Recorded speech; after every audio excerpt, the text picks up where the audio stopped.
Chapter 554, 97th Floor, Merbius Lizard, Part 1, Cycle, a god who governed it itself.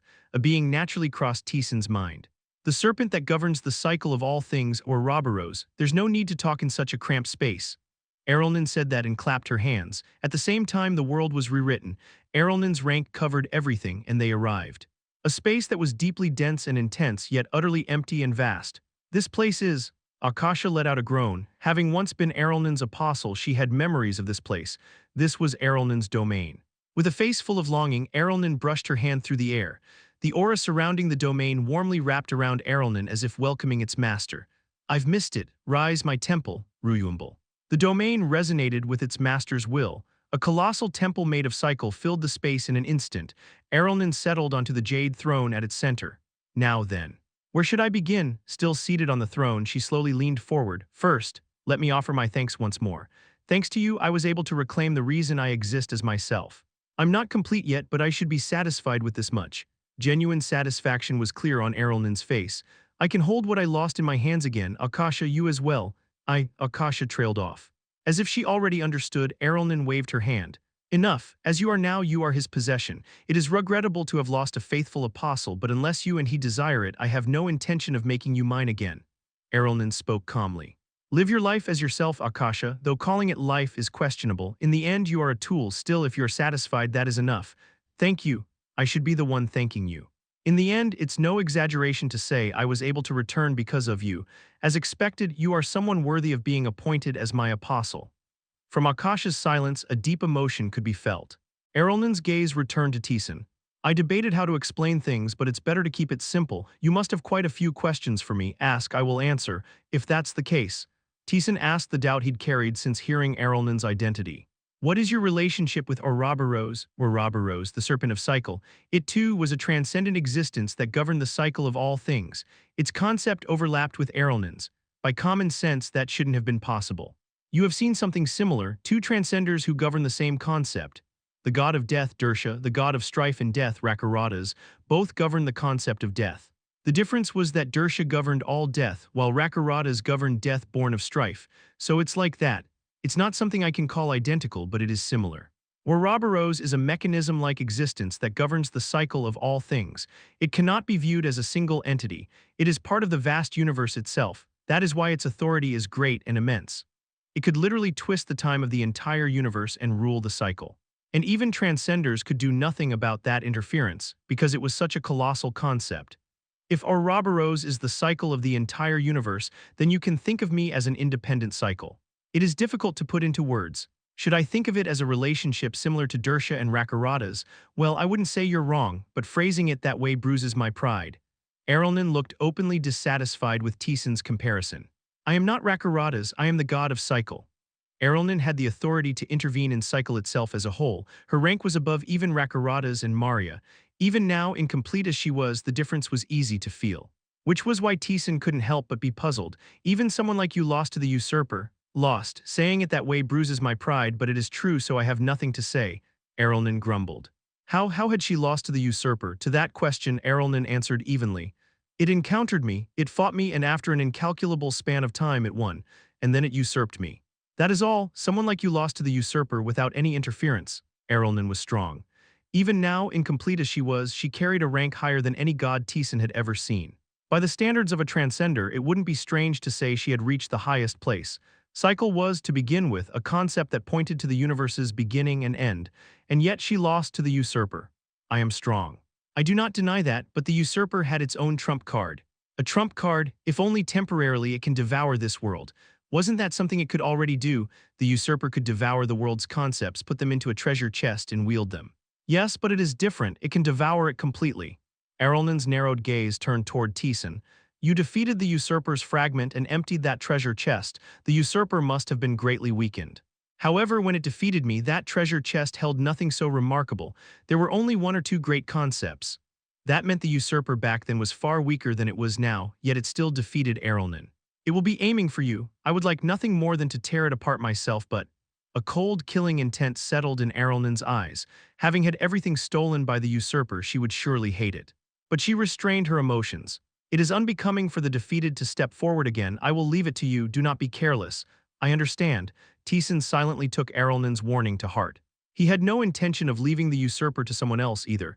At that posture, Errolnan smiled in satisfaction. Then do you have more questions? Ask anything and I will answer. One thing, Taesan looked at Errolnan. With who you are now, you should know about my past. I know enough. What you have done is related to me as well. Then I'll ask Errolnan Nim, can you do the same? Oh, Errolnan's lips curled upward. I understand what you are asking. I'll give you the conclusion first. It is not impossible. I see. It would be unstable. Unlike that, I govern an independent cycle, however. That does not mean it cannot be achieved. That's enough, Taesan nodded. Errolnan laughed with clear enjoyment. It seems you are thinking of something interesting. Save that as a pleasure for later. It seems your questions are roughly finished. Then I should do what I must. Errolnan rose from the throne. She stepped down slowly and approached Taesan. Do you remember what I told you when you accepted my quest? Taesan nodded. Errolnan had declared it then. If he reclaimed what was hers, she would give what was hers to Taesan, and the reward for the 96th floor quest was Errolnan's authority. For a hero who achieves a great feat, a fitting reward must be bestowed. Errolnan's fingertip touched Taesan's forehead. Receive it, it is me. At the same time, Errolnan's authority settled into Taesan. It was immense, to the point that it was difficult for Taesan to endure. This is Errolnan's authority. It anchored itself within Taesan, and that alone shook his rank. His body and soul couldn't bear the power and twisted unsteadily. Taesan raised boundary line. The beast howled, pressing down on and suppressing Errolnan's authority. How much time passed like that? Taesan barely managed to bring Errolnan's authority under control. You have obtained Transcendence Cycle. And Taesan could tell, he had gained control over the concept called cycle. Errolnan let out an admiring exclamation. You truly accepted it. Cycle was Errolnan's complete, exclusive authority. It was a point of attainment she had reached by staking everything. No one but her could accept it, let alone make it their own. But Taesan assimilated it as his own without much trouble. Is that the authority you possess? No wonder the usurper would lose its mind. Is this all right? Unlike old gods, transcenders had limited domains. It meant she had taken a loss equal to what she had given Taesan. And it wasn't a small part, it was significant. He couldn't judge precisely, but it would be a considerable blow even to Errolnan. I told you that I would give you myself. I want to give you everything, but that would not be good for you either, so I only gave you that much. If you need more, I will give you more. No. This is enough. The concept of cycle could be felt within him. It was immense, so immense it could devour Taesan himself if mishandled. He was more than satisfied. It was an overflowing reward. Now then. It was the moment Errolnan was about to say something. Ruyumble, Errolnan's domain shook as if an earthquake had struck, and it wasn't limited to Errolnan's domain. The entire universe trembled. The world's concepts and all things shuddered, vibrating with instability. It broke, Errolnan muttered calmly. Taesan understood what had happened. The barrier that separated the world and the old gods, it had shattered. Snap. Errolnan opened space and arrived at the barrier. There, dense black was invading the universe. Countless transcenders were blocking it with their authorities, but they were slowly being pushed back. It broke. The magician who created the labyrinth let out a groan when he spotted Errolnan. Errolnan Nim, you remembered. I remembered a moment ago, to think I'd forgotten even about you. How strange. The magician's posture toward Errolnan was exceedingly courteous, like he was facing an honored elder. Not only me, you will have recalled memories of many gods as well. Yes, truly, so many. Well, there are many minor things to discuss, but we have no room for that now. Ruyumble, the world was being contaminated. After watching it briefly, Errolnan opened her hand. Bloom and come into full bloom. Then crimson flowers covered the world. They were crimson flowers large enough to cover a portion of the universe itself. They devoured the contaminated universe and every bit of the old god's filthy power. Let the blossoms fall, and the flowers fell. Ruyumble, a portion of the contaminated universe along with the old god's power was buried in the falling blossoms and vanished. A chorus of astonished cries rose from the transcenders. Taesan was awed as well. She alone had erased contamination that even multiple transcenders couldn't deal with. And you still lost to the usurper.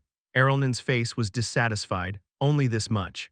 Even accounting for the fact that I handed over a portion, I am weak. Is it because it has been so long since I last wielded it? It takes some effort. You handed over. The magician's gaze shifted to Taesan. I gave what I promised. It is not an important issue. Now what will you do? Errolnan's gaze turned to Taesan. I will protect this world as I did in the past. What will you do? What I want has always been the same. His first wish, to save Earth. In the end, he had to kill or drive out the invading enemies, the old gods. From the moment he stood opposed to the god of fall and the usurper, there had never been another choice. Errolnan smiled in satisfaction at that answer. Good. That is enough. That's good to hear. You're planning to go down the labyrinth, right? That's how it'll be. Dealing with the old gods was important, but he had no intention of neglecting the labyrinth clear. Then it'll be convenient to give you the 97th floor quest here. The magician waved his hand. At the same time, a system window appeared before Taesan. 97th floor quest start. Defeat the Merbius lizard. Reward. Secret reward, Chapter 555, 97th floor, Merbius lizard, Part 2. Merbius lizard, so that bastard has taken root in the labyrinth. Errolnan seemed to know what it was. The magician nodded. Yes. He said he wanted to see what the end of the labyrinth would be. He readily accepted a contract with me. He's a guy with nothing to do until the end draws near anyway, but he's still as self-willed as ever. I did get quite a bit of help thanks to him. This time, though, he's a hindrance. What kind of guy is he? Taesan, I told you, didn't I? I didn't make the labyrinth alone. Taesan nodded. It wasn't exactly news. The labyrinth system and the structure that supported it were too much for the magician to create by himself. So he met countless transcenders and made them an offer. Didn't they want to watch mortals stake their lives on challenges? The labyrinth as it existed now was built together with the transcenders who accepted that proposal. The Merbius lizard, Leviathan, he's also a transcendent existence who helped build the labyrinth. Unlike other gods, though, he's a mechanism-like existence. A mechanism, meaning something similar to our Ouroboros. A mechanism for what? The end of everything, the magician answered calmly. The end of the universe. The conclusion of the world. He is the one who presides over that. When all things reach their end, he reveals his true form and pronounces the end. That kind of mechanism. That's one hell of a scale. But if you put it the other way around, he's also a being with no role until the end arrives, and he's waiting for that. He says it irritates him. The fact that there's a twisted, warped existence born of the universe yet deviating from his concept. Taesan frowned. Over something like that at this timing, the barrier that sealed the old gods had broken. Countless transcenders had to risk their lives to hold them back. And in that situation, the mechanism of the end wanted to test Taesan and hold him up. It was no different from tying down two forces that were needed to hold the line. Errolnan wasn't particularly surprised. Leviathan has always been that kind of bastard. He's the one who governs the end, after all. Even if the world is destroyed by the old gods, that would be one ending too, wouldn't it? But since he helped build the labyrinth a lot, I can't just ignore him. I wanted to push it back, but he insisted, said he had to fight you as you are now. Killing him is difficult. I'd like you to refrain from that. For all that he is, he's a mechanism tied to balance. If he ceases to exist, problems could arise. Annoying, Taesan muttered. He'd accept the quest, but it was a fight with no meaning. If you clear it, you'll get a decent reward. And sorry, but there's one more condition. Condition? All the equipment you're wearing, Akasha, Bardre, and the many other pieces of labyrinth equipment. You have to unequip all of it and fight with the gear you had when you first set foot in the labyrinth. That way you'll be a decent opponent for him. Annoying, Taesan muttered again, but fine, I accept. It was a floor quest anyway, there was no need to refuse, so he'd wrap it up quickly and move on. You can just get it over with and move on. We're busy here too, so I can't spare attention for it. I'll watch with pleasure, I have that much leeway. What happens from here, who knows? The magician looked straight ahead. The old god's aura was seeping through the entire universe. They could suppress it temporarily, but stopping it was impossible. The old gods will cross over one by one. They'll contaminate the universe and ruin it. We'll reject that contamination and seal the old gods again. The magician looked at Errolnan. Just like back then, I ask for your help, Errolnan. You needn't say it, I will do what I must in my own way. And I'm asking you too, Taesan. Taesan nodded. I'm going down the labyrinth. No matter what appeared as a quest, he would accept it. At that answer, the magician smiled in satisfaction. That's enough. I'm counting on you. The magician waved his hand. Space opened and Taesan returned to the labyrinth. Taesan leaned his back against the wall. Well, this is something. I can't believe I'm sitting in on a meeting about whether the universe lives or dies. You've made it big. Don't act like it's new. Anyway, Akasha, did you get all your memories back? Yes, Akasha answered quietly. What relationship I had with Errolnan and what she thought of me, I remembered it all. I was more cruel than I thought. It was an age when you collided directly with the old gods. It was probably more barbaric than now. Are you really okay? If you want, I can let you go. Akasha had been Errolnan's apostle. Judging by their attitudes, it wasn't a simple tool relationship. It must have been closer, more intimate, like family. Taesan had no intention of forcing her to stay, but Akasha rejected his offer. Thank you, but my current master is Taesan Nim, and both Errolnan Nim and I received a debt of gratitude we can't repay from Taesan Nim. Until I repay all of that, I have no intention of leaving. If that's what you want. As I remembered myself, I also regained my original power. I can be even more of a help to you, Master Nim, Akasha said firmly. That's good. The power and rank Taesan felt from Akasha were stronger than before, strong enough that she could call herself an apostle even now. Having someone like that supporting him mattered. The conversation was truly over. Only now could Taesan check what he had gained. The authorities Taesan obtained by defeating the usurper's fragment were three. Concept usurpation, broken wish, and treasure chest. Transcendence, spiritual rank usurpation. Proficiency 100%, your soul has reached a world one step higher. A higher dimensional soul steals the opponent's power with each victory. You can usurp a portion of the spiritual rank and concepts of those who oppose you, and handle them as your own, even if only temporarily. Concept usurpation had become part of spiritual rank usurpation, meaning the usurper's authority was a completely inferior version of Taesan's authority. Only one thing had changed. Before, it only involved spiritual rank, but now it included concepts as well. So I can just think of it as a slight upgrade. It didn't look like a major change. Taesan found himself laughing. Concept usurpation was a power only the usurper possessed, a power to usurp the world's concepts. No one else could have that kind of power, and yet that authority had been completely swallowed by spiritual rank usurpation and rendered meaningless. What did I even gain? Taesan muttered as he continued checking. Concept usurpation wasn't that impressive, but the other authorities were different. Transcendence, broken wish. Proficiency 6%, a being who desires, dreams, and wishes. Yet what a twisted existence can reach is only a broken point of arrival. You can fulfill your wish, however the result manifests in a twisted form. What is this supposed to be? It was an authority whose effect couldn't be grasped at a glance. After reading the description carefully, Taesan understood. The usurper usurps the world's concepts. Its wish is to wield the universe's power, but it's impossible. What it does is ultimately only an imitation. It cannot fulfill its wish. That seemed to have manifested as the authority called broken wish. It can fulfill a wish, but the direction and concept twist. Taesan rubbed his chin. Could this authority be put to use? It was possible. Even if twisted, being able to fulfill a wish was essentially the same as self-alteration, but how it could be used was unknown. Even Taesan, who had obtained the authority, didn't know how to use it. It had value. But he didn't know how to handle it. He could verify it slowly. For now, there wasn't much that was immediately helpful. For an authority belonging to the usurper, it was a bit disappointing. And then the next authority resolved that thought completely. Transcendence, treasure chest. Proficiency 14%, you can store what you have usurped inside the treasure chest. If you desire, you may take out what has been stored and use it.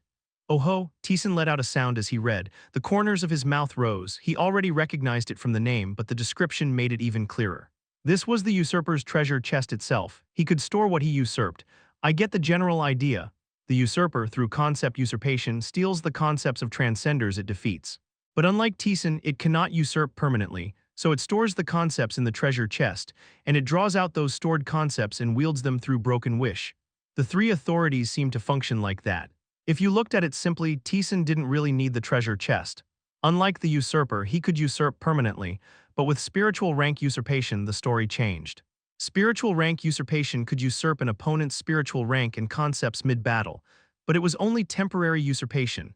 Before long, it would vanish, meaning he had to draw it out and use it immediately. With the treasure chest, he no longer needed to do that. What he usurped could be stored permanently inside the treasure chest. Nice, its value was overflowing. The more skilled Taesan became with spiritual rank usurpation, the more valuable this authority would become.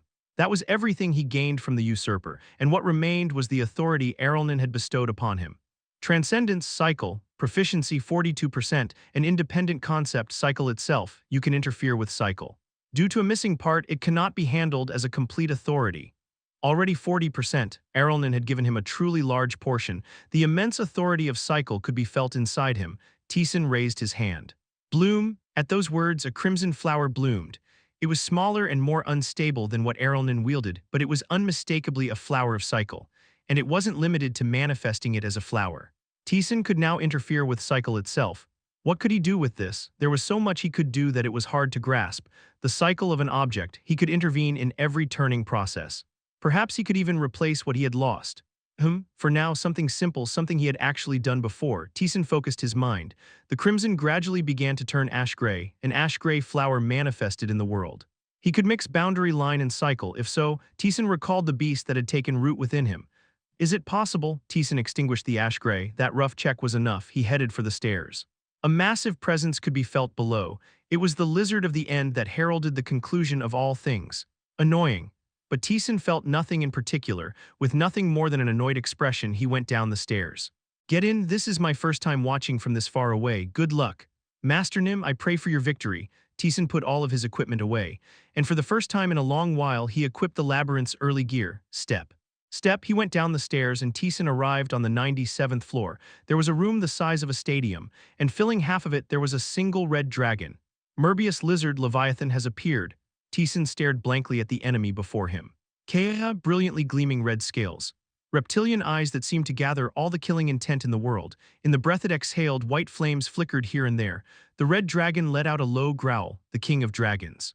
The Merbius lizard that heralded the end of all things. The guardian of the deep layers. A kind of divine being that even gods couldn't treat carelessly. And against that existence, all Taesan had was shabby equipment. The most basic armor provided at the start, and a rusted sword, that was all. To face a dragon alone with this kind of gear, the difficulty lives up to its name. He wasn't perfectly alone. From above, he could feel eyes fixed on him. The light in those gazes was simple, infinite expectation toward him, and awe for the miracle he was about to show. They wouldn't interfere when a feast was set before them. As always, they would only watch from afar. He was used to it now. Without wavering, he raised his sword. Grrr. The dragon moved its forefoot. As it watched Taesan, it tried to cautiously retreat. In its killing eyes, a flicker of fear could be seen. Taesan sneered.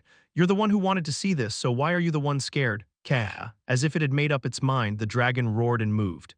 With booming footsteps, the massive body surged forward. Taesan glanced back. The door he'd entered through had vanished long ago. There was no way to run. The battlefield was about the size of a stadium. Same as always. Either die or kill. "No, I can't kill it, can I? Annoying." As he took a step forward, the dragon bared its teeth and roared. Kea. The dragon's roar engulfs you. Judgment start. Judging all stats decrease. Judging action restriction. "Get out of the way." He brushed aside the noisy system window and thrust his sword forward. "I'm going to pass through fast, so come at me." Kea. The dragon charged at Taesan. Chapter 555, 97th Floor, Merbius Lizard. Part 2. Chapter 556, 97th Floor, Merbius Lizard. Part 3. Quang Leviathan swung its forepaw. Razor-sharp claws sliced through space, aiming to cut Taesan down. Taesan met it with his rusted sword. Gray and claw collided and a tearing shockwave spread. Quagagagagang, its wings beat violently. A fierce gale surged toward Taesan. Taesan planted his feet, his physical force amplified, shaking everything around him. Kagagagagak, but it was ground away. The raging gale contained a power that forced an end upon all things. Taesan's physical force couldn't endure and was extinguished. Taesan threw himself aside, evading the storm that sought to swallow him. Concept, it had killed physical force itself. That must have been part of Leviathan's authority, the lizard that heralded the end of all things. Taesan swung his fist. Gray exploded, wiping the storm away. Grrr. The dragon stared at Taesan without blinking. Its crimson reptilian eyes fixed on him, its jaws slowly opened. Distorted being, what, you could talk? Taesan was genuinely surprised. Leviathan had only ever answered with beastly roars. So he'd assumed that, like Ouroboros, conversation was impossible, but it spoke with remarkable fluency. "Well, you made a deal with the magician, so there's no way you're mindless. You are standing on the boundary. So? I don't like it." The voice was thick with disgust. Flap, its wings spread wide, its massive body filled the space even more. "I am the dragon that calls the end of all things. Everything in the universe must meet its end because of me." Leviathan was a device that announced the end of all things, the one tasked with the apocalypse itself. Right now, because the end hadn't yet arrived, it couldn't perform its role.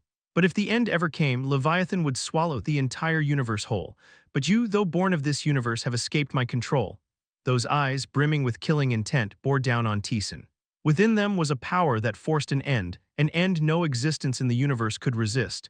But Taesan felt nothing in particular. He simply calmly wrapped himself in gray and overcame it. At that sight, Leviathan grew even more enraged. "An existence like you cannot be tolerated. Funny, if you can't tolerate me just because I slipped out of your control, shouldn't you be angry at the old gods first? They're invading, why bother holding on to me? Those things don't matter. They were that kind of existence from the start, things that were never under my control. But you are different. You were an existence under my control." Taesan had originally been an ordinary human. When Leviathan announced the end, he would have been one of the universe's existences swept up along with it. But now he had escaped the concept of this universe. An existence that left where it came from. "I cannot tolerate you," the emotion clinging to that voice. Taesan's eyes cooled slowly and steadily. "I thought there'd be some kind of reason. Why had the lizard of the apocalypse targeted Taesan? He'd thought there might be some conceptual problem or at least a clash of principles. But no. So it's just pride. It simply couldn't accept that an existence had appeared beyond its control. That was all. That was the entire reason Leviathan was facing Taesan.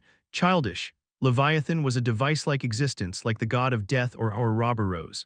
It hadn't endured trials, hadn't survived hardships that carved away flesh and bone, hadn't contemplated itself and climbed to a lofty realm. It had simply been born with overwhelming power from the very beginning. And so its mind was childish and fragile, utterly unworthy of its strength and rank. The god of death was at least decent. Dersha had been emotional too, unfitting for her station. But she had tried to erase Taesan for the sake of the universe's balance. She hadn't acted according to her personal emotions the way Leviathan did.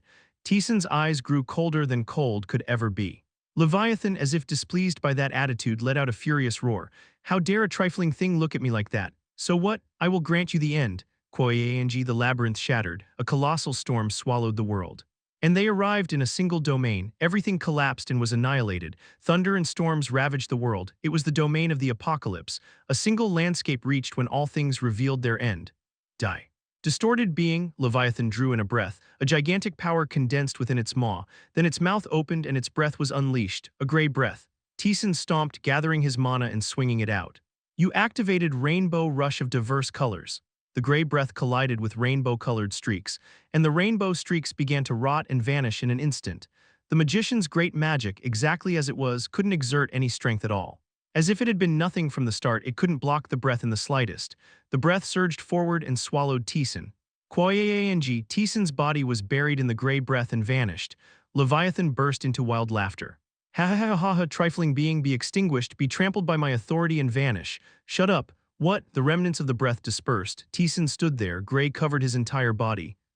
How? "It can't reach me in the first place," Taesan answered flatly. "It's strong though, pretty strong." Even without imbuing it with boundary, this was the first time rainbow-colored streaks had been erased so instantly. Leviathan was the Merbius lizard. It possessed the authority to pronounce an end upon every concept in the universe. If you belonged to the universe, defeating Leviathan was close to impossible. That was why the system had judged it an enemy that couldn't be defeated, but Taesan existed beyond the system. Even if you call the end, it can't reach me. His boundary lay outside the concepts of this universe. The god of death couldn't impose death on him, so how could the apocalypse invade his boundary? You knew too, didn't you? You just ignored it. When they first met, Leviathan had reflexively backed away. It had been afraid of his alien existence. It had simply forced itself to ignore that feeling and attacked anyway. "I was going to wrap this up and move on, but I changed my mind. You seem like a decent test subject." "Nonsense," Leviathan raged.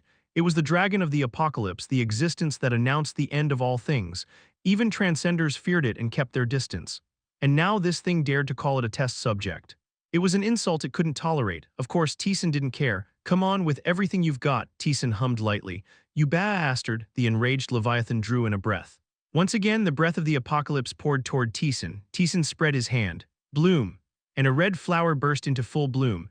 The concept of the cycle of all things collided with the apocalypse of all things. With a thunderous roar, the two authorities opposed each other. Crrrack, and the red flower began to corrode little by little. The cycle was forcibly brought to its end. It really is strong. It forced the cycle to end. Truly, if you belonged to the universe's concepts, defeating Leviathan was close to impossible, but that had nothing to do with Taesan. Taesan focused. Gray began to seep into the red flower as it broke apart, flicker. Boundary and cycle began to intermingle. Kagagagagak, the gray flower didn't break under the breath of the apocalypse. Instead, it resisted, blocking it head-on. Rummbl. The apocalypse settled down. The gray flower was half broken, but it held its ground. Leviathan seethed. Its domain resonated in response. Thunder blanketed the world and storms chewed all things to pieces. A sight that looked literally like the world was ending. It's similar to the Demon King. The difference was that the Demon King was the end of a single planet, while Leviathan was the end of this universe itself. Let's try it. What Taesan would test first was the authority he had obtained. It was related to cycle. He could call a gray flower by mixing boundary and cycle, so what else was possible? He intended to verify each possibility one by one. For now, he would start with cycle. Taesan didn't avoid the surging power of the apocalypse. Kagagagagak. The boundary negation surrounding Taesan collided with the power of the apocalypse. Boundary negation rose up, trying to devour the apocalypse's power. It tried to make it its own and swell in size. "How dare you?" Seeing that, Leviathan roared, swinging a finger laced with hatred. Kujujujujujung, lightning slammed down. Each bolt carried power enough to cleave a planet in half, and what it contained was the authority of the apocalypse. Even a transcender would struggle to endure it, but Taesan was unaffected.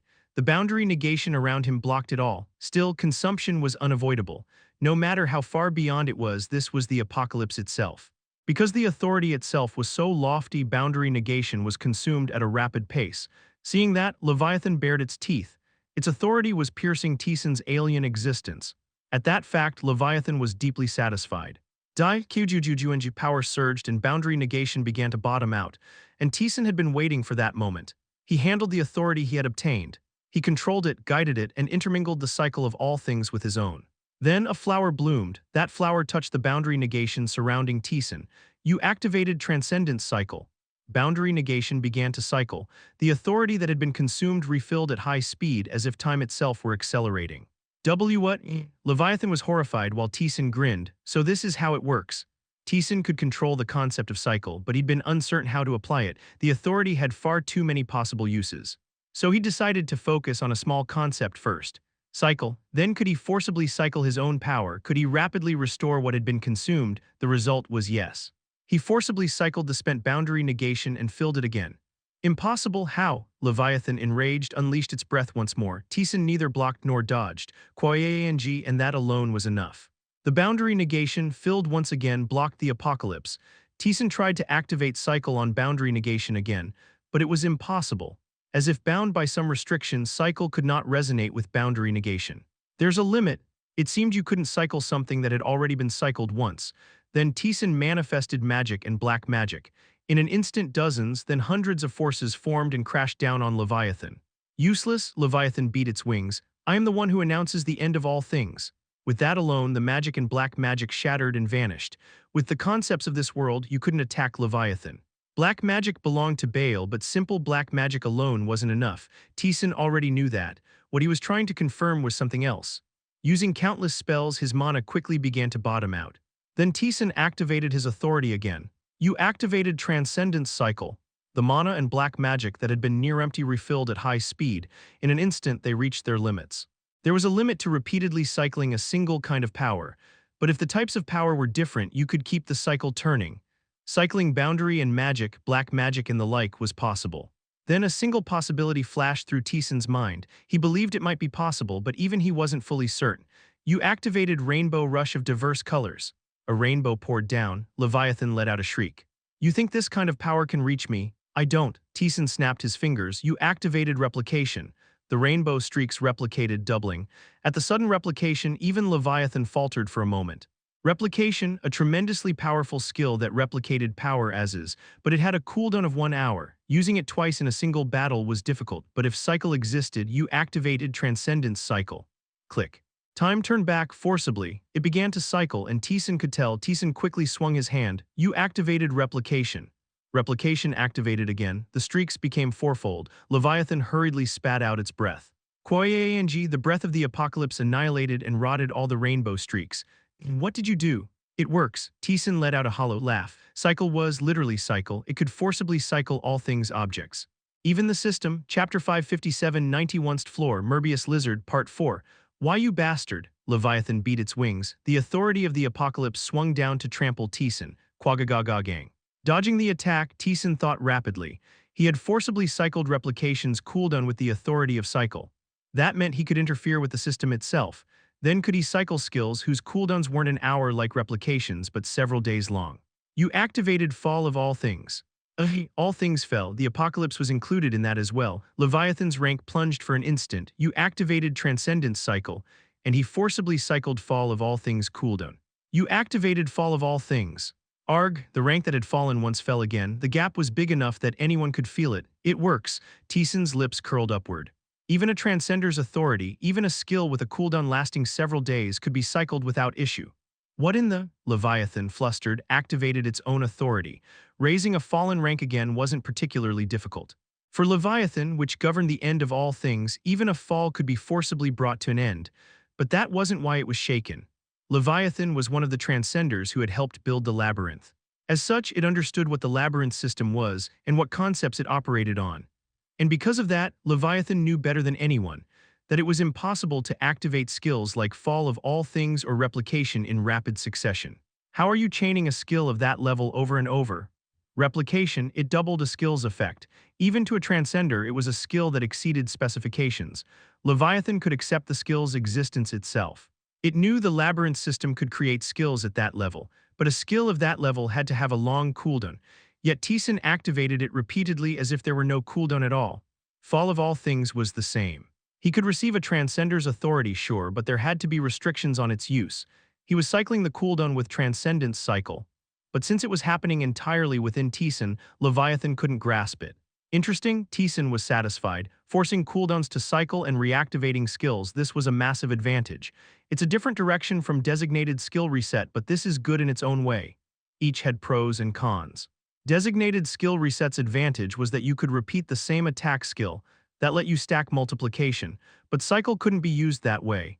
Stacking replication had only been possible because of magic's special nature. He couldn't stack multiplication through cycle. Still, that alone was more than enough. Unlike designated skill reset, cycle itself had no cooldown. You couldn't immediately cycle a skill you had just cycled once, but in exchange, you could use it once on every skill. That more than made up for the drawback. With cycle, if he also used reset equipment, he could activate multiplication 4 times in a row. It was deeply satisfying. Why you? Thanks. Because of you, I could confirm it. Taesan was genuinely grateful to Leviathan. In that moment, Leviathan felt a humiliation it couldn't endure. Die, a cold voice rang out. At the same time, storms and lightning surged forth. Without any change in expression, Taesan stomped. Koyang, Gray and the authority of the apocalypse collided. The power that forced an end upon all things tried to swallow Taesan, but the boundary surrounding him excluded it all. Don't make me laugh, Leviathan spat out denial and swung its power again. The universe's apocalypse engulfed Taesan. Taesan didn't dodge or block. With sunken eyes, he simply watched the apocalypse crashing down on him. There were still a few things left to confirm. The authority he had obtained wasn't only cycle. He reached out. Taesan grabbed the apocalypse that was swallowing him. Crack. Hand it over, you activated soul rank usurpation. And the apocalypse began to be usurped. A massive backlash immediately churned inside Taesan. As if declaring he couldn't control it, as if declaring he wasn't its master, it resisted, tearing through Taesan's insides, trying to ruin everything. Swallow it, Taesan spoke calmly. The beast of the boundary sleeping within him rose. It trampled and controlled the apocalypse, trying to run wild inside him. As if to say it would crush it if it didn't obey, it pressed down with brute force. And before long, the apocalypse settled inside Taesan's treasure chest. Leviathan stared blankly at that sight. So that's how it is. After glancing at his hand for a moment, Taesan swung his arm. An authority burst forth from his hand, the authority of the apocalypse that revealed the end of all things. It swept over Leviathan. Leviathan reflexively raised its forepaw. Kug. With the impact, Leviathan felt pain. What is this? Leviathan couldn't move. It couldn't understand what had just happened. It only stared at Taesan in a daze. Not bad. And Taesan was satisfied with the authority he had just wielded. Keep coming, Leviathan couldn't accept it, but it couldn't deny what had happened either. Taesan had usurped its authority, and he wielded it as if it were his own. The moment Leviathan realized that, it went mad. A qualitatively different rage from before. The domain couldn't endure and began to crumble. The end was forcibly revealed. That is mine, it's mine. How dare something like you wield what you have no right to wield? With overwhelming fury, Leviathan activated its authority. The end of all things engulfed Taesan. Even a transcender who handled complete concepts would rot and crumble on the spot if they didn't respond with full power. Taesan didn't dodge or block. He simply reached out. You activated soul rank usurpation. The moment the end of all things touched Taesan, it became Taesan's property. Up until now, power usurped with soul rank usurpation had to be wielded immediately. It was only a temporary usurpation, and if it wasn't used, it vanished. But not anymore. The end of all things he usurped settled inside his treasure chest, not temporarily but permanently. And Leviathan could feel it too. That its authority had been permanently lost. The apocalypse covered everything. Taesan didn't retreat, he took a single step forward. You activated soul rank usurpation. He usurped the apocalypse. Permanently, piece by piece, he filled his treasure chest. Leviathan couldn't tolerate it. It was the lizard that bestowed the apocalypse upon all things, born with that role from the start. No one could interfere. But Taesan was forcibly usurping that role. A role that had existed since the beginning was being denied. Leviathan fell into madness, activating its authority like a lunatic. Whether Leviathan did that or not, Taesan began handling the authority he had obtained. Apocalypse and apocalypse collided. In that process, the authority of the apocalypse stored inside the treasure chest decreased. So it's consumed every time I use it. It was a permanent usurpation, but it didn't refill on its own. If he used the authority he had usurped once, that was the end of it. Snatch. You activated soul rank usurpation, and the authority of the apocalypse that had been consumed filled again. That process wasn't smooth. In the act of usurping the authority, he felt no small amount of backlash and resistance. I can't use it freely, huh? Leviathan and Taesan were an absolute mismatch. Leviathan's attacks couldn't reach Taesan, so Taesan was usurping without worrying at all. But if his opponent were someone who could truly oppose him, he'd have to use it carefully. If he used it recklessly, he might expose an opening instead. Even so, if he seized an opening and usurped, it was more than useful. Usurpation meant gnawing away at the opponent's power. More than that, it had meaning as a blow to the opponent's mind as well. Authority was either a realm an existence had devoted its entire life to reaching, or it was their everything. To have someone else steal it at will and wield it as if it were their own, then steal it permanently on top of that, even the greatest would have their mind shaken. Kujujujujujung, he continued usurping the apocalypse. As a result, Taesan soon reached a limit. Even when he activated soul rank usurpation, he could no longer store any more in his treasure chest, so infinite usurpation is impossible. There was still plenty of empty space left in the treasure chest. It seemed there was a limit to how much could be stored per individual authority. Still, this was far more than he had expected. He was satisfied. Taesan pulled the apocalypse out and mixed boundary into it.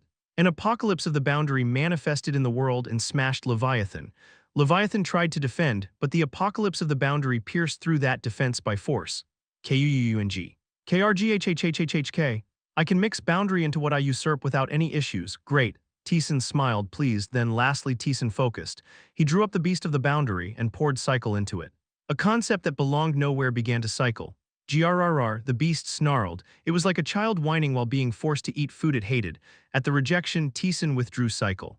Still too much for now, but the possibility was there. If he tried a little more, he could make it happen.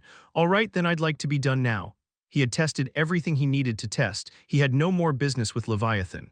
Oh, but Leviathan roared. A storm engulfed Taesan. Taesan swung boundary and shattered the storm. Ha, it wasn't listening. Leviathan had thrown away reason in its rage. It was moving for one purpose only, killing Taesan. This is annoying. He couldn't kill it. Leviathan was a device that maintained the universe's balance. If he killed it, problems would arise. Then Taesan put force into his legs. His body accelerated as he charged at Leviathan. Leviathan violently swung its forepaw. The apocalypse crashed down on Taesan. Taesan called the beast. The beast of the boundary let out a howl. The apocalypse shattered and broke apart in an instant. He clenched his fist and hammered Leviathan's head. Boomkak, Leviathan's body staggered. Oh, Leviathan steadied itself, but Taesan grabbed its head and slammed it down. With a thunderous crash, Leviathan's massive body was driven into the ground. Oh, the apocalypse rose. Taesan crushed it all with boundary. You can't beat me. It was simple. Leviathan was a device of the universe. It was powerful, but its power was limited to existences that remained within the laws. But Taesan was now beyond the laws. It was like being outside the law's jurisdiction. No matter how Leviathan forced the laws, Taesan didn't belong to them in the first place, so Leviathan could never defeat him, an absolute mismatch. I'd like you to admit defeat. But you won't, will you? Figured, Taesan stomped. A shockwave spread through Leviathan's body, a groan of pain rang out. Then I'll beat you until you admit it. Stow, a fist came down. Boundary brutally pounded the apocalypse-ridden body. Leviathan didn't yield. Enduring to the end, it tried to strike back at Taesan, and Taesan crushed all of that resistance. After a full day passed, I lost. Leviathan declared in a voice on the verge of death, please stop. The dragon that governed the universe's apocalypse had yielded to pure violence. You should have done that earlier. Taesan lowered his fist. 97th floor clear. Leviathan has given you a reward. Chapter 558, 98th floor, A Complete Existence, Old God, Part 1, RUMMMBLE. The moment Leviathan declared defeat, the world's end domain began to vanish. They returned to the labyrinth sports field-sized chamber. Not bad. And Taesan was extremely satisfied. He had confirmed everything he needed to confirm. And the results he confirmed were satisfying enough to make him genuinely pleased. He had even succeeded in usurping a concept as vast as the universe's world's end. It might be meaningless power against the old gods, but if he mixed boundary into it, that would be a different story. Taesan was having fun. As soon as the quest was cleared, the restrictions were lifted.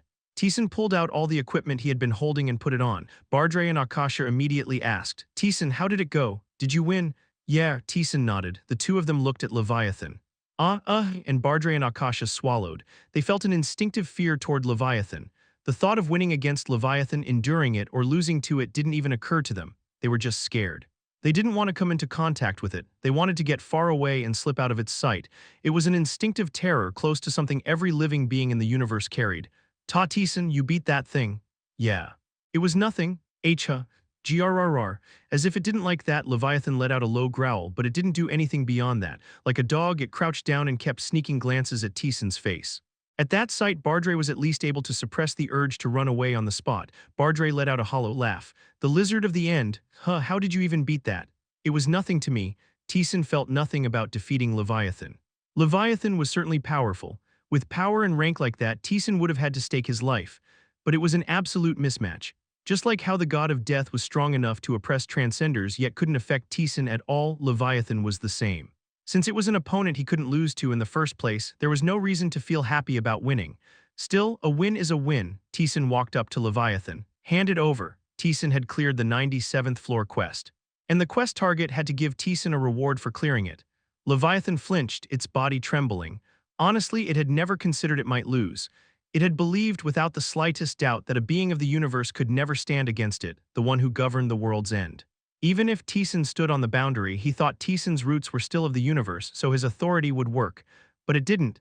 Taesan had already stepped outside the universe's laws. Old god, he was a separate kind of existence, but he wasn't an old god. Leviathan had never seen a concept like Taesan before. From the start, he had been an opponent Leviathan couldn't defeat. Still, a loss was a loss. It had to give a reward befitting that loss. Leviathan desperately turned its mind over, then opened its mouth. What do you desire? Your authority. At that calm answer, Leviathan's eyes shook violently. That's what I want to say, but I can't. Just give me some decent materials or equipment, something loaded with attack power. Attack power, Leviathan murmured with audible relief. After a brief pause to think, it made its decision. Gather, O world's end. Those were draconic words, an authority formed of language itself. At the same time, the world's end condensed and took shape, and it manifested a gray orb. You obtain the world's end aggregate. World's end aggregate, the end of all things, its aggregation. Within it lies the power to force an end upon everything in the universe.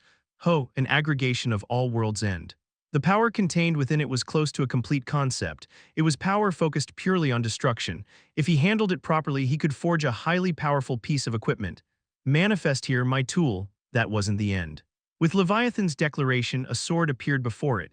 It was a long sword with a jagged, uneven gray blade. He could feel the aura of the world's end within it. You obtained a sword imbued with the world's end. Sword of the world's end, strength plus 2,000, attack power plus 5,000, a sword that calls the world's end upon all things. Its authority is focused solely on attack power. Taesan let out a sound of admiration. Attack power 5,000, it was higher than any equipment he had.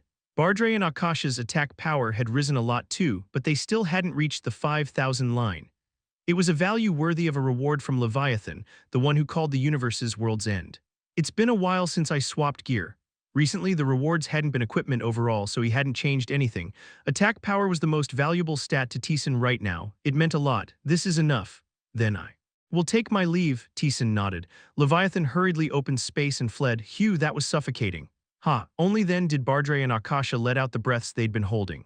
Just being in the same space as Leviathan felt like a blade pressed to the back of their necks. Taesan rolled the world's end aggregate between his fingers, a material item. How could he make use of this? As he pondered, a wrist guard surfaced in Taesan's mind. World Alteration Wrist Guard, a wrist guard forged with power infused by the witch herself. Using specific conditions and a catalyst, it gained the power to alter the laws of the world around the equipment. Attack power plus 800, defense plus 800. If you have learned the Green Witch's magic, you can use partial world alteration. The wrist guard the Green Witch had given him. It had the trait of strengthening itself by consuming material items. The world's end aggregate was too immense for the wrist guard to accept, but if Taesan controlled it, it would be possible. He wrapped the wrist guard and the world's end aggregate in gray, lacing it with boundary. The wrist guard tried to reject it as if it felt burdened, but the gray firmly controlled both sides. Kung. And the world's end aggregate began to seep into the wrist guard.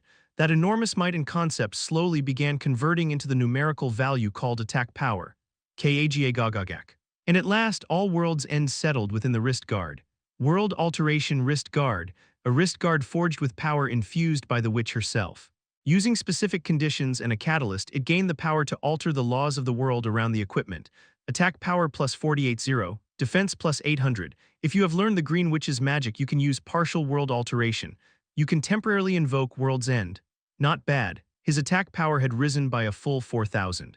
With this wrist guard alone, it wasn't far off from the attack power Lee Tion had possessed in his previous life. Now that he could summon a domain, partial world alteration had effectively become meaningless, but the added clause that he could invoke World's End was new. It wasn't a bad change. By simple calculation, his attack power had risen by around 72-0. For Taesan, who had multiplication and physical force conversion, it was more than enough, and now he had cycle. He couldn't treat it as just 72-0 attack power. Having finished confirming everything, Taesan went down the stairs, 98th floor. The end of the labyrinth was truly drawing near. He went down the stairs and reached the room, but there was nothing there. Must be busy. It seemed he had no breathing room because he was holding back the old gods. Taesan planned to wait leisurely while doing what he needed to do. He happened to have something to do. Taesan called the beast of the boundary. With a low growl, the wavering form rubbed itself against him. He had been able to die cycle into boundary. Then could the reverse be possible as well? If he granted the concept of cycle to the boundary domain, could he call forth something new? The possibility was there. The problem was that the beast of the boundary rejected cycle. So he would slowly reduce the rejection and make it accept cycle. You activated cycle. Cycle touched the beast. The beast flinched, its body trembling. Slowly but surely he made it adapt. It wouldn't happen right away. Taesan stayed relaxed and let the two come into contact little by little. The beast of the boundary slowly began to grow accustomed to cycle. After about a week had passed like that, the magician appeared. Sorry to keep you waiting. Looks like you finished faster than I expected. The magician spoke calmly as he appeared. Black remnants still clung to his body. You worked hard, quite a bit. With a tired face, the magician rubbed at the corner of his eyes. I'm going to give you the 98th floor quest. You can guess what it is, right? Taesan nodded. There was only one possibility. The magician opened his mouth. The quest I'm giving you is simple. Kill the old god invading the universe. 98th floor quest start. Kill the old god that defiles the universe. Reward, secret reward, kill an old god, not a fragment, not a part, not a piece. A quest to kill a complete old god. Taesan's expression didn't change. He'd expected a quest like this would come someday. It was just happening now.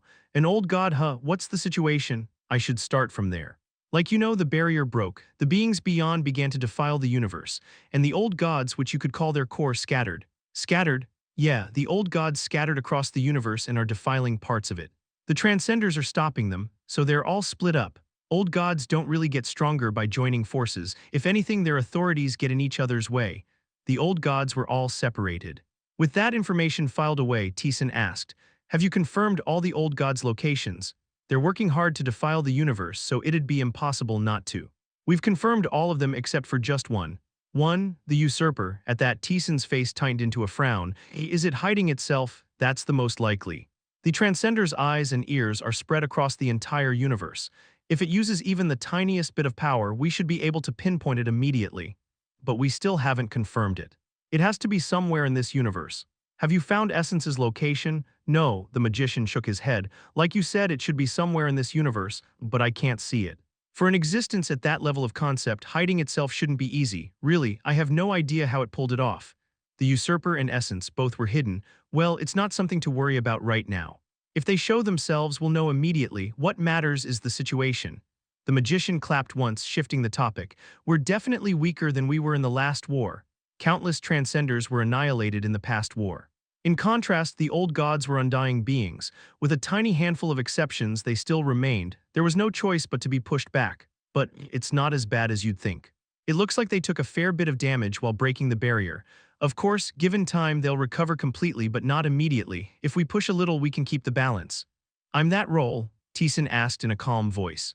Which old god do I need to handle? The master of the abyss, the warden of the bottomless hole, the magician answered. The bottomless abyss, kill that old god for me. Chapter 559, 98th floor, a complete existence. Old god, part 2, an old god, not a part, not a fragment, not a piece, not a portion. A single, complete, perfect old god was his opponent, but Taesan's expression didn't change. So that's the old god I need to deal with. I thought it through which old god is the most troublesome for us, and which old god you can face, and in the end it came down to one, the bottomless abyss, the master of the abyss. The warden of the bottomless hole. Just hearing the name, he could roughly guess what kind of being it was and what authority it wielded. Taesan nodded. All right, I'll accept it. Quest accepted. A system window appeared. A faint sense of relief flickered across the magician's face. Good, I was worried about what I'd do if you refused. I told you I wasn't going to refuse. Still, you never know what people will do, all right. Then I'm counting on you. The magician clapped his hands, space opened, the bottomless abyss would be beyond it. Taesan stepped into the opening. As Taesan crossed space, the magician spoke. For the record, you won't be fighting alone. I'm not that shameless, there'll be someone to help you. With those words, Taesan arrived beyond the portal, and Taesan felt it immediately. Something was different. Taesan raised his gaze, and he could see it. Black paint splashed across the world. What is this now? What is this? A part of the universe had been dyed black. No other description was possible. It was purely and literally black. Akasha murmured blankly. It looks like a painting. It looked like someone had taken a perfect landscape painting, so real it was indistinguishable from reality, and then smeared black paint across it carelessly, the kind that swallowed every color. There was no sense of space or reality to it. That black paint was staining an enormous region. It was wide enough to swallow dozens of planets and still have room left. Taesan slowly approached the black paint. From up close he could grasp a few more things. The black paint was spreading. It was swelling inch by inch, coloring the universe with its own color. Is it a concept that simply covers things? No, it was closer to swallowing and dropping them. It was stuffing the universe into its own belly. So this is the kind of old god it is, Taesan muttered. A twisted wave of power stirred within the black paint. Crash, and from within the paint a black existence burst out. Number percent appeared. It was an apostle, a murky dark-colored being revealed itself. It had a shape like a rhombus. The apostle charged at Taesan. Taesan flicked his finger lightly. You activated Frost Arrow. An arrow of cold streaked toward the apostle. Even if it was beginner magic, the caster was Taesan, a transcender. Within that Frost Arrow was power strong enough to shake a planet's balance. Frost Arrow met the apostle, and the Frost Arrow sank into it and vanished. There was no ripple, no collision of power. Like it had fallen into a bottomless hole, it simply disappeared. The apostle didn't stop. It kept charging. RUMMMBLE. Is it dying it? Taesan thought as he evaded lightly. Was it dying the world's concepts into the old god's concept and erasing them? No, that's not it. It didn't feel like that. Taesan activated Frost Arrow again. The arrow of cold struck the apostle and sank in, vanishing as it was. Rather than dying, it was just a concept of putting everything inside itself. I get it. The bottomless abyss, the warden of the bottomless hole. It was exactly what it sounded like. An old god that swallowed everything and threw it into its hole like trash. The black paint covering the world was likely the expansion of that hole. That was enough to understand the basics. Taesan didn't dodge the apostle charging at him. The rhombus-shaped figure pierced through Taesan. Taesan grabbed it as it was. Go on, drop this too. Boundary surged in Taesan's hand. It swallowed the apostle and pressed down on it. The apostle activated the authority it had been granted, trying to swallow all things and drop them away. But it didn't work. Boundary didn't fall in. Instead, it stained the apostle. Only then did it seem to realize something was wrong, and it struggled desperately to escape, but it was impossible. The apostle cracked apart. CLANG. Your soul rank usurpation has been activated. You obtain the special activation skill Deep Place. He usurped the apostle's power. Special activation skill Deep Place. Proficiency 1%, a deep abyss. It collapses and drops all things. It wasn't an authority, just a simple activation skill. It wouldn't be of much help right now. Since his opponent was the bottomless abyss itself, this apostle's power was close to an inferior copy. Still, it helped him understand the old god's power. Taesan stored the skill away. You said there'd be someone waiting. But there was no one around. Had everyone been erased while fighting the old god, there wasn't even a trace left. As Taesan paused to consider what to do next, he felt a presence within the black paint. That was the bottomless abyss which dropped all things away. A presence shouldn't have been something he could feel. But there was a clear force and concept within the paint. It meant the being was so vast that even an old god's authority couldn't swallow it. The presence drew closer. Then the paint burst open.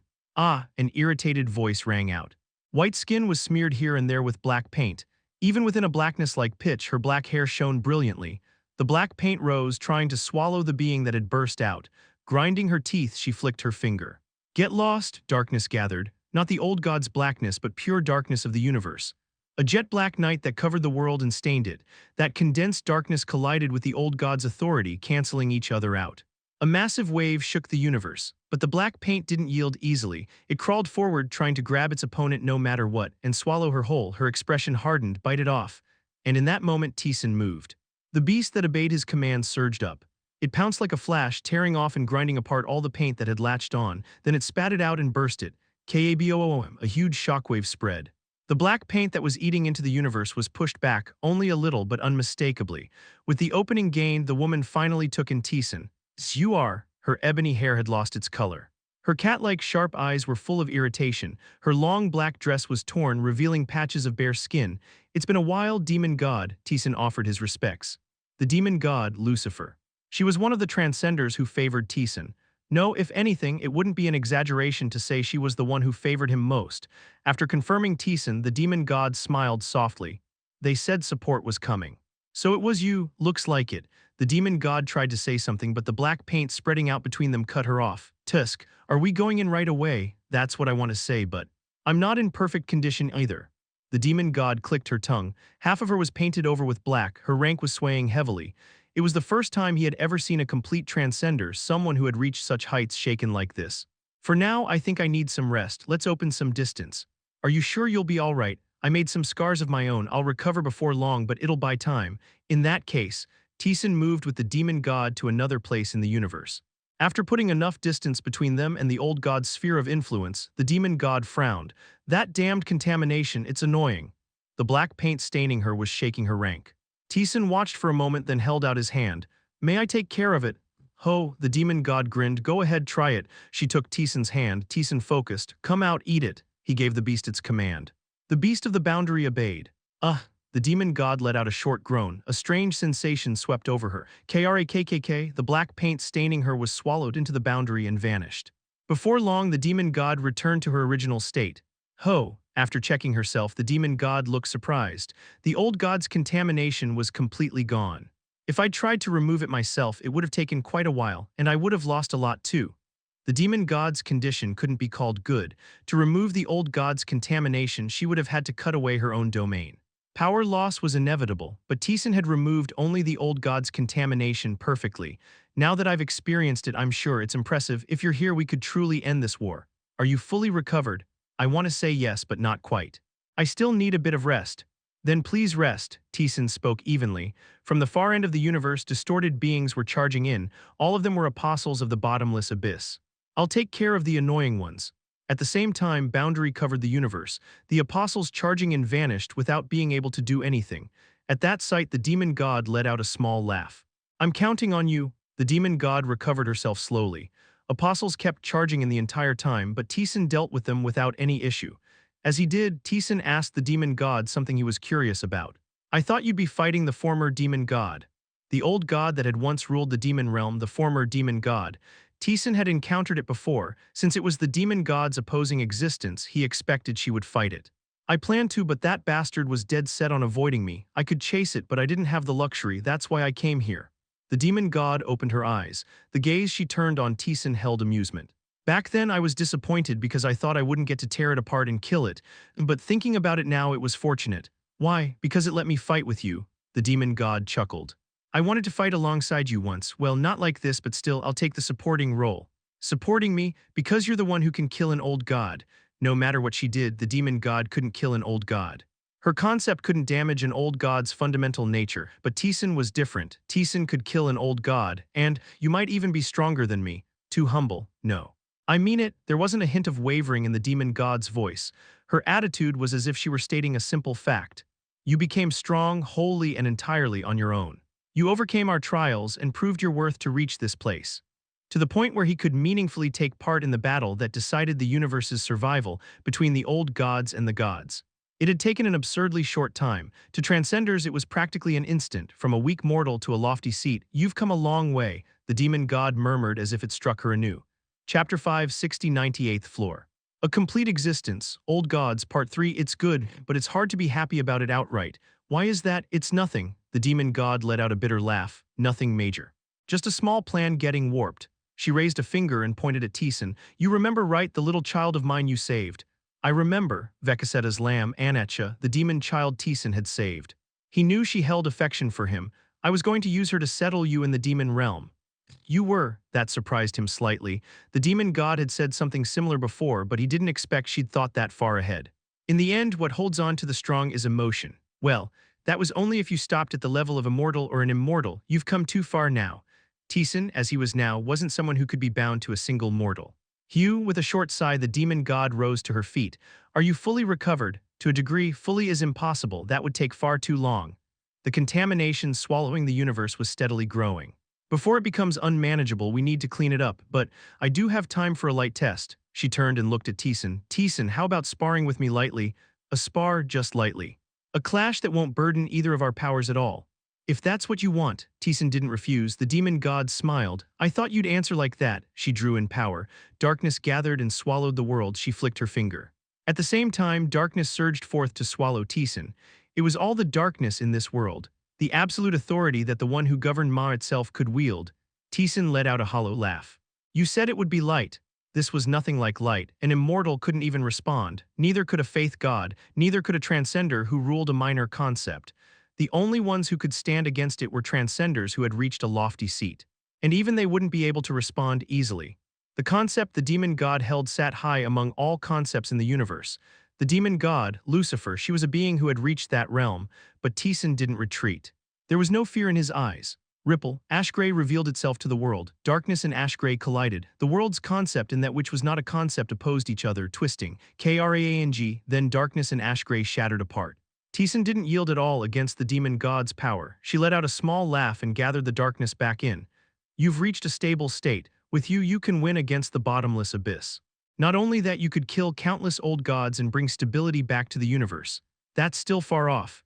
It doesn't feel that far to me. Whether we like it or not, if this war drags on, it won't do us any good.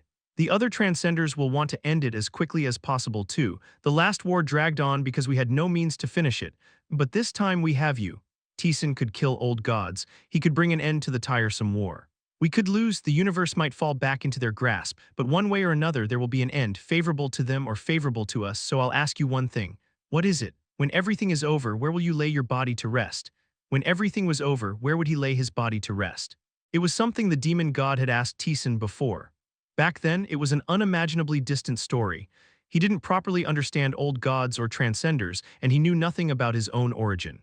So those words held little meaning and Taesan had brushed them aside, but it wasn't like that anymore. Now the end was truly drawing close. Back then, I said you were alien and mortals wouldn't be able to accept you, but not anymore. You'll be worshipped by all and you'll reign as their god. A superhuman who can warp concrete and tear down a house with bare hands. Such a being is feared and admired but can never stand close to people. But someone who goes beyond that, parting seas, opening the sky, splitting mountains, and rules an entire planet alone, such an existence receives pure faith. That was where Taesan stood. But in the end, it's faith. They won't truly draw close to you. You said something similar before. Right, my thoughts haven't changed since then. They can't easily become a place you can lay yourself down. They don't see Taesan as the same kind of human. Only as a god, an exalted transcender who watches over them. That place won't be able to become your refuge. What are you trying to say? The demon god smiled. For someone like you, I think the demon realm can also become a refuge. Annetcha will be waiting in the demon realm. She doesn't see you as an idol. She doesn't see you as a god. She'll look at you and stay by your side. Same for me. Doesn't that sound fairly enjoyable? She spoke teasingly, but in the end, it was an invitation to the demon realm. After staring at her for a moment, Taesan had to ask, why are you being so good to me? At first, the demon god didn't like Taesan all that much.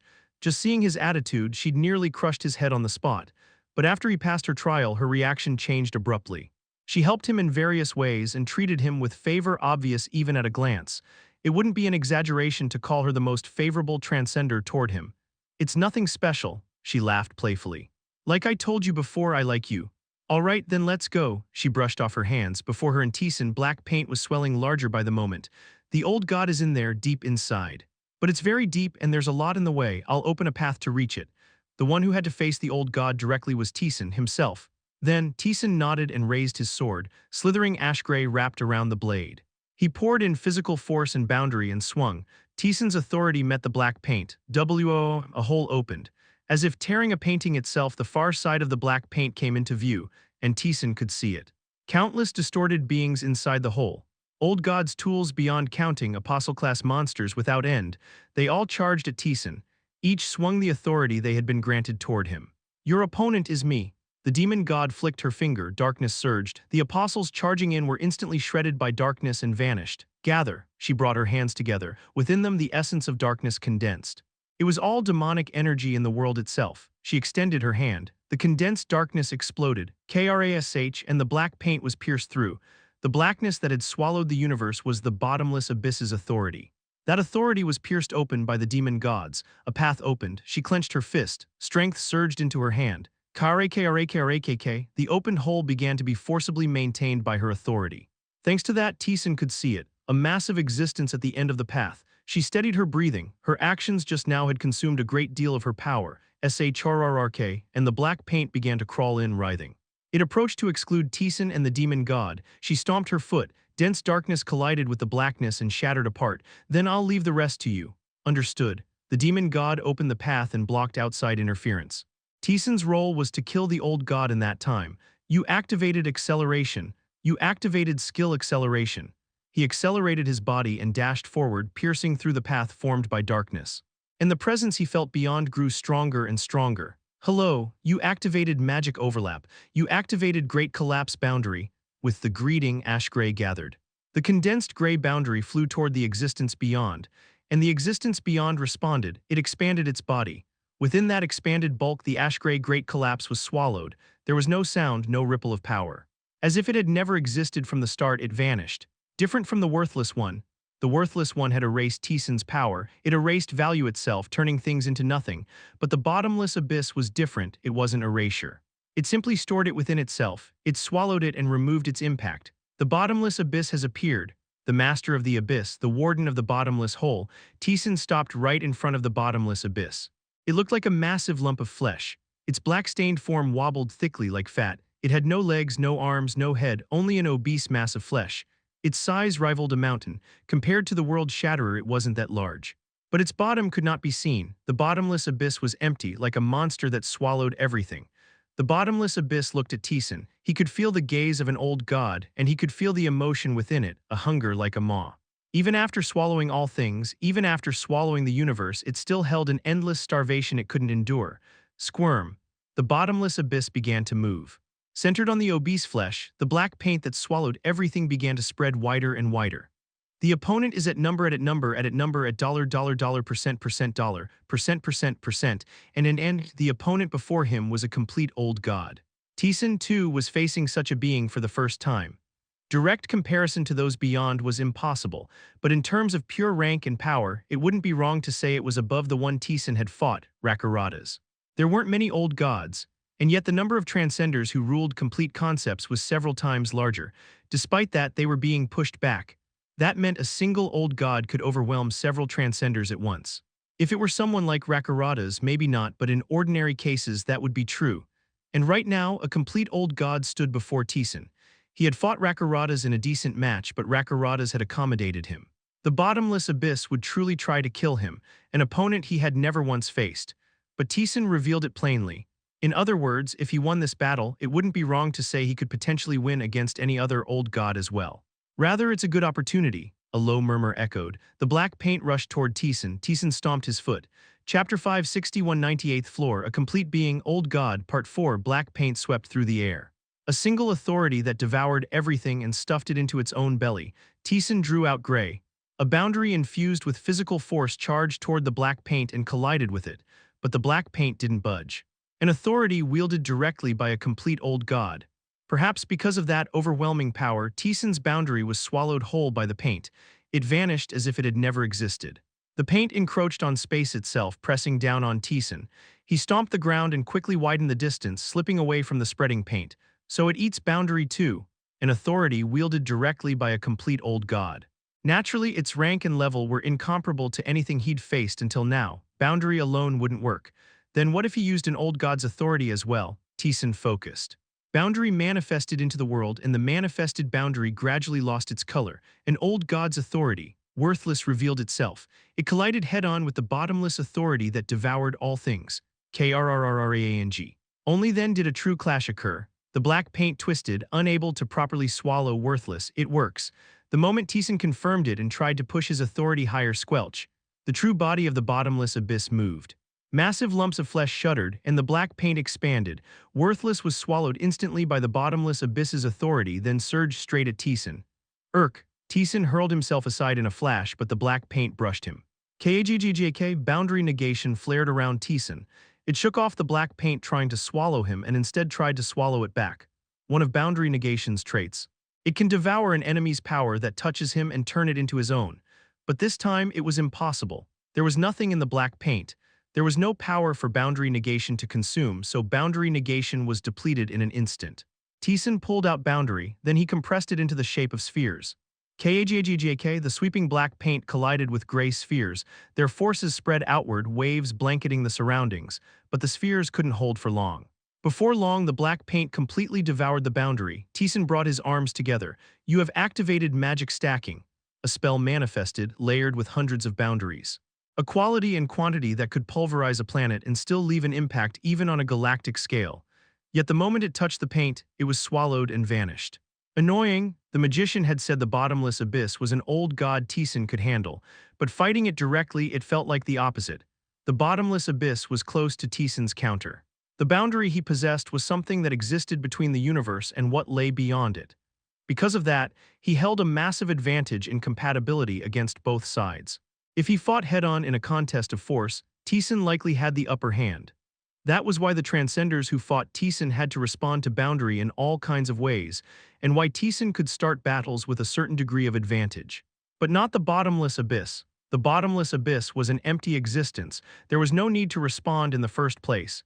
Even boundary could simply be contained inside an empty space. Would soul rank usurpation be meaningless too? That was just an emptied-out space. It wasn't a concept he could usurp. Taesan's gaze sank. Let's test it. There was a power he'd gained from defeating Leviathan. The wrist guard on Taesan's arm shone. You have activated World's End Aggregate. The World's End Aggregate contained within the wrist guard an immense power that proclaimed the end of all things and delivered destruction to the universe. Normally, it wouldn't work on an old god at all. Old gods existed outside the concept of all things. But Taesan infused World's End Aggregate with boundary. He drew up even what was within his treasure chest and spread it out. It was the end of everything. An authority manifested, one that bestowed an end upon all things, and beyond that, upon even what lay past the concept itself. KWAGAGNG, World's End Aggregate exploded and swept across the area. The black paint was blown away in an instant. Taesan focused the surging World's End Aggregate and swung it toward the bottomless abyss. And Taesan himself charged forward. Enormous power condensed into his sword. He would carve a path with World's End Aggregate, then strike the bottomless abyss's true body with physical force infused with multiplication. That was the plan. But Taesan couldn't move as planned. Squelch, the bottomless abyss's body shifted, bloated flesh expanded in an instant, swelling to several times its size, and the swollen flesh touched World's End Aggregate. World's End Aggregate sank into the flesh and disappeared. It left behind no aftershock, no distortion, nothing. Only then did Taesan realize that mass of flesh was, in the truest sense, the bottomless abyss itself. And the black paint it swung around was merely a fragment. You have activated teleport boundary. Tap. He widened the distance by about a planet's span. Through the series of exchanges, Taesan could roughly grasp what the bottomless abyss was. The black paint was part of the authority the bottomless abyss wielded. It died and devoured everything it touched, boundary included, and it had no visible bottom. Hundreds of spells that could scar a galaxy, paint the size of wallpaper, devoured them all. Needless to say, the bottomless abyss's lump of flesh was even worse. It was a single concept. The bottomless abyss's body itself was its authority. A monster. He'd spent quite a lot, yet he couldn't land even a scratch. This was a complete old god. Just pushing through the paint to enter already consumed considerable strength, and even if he got in, the old god's body devoured everything. What do I do? What did he have to do to win against an old god? To deal damage, he needed to strike the old god's true body. But that true body itself was an authority. After a brief hesitation, Taesan made his decision. Let's go simple. Boundary wrapped his entire body and he launched forward. The bottomless abyss's mass of flesh trembled. Black paint spread like ink, staining the world. Taesan didn't dodge. At the fastest speed he could produce, he charged straight at the bottomless abyss. Sensing that movement, the bottomless abyss understood. Taesan had staked a great deal on this single blow. He meant to strike it directly. And because it understood that, the bottomless abyss scoffed. It was the one who embraced all things. With the bottomless abyss that was itself, it could swallow and drop all creation. No matter how strong the opponent, no matter how alien the power, it was the same. If it wished, it could contain the entire universe within itself and still have room to spare. Taesan's power meant nothing to it. Black paint poured over Taesan. It slipped through his boundary and reached him. Boundary negation was consumed at a rapid pace. In an instant, Taesan's bare body was exposed and his attack nullification was spent, but Taesan didn't stop. He advanced and advanced. Pushing forward like that, Taesan arrived right before the bottomless abyss. The bottomless abyss spread itself out, a brazen posture as if to say, "Go on, try it." Taesan stepped forward. He advanced even more until his arm could reach the bottomless abyss, and he still didn't stop. Wait, M-Master, Taesan's body entered the bottomless abyss. The bottomless abyss was startled. It hadn't expected Taesan to fall into it of his own accord, but soon the bottomless abyss shook with delight. Its authority was a bottomless abyss. Once you fell in, you never returned, even if you were an old god, so that's it. The bottomless abyss thought, it's over. It erased Taesan's existence from its mind. And there was another who dared to brandish vulgar power within its domain, the demon god. Next, it would swallow that as well. The bottomless abyss moved its heavy body. The demon god sensed it too. Taesan's presence had vanished and the bottomless abyss was approaching. Confusion surfaced on the demon god's face. Kung. The bottomless abyss arrived before the demon god. The demon god let out a bitter smile and brought her hands together. I did anticipate this possibility at least. An old god was strong. Strong enough that Taesan losing wouldn't be strange. This outcome wasn't unlikely. At the very least, I should try for revenge. The demon god murmured and gathered her hands. Darkness gathered. But compared to the authority she once wielded, it was pitifully small and weak. She had already spent far too much. The bottomless abyss sneered at her. The black paint was about to sweep down, then the bottomless abyss stopped moving. The demon god, who'd been preparing to respond, froze as well. The bottomless abyss had abruptly stopped like it had been struck by lightning. Gurgle, the bottomless abyss's body twisted. The bottomless abyss's body was itself an authority, a bottomless abyss. Everything that was swallowed could never flow out again, and yet a clear wave of power was felt from within. It was impossible. Even the bottomless abyss was shaken. It had swallowed more than 10 transcenders so far, but none of them had ever escaped from within. Taesan, the demon god muttered, "Hey you, what kind of insane stunt is this?" Ah. Master, Bardre roared and Akasha panicked. Taesan was inside the bottomless abyss's authority within the bottomless abyss. He couldn't see anything. There was only an endless, pitch-black cliff. It really has no end, Taesan muttered. No bottom wasn't a lie. This place was quite literally infinite. He swung his sword, but it struck nothing and vanished. Magic, black magic, anything. The moment it was produced, it disappeared somewhere. Even Taesan's existence was the same. His very being was falling away and vanishing somewhere. At this rate, even if he lasted long, it would be a day at most. It wasn't much different from being exposed bare to an old god's authority. He wouldn't last, so he intended to finish it before then. What are you going to do? This is insane. Either way, I don't have good odds in a frontal fight. It took no small amount of strength just to break through the black paint. Then he'd have to break through and strike the bottomless abyss directly, but with its devouring nature, even that was impossible. So instead, he entered from the start. He would blow it up from the inside.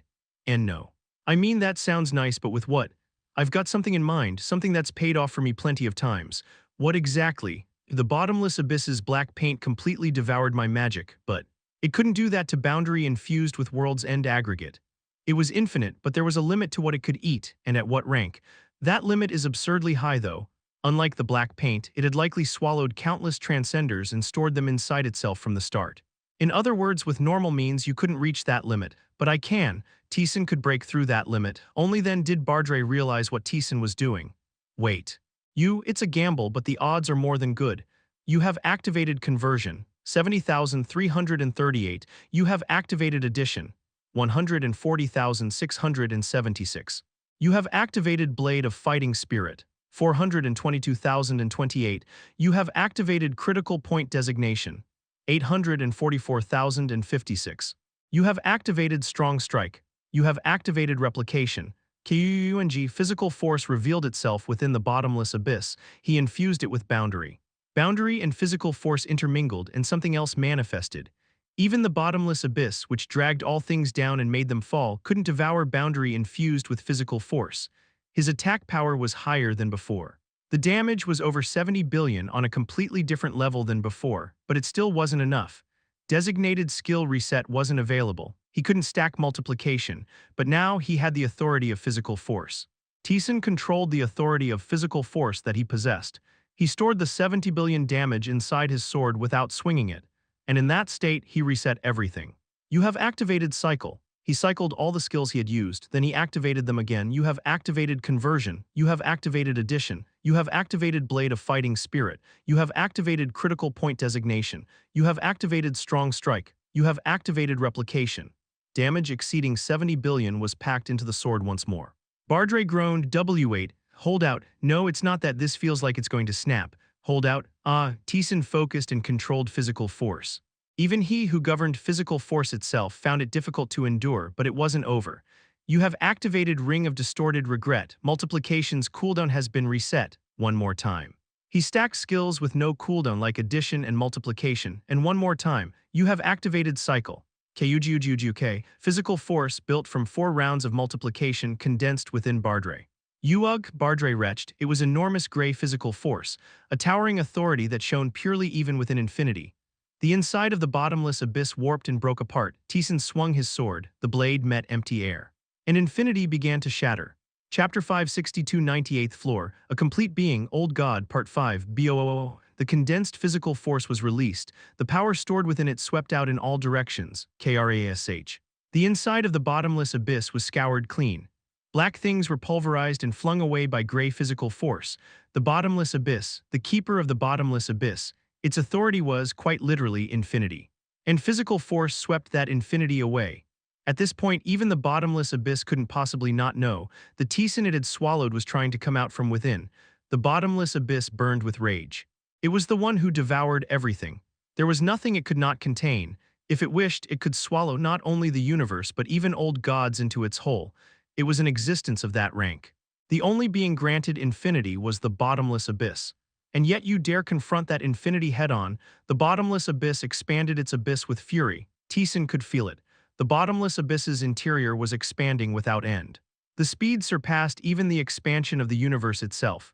So what he wanted wasn't to fill infinity, it was to shatter it. With the physical force he held, it was more than possible. I get why the magician made me deal with the bottomless abyss. With that thought, Taesan swung his sword. The black space broke and the backlash raged outward. The endlessly expanding space couldn't withstand Taesan's physical force. The bottomless abyss realized this was something it could not swallow, something that exceeded its own rank. The backlash was violent enough to be felt even outside. The demon god let out a groan. No way, crack. The authority of infinity fractured. Taesan put rough strength into it and pulled. 782,560,331,566 damage to the bottomless abyss. 780,560,331,566 damage to the bottomless abyss. 783,333,127,124 damage to the bottomless abyss. 783,333,127,124 damage to the bottomless abyss. 55,864,546,432 damage to the bottomless abyss. 55,554,576,412 damage to the bottomless abyss. A total of over 3 trillion damage. All of it converted into physical force and tore through the bottomless abyss's interior. RRRIP, infinity was pierced. A massive hole opened from the physical force and the universe came into view. BOOO. Even the remaining backlash roared beyond the universe. Every concept within its range, including time and space, was stripped of its original form and swept away. The demon god recoiled and wrapped darkness around her body. But the darkness was peeled away in an instant. The demon god's eyes sharpened as she clenched her fist. KING, dense, deep darkness formed a barrier that shielded her. KUGUGUGUNG. Only then was she able to free herself from the backlash of physical force. This is absurd. The demon god let out a hollow laugh. It hadn't been a direct hit, she'd been a fair distance from the backlash. A great deal of power would have been consumed piercing through the bottomless abyss's body, and yet she could barely block it even at full strength. Tap. Taesan returned to the universe through the hole. He turned back to check the bottomless abyss's condition, then smiled in satisfaction. Good. A portion of the bottomless abyss had been blown wide open. Like intestines spilling out after an explosion, its authority continuously poured out from within. KUGUGUGUNG. The bottomless abyss's body convulsed, filled with pain that felt as if it could tear heaven and earth apart. Bardre groaned. I think this time I really snapped. I told you, didn't I? I'm getting chills.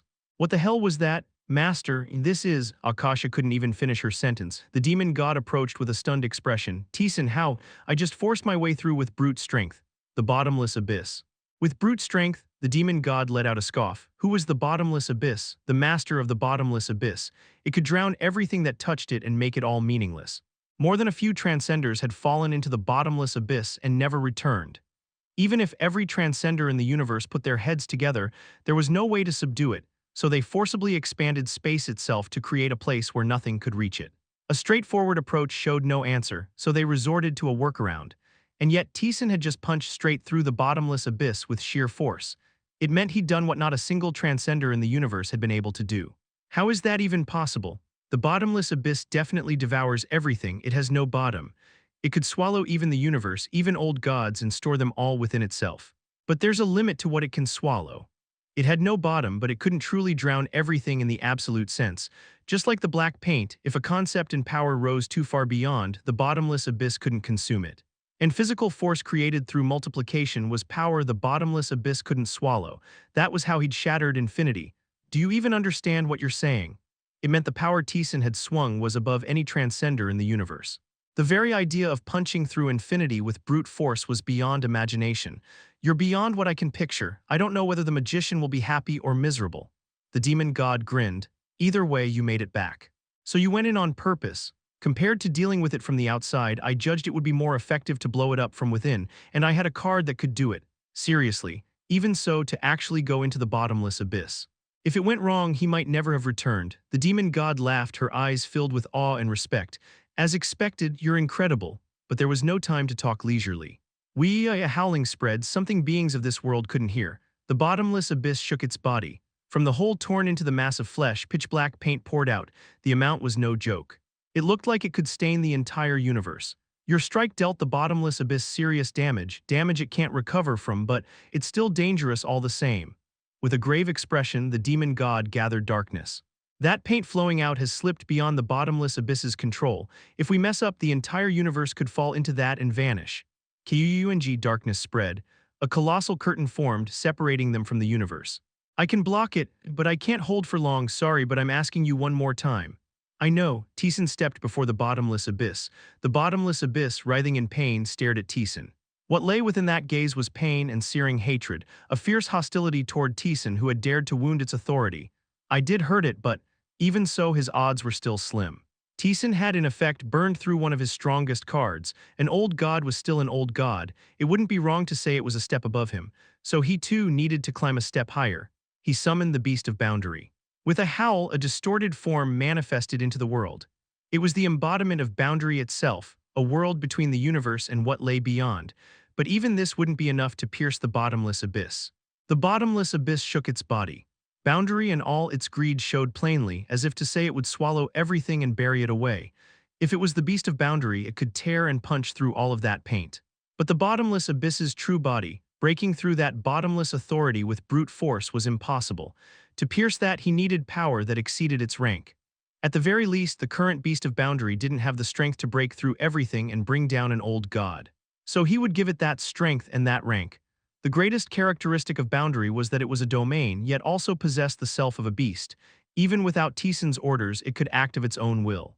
Then could he grant that self life in the truest sense? Could he make the domain called boundary be born as a living being in the truest sense? Taesan possessed the authority that could make it possible. You have activated Cycle. Cycle touched the beast of boundary. The beast of boundary let out a low growl. From the start, it reacted with rejection toward Cycle. Taesan knew that as well. So he tamed the beast slowly, like handling an animal. He let it grow accustomed to Cycle little by little. As a result, at some point, the beast no longer rejected Cycle so strongly. Accept it, he gave the command with force, and at last, complete Cycle took root within the beast. Thump. A heartbeat rang out. A physical form began to take shape within the beast that had never been able to hold a proper body. Boundary began to cycle. Turning and turning, it started to forge a single set of rules and order. A domain began to bloom. The beast of boundary was undeniably powerful. It held the advantage in compatibility over all things in creation and beyond, and as a domain itself, it was vast and towering. But it wasn't perfect. Boundary was a domain beyond. Wielding it within this universe, in the eyes of the universe, it was ultimately something external, wielding an external concept inside the universe. Naturally, that alone came with inevitable loss. No matter how boundary held the advantage in compatibility over everything, it couldn't solve every problem by itself. But now, boundary began to embrace even the laws of the world. Grrrrrrrrrr. And finally, the beast became life. The master of boundary has changed. Transcendence boundary has changed.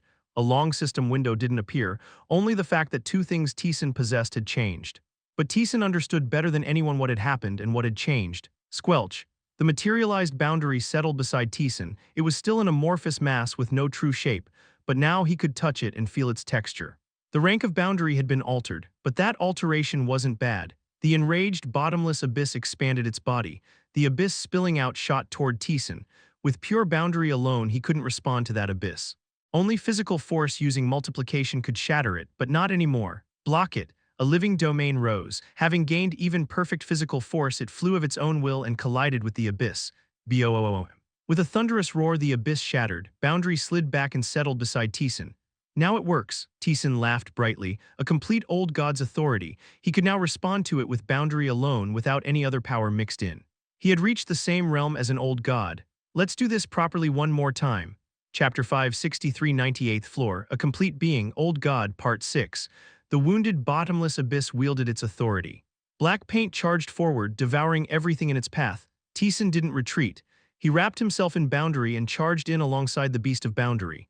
The beast of boundary swelled its body, becoming a massive wave that trampled and suppressed the black paint. Taesan swung his sword and detonated boundary. Kwang boundary and black paint burst against each other. The bottomless abyss shuddered. A chunk split off from the heavy mass of flesh that made up its body. And the separated flesh exploded. Like a claymore, it swept forward, block it. The beast of boundary changed shape, becoming a colossal curtain. It collided head-on with the chunks of flesh. The shockwave shook everything. Even against the chunks of flesh, the beast of boundary didn't give ground. Boundary now had material form as a living being. That meant the authority of physical force and boundary could mix in a true sense. It had been possible before, but it hadn't been perfect fusion. The collision subsided. It had blocked the attack, but the impact on the beast of boundary was heavy as well. It was pierced and torn, tattered and mangled. But it cycles. The damaged, twisted sections slowly restored. Taesan didn't intervene at all. It was like a beast licking its own wounds to heal. Having restored itself in an instant, the beast charged the bottomless abyss once more. Taesan followed. Using the path the beast of boundary carved out, he closed in on the bottomless abyss. Together with the beast of boundary, he pressed the attack. Until now, none of Taesan's attacks had affected the bottomless abyss. That mass of flesh had literally devoured everything, but not this time. It collided with the beast of boundary and the mass of flesh wavered. The bottomless abyss was certainly infinite, but it couldn't devour everything. Anything beyond a certain rank was beyond its ability to consume, and Taesan now met that condition. There was no longer any reason to avoid battle. Taesan didn't stop. The bottomless abyss, raging, moved as well. The old god and Taesan faced each other without backing down. Waves rippled outward. The beast of boundary hurled itself forward and slammed into the bottomless abyss. The massive lump of flesh trembled. The bottomless abyss didn't stay still either. It swung black paint, trying to swallow the beast of boundary. Taesan issued a quick command to make it evade, but it didn't fully succeed. A part of the beast of boundary was eaten. It cycled and recovered at a rapid speed, but it was still a clear loss. Taesan clicked his tongue. So I still can't handle it properly. The beast of boundary, now with a complete body, was slowly slipping out of Taesan's control again. He had to focus all his attention just to control it. That meant Taesan himself couldn't move properly. For now, it was impossible to handle the beast of boundary perfectly. Then Taesan made his decision in an instant. The beast of boundary, about to charge the bottomless abyss, hesitated. Following its master's command, it returned to Taesan. Taesan stroked the slime-like beast. Wrap around me. He gave the order. The beast of boundary obeyed. Slowly, it climbed over Taesan's body and began to cover him from head to toe. It looked like gray armor. Naturally, the bottomless abyss wasn't going to watch that calmly. It spewed itself out. With the abyss spilling from the hole, it tried to swallow Taesan whole. Wearing the gray armor, Taesan swung his sword. The beast and Taesan's will synchronized and power exploded. The abyss shattered with a roar. Fragments rained over Taesan, but the beast of boundary wrapped around him rejected and excluded it all. If it was hard to control, then make it one with himself. Force it to match his actions and follow along. For now, this was the right way to use it. With the beast worn like armor, Taesan drove strength into his legs again. The bottomless abyss moved its heavy body directly. A massive collision spread out. Outside, the demon god guarding the perimeter felt a sudden, crushing burden. It's hard to hold. The demon god muttered with a groan. Her role was to suppress the bottomless abyss's abyss and the shockwaves of power so they wouldn't affect the universe. It was the same role the magician had played on Earth back then, but she was under no small strain. Every time Taesan and the bottomless abyss collided, the barrier she spread shook violently. Unless she drew out her full strength, it looked ready to shatter at any moment. With her rank hauled up hard, the demon god watched the battle. The colossal mass of flesh moved. Dragging foul abyss behind it, it tried to stain the universe and swallow Taesan, and Taesan responded without giving an inch. He shattered the abyss head-on and struck the bottomless abyss's true body. Incredible. The demon god let out pure admiration. The demon god was providing support, but what she was doing was preventing the contamination from spreading beyond the universe. She wasn't interfering with the fight itself, which meant Taesan alone was facing the bottomless abyss head-on. Very few transcenders could do that.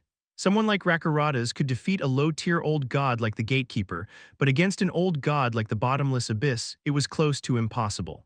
Even if Taesan's alien nature gave him an edge against old gods, it was a scene she couldn't believe. "Win, strong one," the demon god murmured softly. Gray and abyss collided and the waves shook space itself. Kung. The battle continued. Taesan wasn't being pushed back by the bottomless abyss, and that fact was unexpected even to Taesan. "I didn't think I could fight this evenly." He had certainly reached the same realm as the bottomless abyss. But it was an unstable seat he had only just stepped into. He couldn't properly handle the beast of boundary that had gained the cycle of life, so he forced it to synchronize with him. The biggest advantage of the beast of boundary gaining a self was that, despite being his authority, it could act independently, and he was throwing that advantage away entirely. And yet he wasn't getting overwhelmed. No. The bottomless abyss was slowly weakening. Taesan soon realized why. Squelch. From the hole Taesan had pierced with multiplication, abyss poured out. The leak didn't stop. It truly looked like it could stain the entire universe. The hole Taesan made with multiplication inflicted damage an old god could never recover from. An old god's invariability. Their strongest trait, they were born that way and they never changed. He had damaged that trait itself. The bottomless abyss could no longer exist as the bottomless abyss. A bottom had formed in the bottomless abyss. The bottomless abyss's body was a collection of authorities. A hole in that collection meant exactly that. Taesan lifted the corner of his mouth. He had been thinking about it. How could he bring down the bottomless abyss? Even attack power exceeding 3 trillion only managed to open a hole. Killing it through physical force was practically impossible. He tried landing blows with the beast of boundary, but it didn't seem to mean much. He hadn't been able to come up with a clear method to finish it. But now the answer was here. Kang, he charged, boundary wrapped around his entire body. The bottomless abyss swung its authority. It splattered the leaking abyss in clumps, blocking the path and trying to devour Taesan. Without stopping, Taesan detonated the beast of boundary. Shrish, the armor around Taesan surged. It swept outward and dyed everything into boundary's domain. It collided with the abyss and both sides shattered and broke apart. Kwggng. The bottomless abyss shuddered. The mass of flesh expanded and devoured everything. The beast of boundary wrapped around Taesan was stripped away. It cycled and refilled itself in an instant, but it was being eaten even faster. But Taesan didn't retreat. Instead, he reached toward the abyss. "You have activated soul rank usurpation." He usurped the bottomless abyss's authority itself. Until now, Taesan hadn't used soul rank usurpation against the bottomless abyss. More accurately, he hadn't been able to. Soul rank usurpation wasn't perfect. While usurping, Taesan was left defenseless, and his opponent was a complete old god. He couldn't guarantee he could properly usurp it and wield it. Rather than taking that risk, he judged it better to fight while keeping soul rank usurpation half-sealed. But not anymore. The bottomless abyss had lost its invariability. Its authority had fallen, its bottom had formed. If so, he could usurp it as much as he wanted. The abyss fell under Taesan's control. Like a lower-ranked power, the process carried no great burden, and Taesan swung the abyss he had usurped. The bottomless abyss that devoured everything and the bottomless abyss's authority collided. There was no shockwave, no backlash, nothing. Each abyss devoured the other, and that was the end of it. And for the first time, the bottomless abyss stopped moving. It simply stayed there as if stunned. Then, a moment later, its authority exploded. A mindless abyss packed with rage shook everything. It was the fury of one whose possession had been stolen. "Go ahead," Taesan smiled and charged. He batted away the black paint flying at him and arrived right before the bottomless abyss. Then he reached out a hand toward it. "You have activated soul rank usurpation." Clunk. He stole the bottomless abyss's authority itself. And he poured the stolen authority straight back into the bottomless abyss. Taesan's stolen abyss collided with the bottomless abyss's abyss, shaking it. The bottomless abyss twisted violently. To shake Taesan off, it excluded and denied him. Abyss surged up, trying to die Taesan. He couldn't usurp all of it, so get up and block it. At the command, the boundary around Taesan surged up. It swept across, blocking the abyss and shattering it. Taesan didn't stay still either. He moved quickly, dodging the bottomless abyss's abyss and latched on again. "You have activated soul rank usurpation." He usurped the abyss and swung it. In that process, little by little, the bottomless abyss's authority was undeniably shrinking. Only then did Bardre realize what Taesan was aiming for. Taesan, don't tell me you're a power with a bottom. If you keep spending it, will eventually show its end. He usurped the bottomless abyss's authority with soul rank usurpation. The moment a bottom formed, it was destined to meet an end someday, so he would make it spend everything. The bottomless abyss's authority. He would drain it until there was nothing left to squeeze out, then finish it. That was Taesan's judgment. Is that really possible? Even Bardre could sense it instinctively. What Taesan was trying to do was correct, but what was correct and what was achievable were two different things. Even if a bottom had formed in the bottomless abyss's abyss, he couldn't guess what kind of bottom it was. It would never be shallow. It would still be an abyssal bottom close to infinity, and Taesan was saying he'd consume it all. That meant he'd have to dodge and block every one of the old gods' attacks through the entire process. It sounded close to impossible, but for Taesan it wasn't that difficult, an S-rank monster. A terrifyingly strong monster with millions of HP, a being that could kill Taesan with a single blow. And Taesan had brought such a being down with a pitiful 50 damage.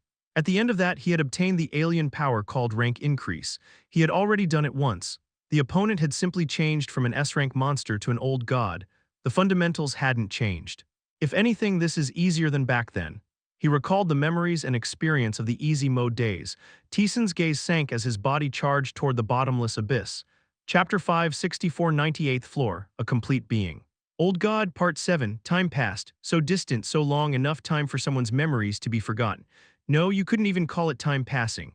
Around the bottomless abyss in Taesan, the flow of time was twisted and broken. From the universe's perspective, not that much time had passed, but if time had flowed normally, it would have been long enough for civilizations to change. The demon god slumped down. She too was caught within the distorted flow of time. Even for a transcender, she had been blocking the ripples of their clash for no short span.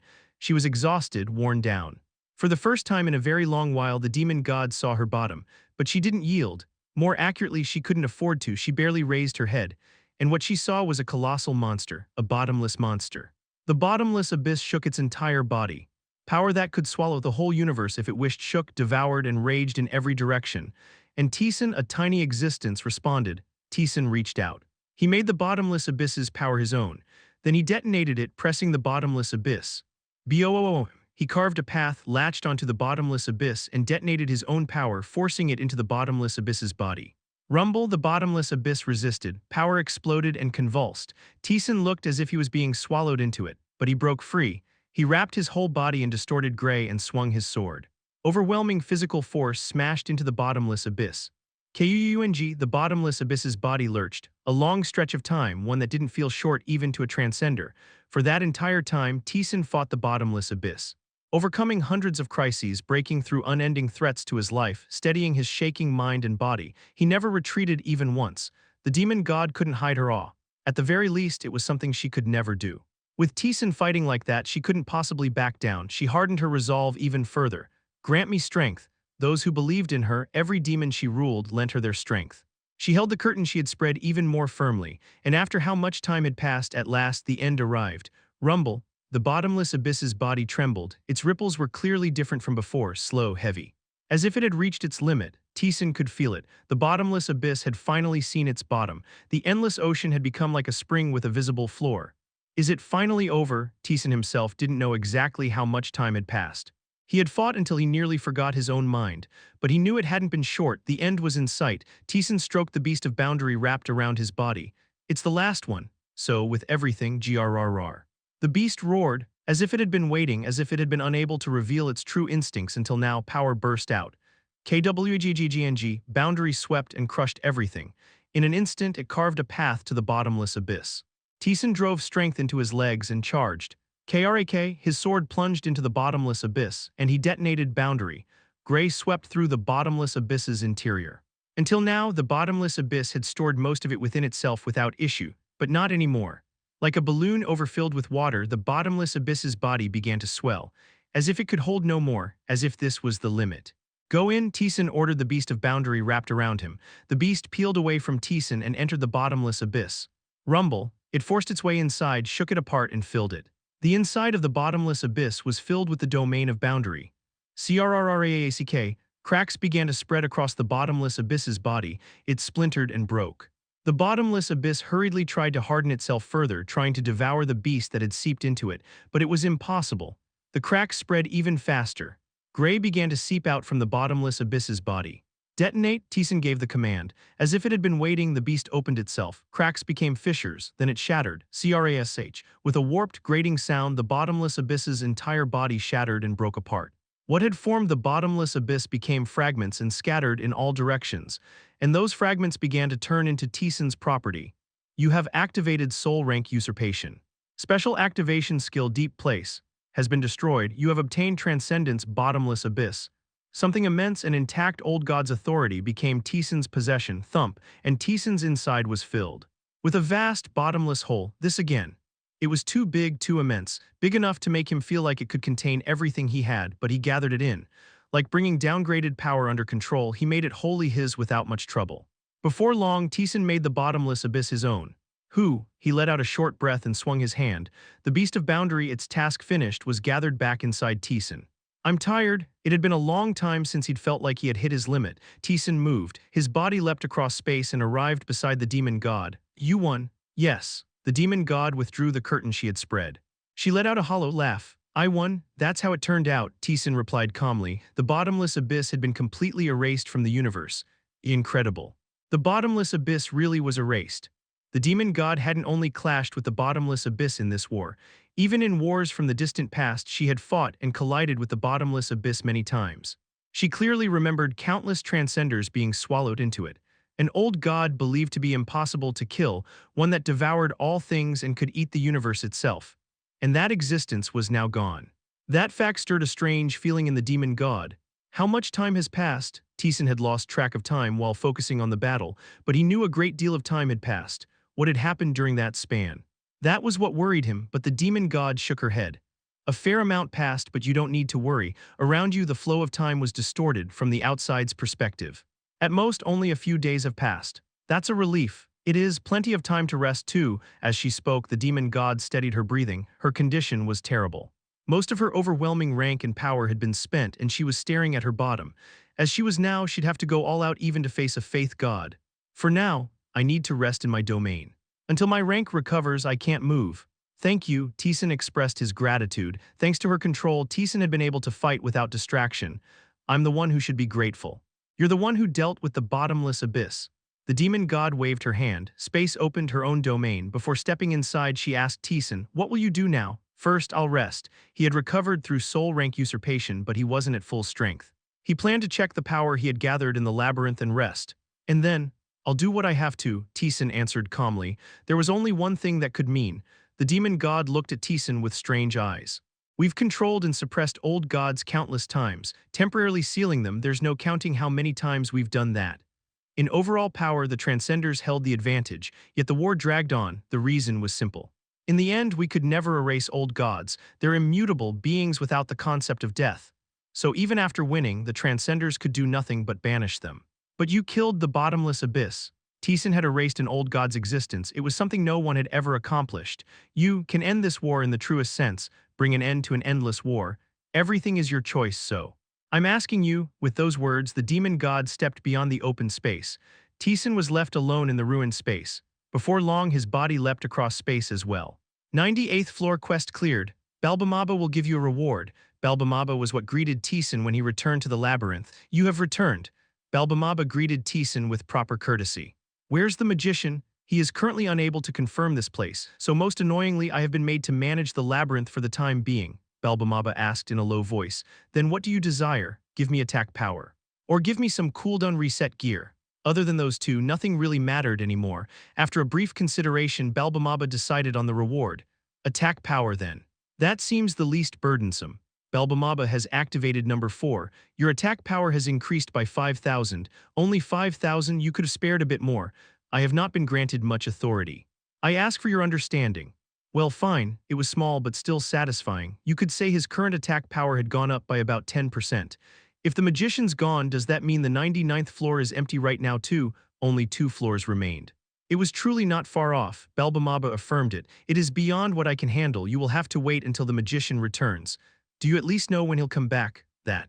I do not know either. Yeah, then Teeson had no intention of waiting quietly. He would do what he needed to do. All right then, that's enough. Good work.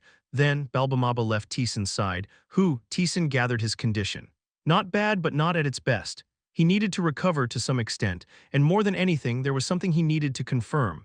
In the process of placing Cycle into the Beast of Boundary, the Master of Boundary and Boundary itself had changed. He needed to confirm exactly what had changed and what was now possible. And above all, he had erased the bottomless abyss. Unlike before, it had been an intact authority, an intact old god's authority, neither added to nor taken from. Transcendence, bottomless abyss. Proficiency 99%, a deep, deep hole. To the extent you can handle it, you can accept and drop everything. Chapter 565, World Slayer, Part 1. The sentence, everything was written there. It meant exactly what it said. If Teeson could handle it, he would literally be able to accept and drop everything. Right away, he could feel the empty space inside him. A massive void, a huge hole so vast you couldn't see its end. If he wanted, it felt like it could swallow even the universe. But it wasn't perfect. The bottomless abyss's true authority was the authority of infinity, an infinity with no bottom. But the bottomless abyss Teeson had obtained had a bottom. It was so deep and wide that it was hard to grasp its end, but it was a definite bottom. Is it because I twisted it? It seemed to be because he had usurped it after damaging the bottomless abyss's immutability. In fact, even the proficiency had stopped at 99% instead of 100%. That 1% would never close. The bottomless abyss had been completely erased. Even so, the authority's value hadn't dropped much. The bottomless abyss was still vast and deep. What he could do with it didn't change all that much. What he could do with the bottomless abyss he'd just gained was absolute defense. Swallow every attack aimed at him and store it inside himself. It did say to the extent the owner can handle. But as Teeson was now, even a transcender's power, no, even an old god's authority, could be swallowed without much trouble. In the end, for an enemy to land an attack on Teeson, they would have to break through boundary negation, fill the bottomless abyss to the brim, and then exhaust all of attack nullification. Absolute defense, huh? It's not quite enough to call it that. No, it's absolutely enough to call it that. Bardre let out a hollow laugh. He'd stayed quiet from shock until now, but he'd finally regained himself to some extent. You killed an old god. An intact old god. The bottomless abyss had fallen by Teeson's hand. Even if it's not perfect, you usurped an old god's authority itself, if someone wants to get past that and make their attack reach you. I don't know, I can't even think of who could do that. No matter how I look at it, soul rank usurpation is an absurd power, perfectly usurping an old god's authority. Gaining an old god's authority every time he brought one down, something like that shouldn't exist. In the truest sense, you really could end the war. Maybe. Teeson still wasn't sure. The usurper and the god of fall still weren't moving. The two of them were clearly aiming for something. And Teeson had stepped into an old god's domain. He had seen the warped space, and the space dyed black with his own eyes, experienced it with his own body. And from the moment he entered that domain until the moment he came back out, there had been a gaze fixed on him the entire time. At the time, he hadn't realized it. He hadn't even noticed there was a gaze at all. There was only one reason. The owner of that gaze was too immense. As if it were the old god's domain itself, even Teeson couldn't properly grasp it. It was only after retracing again, the faint sense of dissonance he'd felt back then that he barely realized it. That gaze's owner hadn't shown hostility toward Teeson. The emotion within it was probably interest and curiosity. Just what kind of being it was. The old gods that had attacked the boundary to invade the universe. Even among them, that being hadn't been seen. Like an observer, it had only watched. There were still too many unknowns. Since he couldn't be sure, he planned to grow his strength as much as possible. What he gained from this battle wasn't only the bottomless abyss. In the process of placing Cycle into the Beast of Boundary, two skills also changed. Master of Boundary, a newly born ruler of Boundary. The boundary that exists because of you has finally gained its own ego. It was born as a living being. Boundary follows your commands and shows hostility toward your enemies. Transcendence, boundary, proficiency. 100%, a boundary line, something that lies between the world and what lies beyond the world. It was born as a complete ego and a living being. The changes were exactly what Teeson had expected. The part about boundary becoming a living being had been added. Boundary was placed into Cycle and was born as a complete living being. He couldn't say exactly what had changed, but in the process, Boundary's very rank had been altered. And it had been altered in a very powerful direction. It possessed the physical force of life, cycled on its own to regenerate, and devoured the world. Teeson recalled the Beast of Boundary from when he finished off the bottomless abyss. The beast expanded its own domain and blew the bottomless abyss apart. The important point was the expansion of the domain.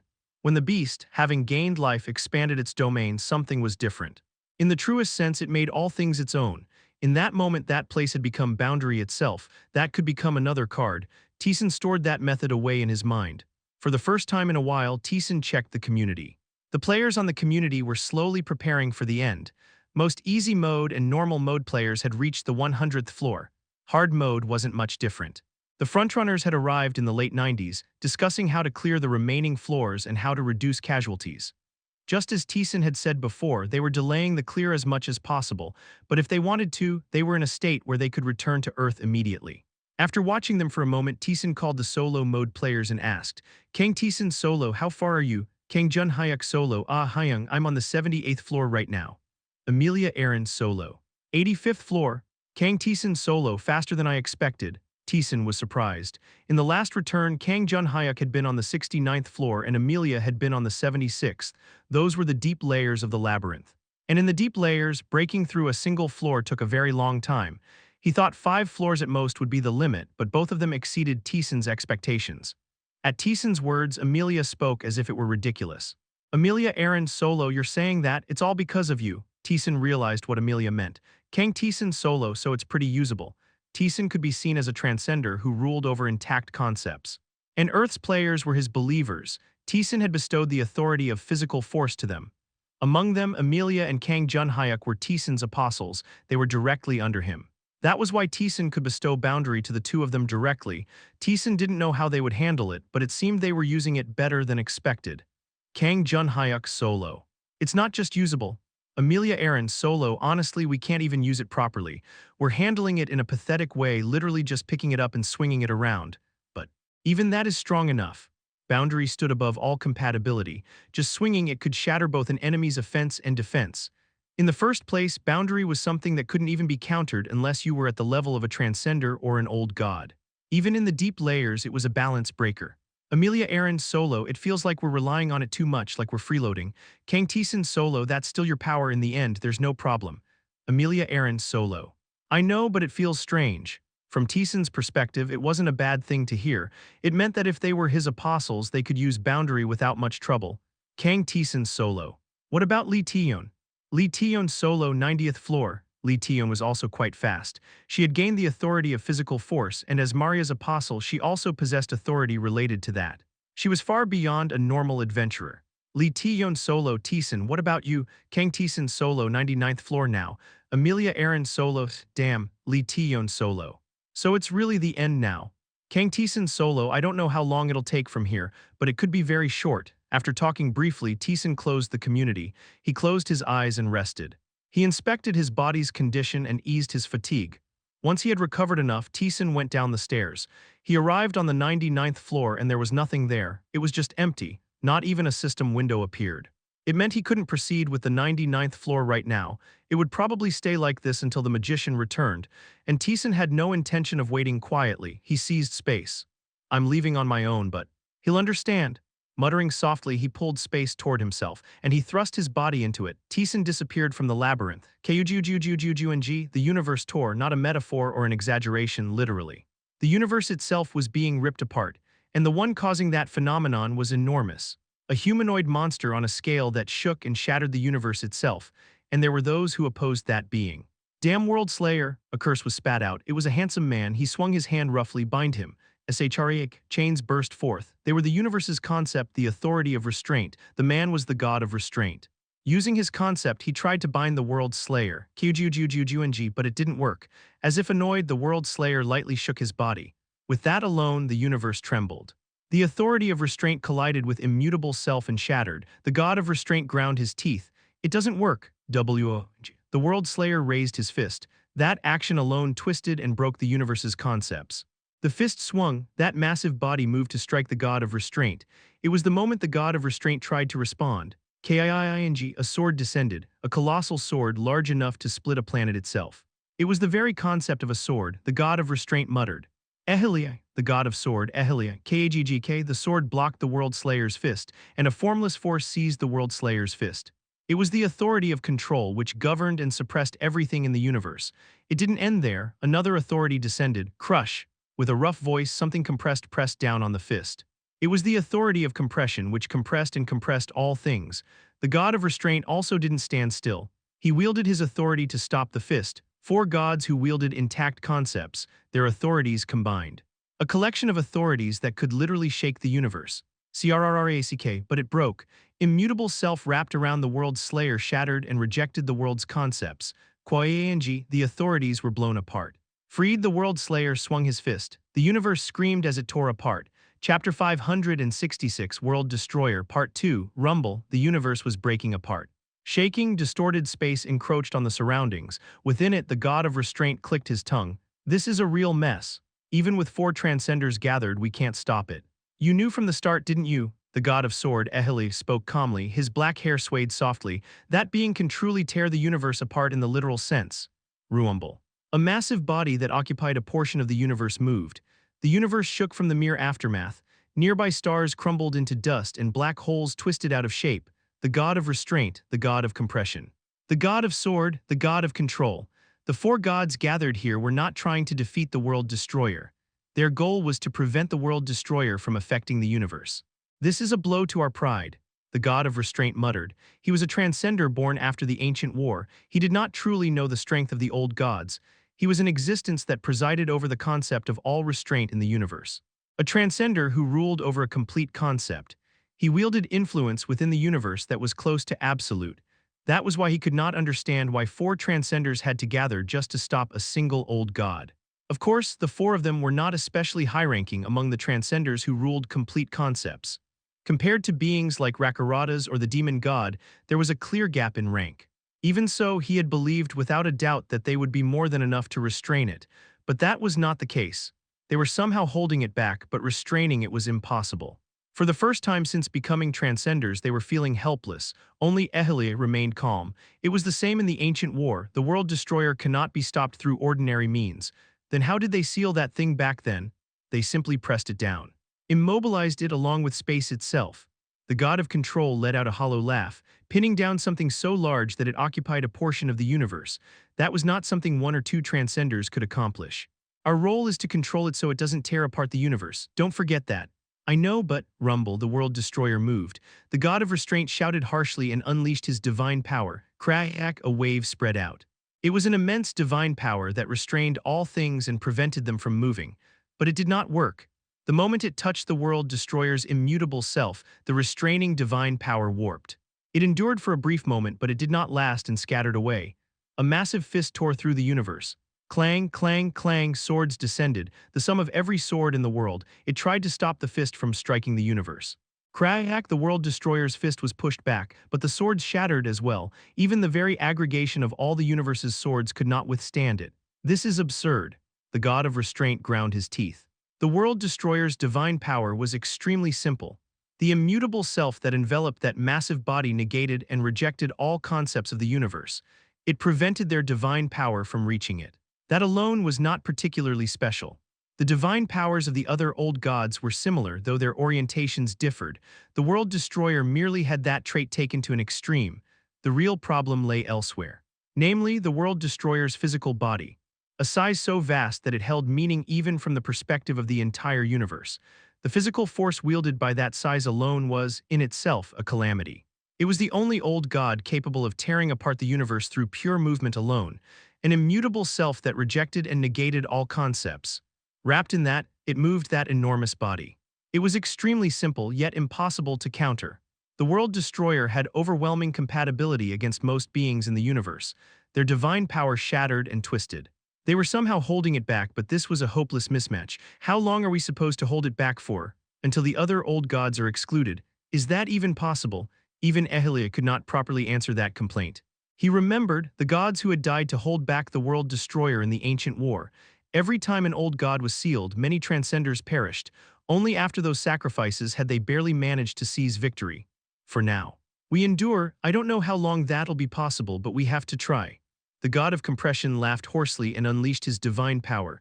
Rumble, the transcenders gave it everything they had. Using all the divine power at their disposal, they tried by any means possible to hold back the world destroyer. But their divine power was torn apart like paper. Even their power was beginning to show its limits. As if irritated, the world destroyer moved its body. A foot lifted, that action alone twisted and crushed space. Dangerous. The Transcenders sensed it at once and used their divine power. They tried to block the World Destroyer's movement. But the World Destroyer ignored all of it and slowly raised its foot. Then the lifted foot came crashing down. A shockwave swept in every direction. It sought to extend its influence beyond the galactic level, reaching even farther. A physical force that crushed and shattered everything spread outward. The Transcenders' faces hardened. They used their divine power to control and block it. Crayak, but it was torn apart. The physical force imbued with immutable self shattered everything.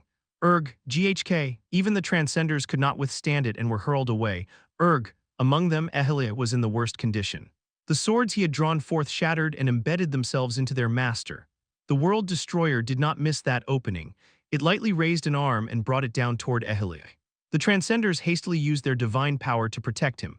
A barrier of divine power formed, creak. The Transcenders heard it clearly, the World Destroyer's sneer directed at them. A sneer that seemed to say, resist all you want. You cannot stop me. Boom, the barrier began to crack. The fist advanced slowly but surely to crush Ehelia. The god of restraint realized it. No matter how desperately they blocked it, the World Destroyer's fist would ultimately crush Ehelia.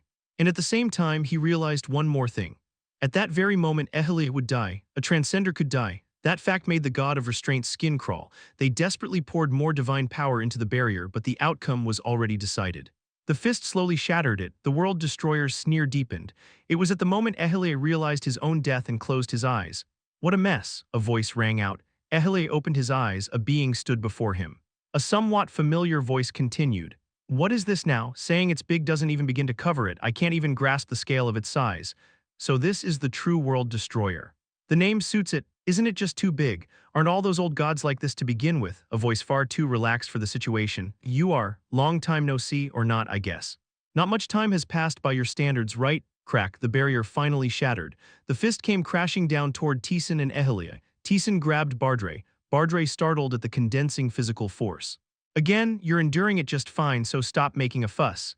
He swung his sword, the fist and the blade collided, and the World Destroyer's arm was lifted. Rumble. The arm of something so vast it held meaning even as a concept of the universe was knocked upward. The World Destroyer's body was pushed back. The god of restraint's pupils widened. What? That colossal body being forced back. That too was beyond anything he had imagined. Only then did he recognize the being standing beside Ehelia. Kang Taesan, the god of compression, murmured the name softly. A being born from the universe, yet one who had transcended it. A being who had drawn the attention of countless gods. They too had witnessed the duel between Rakaratas and Taesan with their own eyes. The situation looks pretty bad. Embarrassingly so. If it weren't for you, I would have nearly died. Taesan looked at the gods, 4 transcenders who ruled concepts. So even the 4 of you are struggling with it. That being is simply like that. Our compatibility against it was poor from the start, but for you it shouldn't be too much of a problem. The god of sword let out a hollow laugh. Not much time has passed, yet many things have changed. Inside the labyrinth, the god of sword had once tested Taesan. At the time, he had clearly been superior, but not anymore. Taesan spoke calmly. I'll leave the aftermath to you. It's a problem we should be dealing with, but sorry. We'll rely on you. Taesan's body shot toward the staggering World Destroyer. The other Transcenders belatedly gathered around Ehelia. Are you all right? Thanks to him. Kang Taesan, is it? I heard he was somewhere else. It seems he finished there and came here. All we need to do is contain the aftermath. We'll leave the rest to him. Even so, it'll be difficult for him alone. The god of compression muttered. They all knew Taesan was strong. Rakaratas was a top-tier transcender. The fact that Taesan had endured the full force of such an opponent meant he was overwhelmingly above them. But the opponent was the World Destroyer. An enemy that even 4 gathered transcenders had failed to contain. He could not imagine Taesan handling it alone. He'll be fine. But Ehelia spoke calmly. No, he will most likely win. How can you be so sure? From his perspective, the World Destroyer would probably be the easiest of the old gods to deal with. Rumble. The World Destroyer regained its stance. Watching it move, Taesan muttered, where's its head? It was difficult to tell where its legs, arms, and torso began and ended. Even with his perception ability, he could not clearly make out its exact shape or size, but he could unmistakably feel its gaze, bewilderment, along with hostility and killing intent. Wow, Taesan snapped his fingers. A writhing rage could be felt. Rumble, an arm moved, the swept-up universe tore and cracked. That was a mass of immense physical force. If unleashed as it was, it contained enough power to annihilate the solar system itself. But Taesan did not retreat. He raised his sword, and he swung it toward the wall descending upon him. The sword and the World Destroyer's arm collided. Compared by size, the difference between them was like that of a human and a speck of dust. Boom, but Taesan was not pushed back. He did not retreat even a single step as he met the World Destroyer head-on. No, Kryak, bit by bit, he was actually pushing the World Destroyer back. Taesan put more force into his sword. The divine power he wielded. He controlled the physical force and concentrated it, then he swung it as it was. Kryak, the World Destroyer's body shook. Taesan was pushed back as well, his body tried to fly away at light speed. Clang. Clang, clang, but he endured it. Manipulating the divine power of physical force he possessed, he nullified the force acting on him. Tap. Taesan shook his sword lightly. From that single clash, he measured the sensation he had felt and the amount of divine power it had consumed. Then he reached a conclusion. Manageable. Chapter 567, World Destroyer, Part 3. The World Destroyer roared in fury. Unable to accept the fact that it had been pushed back, that something had actually blocked it, it let that emotion erupt. Ruyumble, that emotion alone made the universe tremble and threaten to break apart. The four transcenders drew out their divine power to stop the impact from spreading throughout the universe. Ruyumble, the World Destroyer lifted its foot, then it brought it crashing straight down toward Taesan. The moment that foot landed, the galaxy itself would be destroyed. It contained that much power, but there was no fear. Taesan neither dodged nor retreated. He drew his sword, he controlled divine power. Not only did he imbue his sword with physical force, but he also took control of all the physical force trembling in the surroundings. Even the physical force scattered by the movement of that foot fell under Taesan's control. Then the sword met the foot. Boom, a tremendous pressure bore down on Taesan. In terms of sheer power alone, it was such an overwhelming force that he should not have been able to withstand it. Kryak, but he endured it. He controlled physical force, his own physical force and all the physical force created by the World Destroyer's movement, and he made it his own. He infused the physical force he had seized in that way into his sword. Crack. Physical force exploded. The World Destroyer's foot rose back up. Taesan's body also tried to plunge downward. Boom, but he controlled the physical force and halted his body's fall. Rumble, the World Destroyer regained its posture. The damage was minimal. Its stance had merely been thrown off by the collision of forces. But even that alone was an unprecedented shock to the World Destroyer. Taesan lazily swung his sword. Not that impressive. The World Destroyer's power was simple in the end. It merely wielded the physical force released by a body so massive that it held meaning even on a universal scale. It was just that because of that size, the physical force it produced tore the universe apart. The phrase, the violence of scale, fit perfectly. Unlike the usurper, it was a being that wielded a concept of the universe itself. But Taesan was a being who governed physical force itself. No matter how immense the physical force wielded by the World Destroyer was, as long as it belonged to a concept of the universe, Taesan could control all of it. Of course, if that were all, it likely would not have trampled countless transcenders. If it had been nothing more than simple physical force, there were many concepts of the universe that could have countered it. The real problem was the immutable self surrounding the World Destroyer. That divine power, which negated and rejected all things, prevented the transcenders from interfering with physical force. That was why the World Destroyer was so overwhelmingly powerful, but none of that mattered to Taesan. Boom, the World Destroyer swung its fist again. Without retreating, Taesan swung his sword. Boom, sword and fist collided. He tried to bring the physical force generated by the World Destroyer under his control. Interference occurred in that process. The World Destroyer's divine power, immutable self, it blocked and rejected concepts of the universe. It tried to reject Taesan's control over physical force, but it had nothing to do with Taesan. Creak, crack, the boundary negation surrounding him activated. It clashed against immutable self. The two incompatible powers mixed and shook against each other, creating a gap through which concepts of the universe could intervene. And through that gap, Taesan interfered with the World Destroyer's physical force and seized it. Crack. The World Destroyer was pushed back once again. Throughout that entire process, Taesan felt no particular burden. The boundary negation he possessed had originally been the World Destroyer's divine power, immutable self. He had usurped it from a splinter and devoured it, making it his own divine power. It had merged with the death-born of strife and been reborn as a new divine power. Because of that, its fundamental structure was similar to immutable self. A certain degree of divine power compatibility occurred. Originally, as a perfect lower-tier version, it likely would not have had any effect on the World Destroyer, but boundary negation had been mixed with a concept of the universe. In terms of the grade of divine power itself, it was inferior, but the peculiarity of being a mixed concept was enough to keep it from falling behind even against immutable self. The divine power of physical force. And boundary negation. Even if those two alone were not enough to defeat the World Destroyer, they were enough to keep Taesan from being overpowered, and the power Taesan possessed was not limited to that. Then shall we begin? He had already confirmed how far he could go with those two divine powers alone. Now it was time to use the others. Taesan moved. He charged toward the World Destroyer at terrifying speed. Ruyumble. A fist swung down. Taesan did not dodge. He did not swing his sword, nor did he charge into it head-on.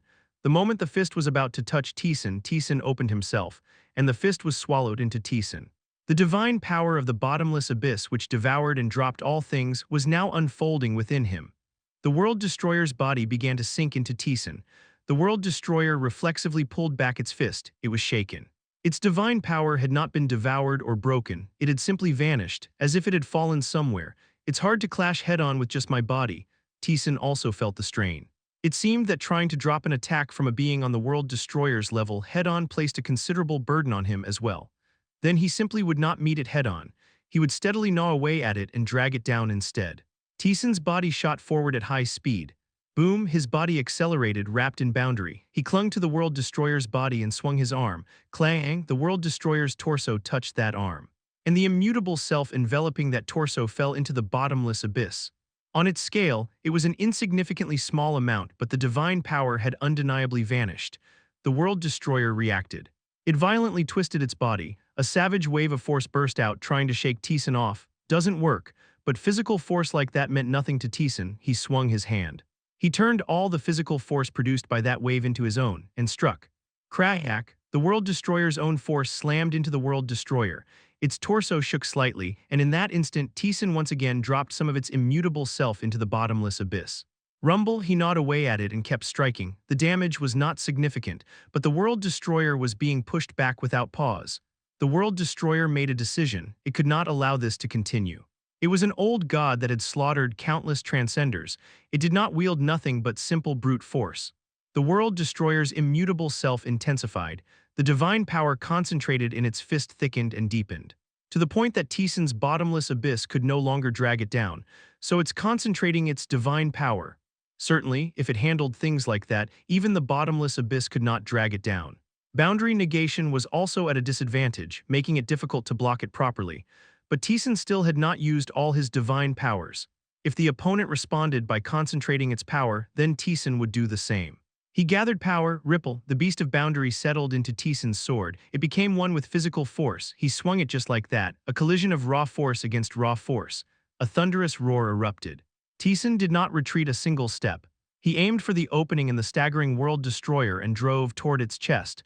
Gathering everything into a single point, he thrust his sword. He dropped immutable self into the bottomless abyss and erased it, then drove his sword into the exposed body. You activated multiplication. Crack! The World Destroyer's massive body slid backward. Taesan sheathed his sword. That sword was stained with red liquid, so even an old god's blood is red. He had seen blood before, so he was not especially surprised. Taesan launched himself forward once more, and all the Transcenders watched that battle. What is this? The god of control muttered. He's handling it too easily. It was not that there was no danger. The World Destroyer's attacks were more than capable of inflicting meaningful damage on Taesan. Taesan too was dealing with it seriously, using his full power. But that was all. He was not driving himself to the extreme under a relentless assault, nor was he forced to keep throwing out trump cards against an overwhelming enemy. He was simply bringing out the powers he possessed one by one and dismantling his opponent, without much difficulty. It looked like someone calmly solving a puzzle set at just the right level of challenge. That sight was a tremendous shock to the Transcenders. Ehele spoke. If it were another old god, he would not be able to deal with it this easily, but against the World Destroyer there shouldn't be much difficulty. Taesan and the World Destroyer were practically polar opposites in terms of compatibility. With only physical force and boundary negation they would be evenly matched, but Taesan's power did not end there. The god of compression spoke in a voice full of disbelief. Just how many divine powers is he wielding? Physical force. A divine power similar to immutable self, the divine power of the bottomless abyss, and boundary, that made 4, and he still seemed to have power left to spare. Originally, it shouldn't have been to this extent. He should not have been able to deal with it this easily. If the World Destroyer had used its full power to crush Taesan, Taesan too would have been forced to risk his life and expend a massive amount of strength. No matter how overwhelming the compatibility advantage was, the World Destroyer still possessed enough power to overcome that. The reason he could deal with it so calmly was because Taesan had obtained one divine power. the divine power of the bottomless abyss, an abyss that dropped all things, something that literally dropped and devoured everything without consumption and without wasting power. Even an old god's divine power, even immutable self.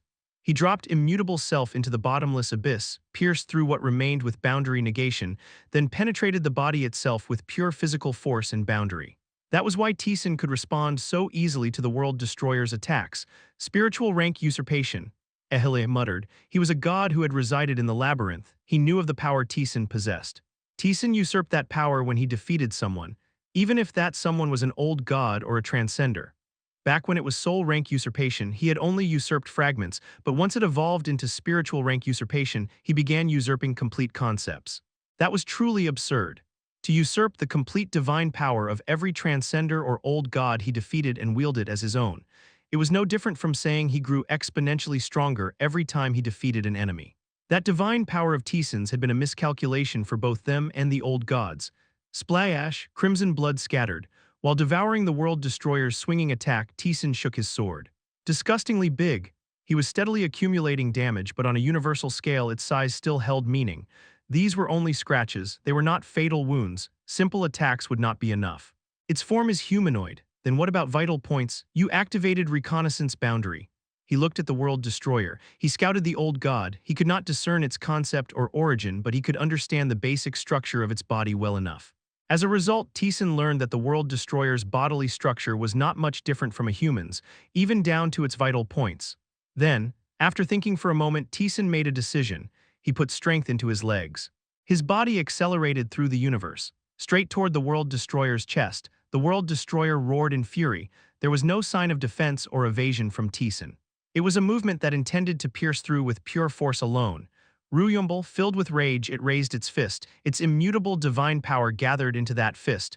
The fist began to move. The universe twisted and broke apart. Taesan did not dodge. He drew out the bottomless abyss, controlled boundary, imbued physical force, and gathered everything together. Boom, the universe tore apart. The four transcenders barely blocked the aftermath with their divine power. Whoosh, the bottomless abyss activated and dragged down immutable self. Then boundary negation devoured and erased the remaining divine power, while boundary and physical force struck the World Destroyer's body directly. Crack spread across the World Destroyer's arm. Its blood vessels burst, and crimson liquid sprayed in every direction. A wound appeared on the supposedly immutable body of the World Destroyer. The World Destroyer also did not retreat. Even while wounded, its fierce determination to crush Taesan no matter what was obvious, and that attempt seemed like it might actually succeed. Because the bottomless abyss and boundary negation surrounding Taesan began to slowly disappear, a sense of delight rose from the World Destroyer. Its fist touched Taesan. Your first absolute attack nullification was activated, and that fist, however slightly, clearly recoiled. The current Taesan could, to some extent, activate attack nullification even against an old god. He had aimed for this from the very beginning. The World Destroyer was shaken, and Taesan did not miss that opening. Twisting his sword, he charged like a meteor. He carved a long wound across it, reached the World Destroyer's chest, and drove his sword deep into it. Chapter 568, World Destroyer, Part 4, Boom. Unable to withstand the force, the World Destroyer's body was shoved backward. The black root was embedded deep in its chest. However, it had not reached the heart. The heart lay far deeper inside, befitting that massive body. Simply driving a sword into it was not enough to deal damage. Rumble, having regained its posture, the World Destroyer brought its hands together. As if crushing a tomato for its juice, it tried to crush Taesan. Whoosh. The bottomless abyss rose. A massive curtain spread out around Taesan. The World Destroyer could not easily approach a divine power that devoured everything and let nothing escape. Even if it barely pushed through and reached him, attack nullification would activate. Originally, attack nullification did not work properly against beings on the level of old gods or transcenders. It could nullify attacks, but reflecting them was impossible. But the current Taesan could reflect even an old god's attack, if only a little. He had now reached that level. With the time he had bought, he focused his mind on the sword. The bottomless abyss, the beast of boundary negation, and the physical force amplified by his skills. He gathered and compressed all of it. He condensed it all into a single sword and brought it under perfect control. Then he detonated it. Boom! That condensed force turned into a sharp spear and surged forward. The power erupting from the deeply embedded sword pierced deep into the World Destroyer's interior.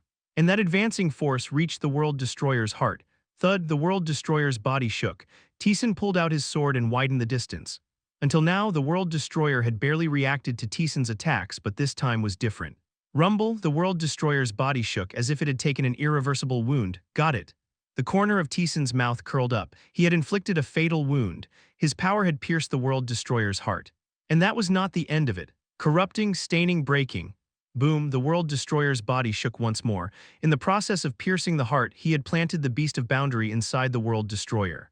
Like a parasite gnawing through its insides, the beast was rampaging through its body. Immutable Self only covered the World Destroyer's outer flesh. Its interior was completely defenseless. Since Immutable Self was never meant to be pierced in the first place, it was a weakness no one had ever discovered. Its heart had been pierced, and something warped inside it was violently tearing through everything. If it had been an ordinary being, it would have collapsed and died right then. Boom, but the World Destroyer did not fall. Its overwhelming divine power and flesh allowed it to move even with a fatal wound. As expected, Taesan was not surprised. From here on, it was a battle of time and endurance. He readied his sword, and the battle continued. The fist it swung tore through the universe and shook everything. Taesan did not retreat. He blocked the fist, deflected it, and made the physical force it generated his own. Then he hurled it back at the World Destroyer. Boom, the World Destroyer's massive body shook. A considerable amount of time passed. Taesan's divine power slowly began to run low. He still did not possess enough divine power to fight an old god in a prolonged battle, but even that was an irrelevant problem. You activated spiritual rank usurpation. Scrape. He dodged the incoming fist and scraped across its hand. He usurped the divine power of Immutable Self contained within it. If the World Destroyer had been in perfect condition, perhaps it would have been different. But now that it was wounded and unsteady, Taesan could usurp as much as he pleased. He replenished his dwindling divine power and attacked again. Astonishment filled the eyes of the Transcenders as they protected the universe with their divine power. Taesan was truly facing the World Destroyer alone, and more than that, he was steadily advancing toward victory. A monster, indeed, someone muttered. None of the other Transcenders denied it. Boom, the battle continued. The World Destroyer's movements gradually slowed. Its overwhelming divine power and flesh had allowed it to move despite a fatal wound, but even that had its limits. It was time to end it. Having made his decision, Taesan clenched his fist. Burst. As if it had been waiting, the Beast of Boundary opened itself. A living domain of boundary filled the World Destroyer's interior. The World Destroyer's movements came to a complete halt. Taesan seized that instant and drove his sword in once more. He cycled multiplication, thrust the sword back into the wound, and concentrated his divine power into a spear to pierce through it. Crack, and the heart was pierced once again. Screech, a scream rang out. That howl alone made the vacuum of space tremble and shake. Boom, the battle continued, and then it came to an end. The World Destroyer barely moved its arm. But it was incredibly slow, and there was no power left in it at all. Taesan lightly flicked a finger. Boom, with that shockwave, the World Destroyer's body was pushed back. That colossal body began to collapse. If something that large fell, that alone would affect the universe. As he drew out his divine power, Taesan spoke. I request assistance. Understood. The watching Transcenders moved. They unleashed their divine power. Taesan's divine power and the Transcenders' divine power joined together, forcibly holding up the World Destroyer's collapsing body. You have truly won, Ehile muttered in a strange tone. The World Destroyer's interior was completely ruined, and it no longer had the strength to move its body. It was practically half a corpse. Taesan had now defeated the World Destroyer. You defeated an old god, just how? The god of restraint spoke in a stunned voice. His eyes held disbelief, admiration, and fear. A transcender who ruled a complete concept was now afraid of Taesan. The method does not matter. What matters is that he is on our side. Ehile settled the mood. At his words, the agitated transcenders forced down their emotions. Right, that's correct. Thank you, Taesan. You handled what we should have dealt with. Those things are hostile toward me too anyway, it doesn't matter. Then now, the issue is what to do with this massive body, the transcenders groaned. They were holding it up with their divine power to keep it from falling, but they could not keep that up forever. The immutable self still covering the World Destroyer remained. There was no way to crush and dispose of that body. They had won, but the aftermath still remained. The Transcenders fell into thought, and Taesan could not understand that concern. It doesn't matter, I'll take care of it. You'll take care of it. As he spoke, Ehile realized what divine power Taesan possessed. Taesan placed his hand on the World Destroyer's chest. The Beast of Boundary was still wreaking havoc inside it. The World Destroyer was now half a corpse. Its consciousness was gone. It had ruined itself from within. It was practically no different from dead. If so, he could usurp it. Hand it over. Thud. The World Destroyer's body shook for a moment, the divine power enveloping its flesh. Immutable self began changing into something that belonged to Taesan. He usurped all of it and devoured it. The watching transcenders flinched for a moment. The vast and immense divine power of an old god was being devoured into Taesan's small body.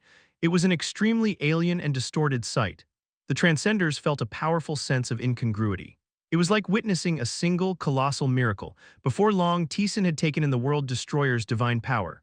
Taesan exhaled. That immense divine power settled inside him. You activated spiritual rank usurpation. You usurped Transcendence Immutable Self.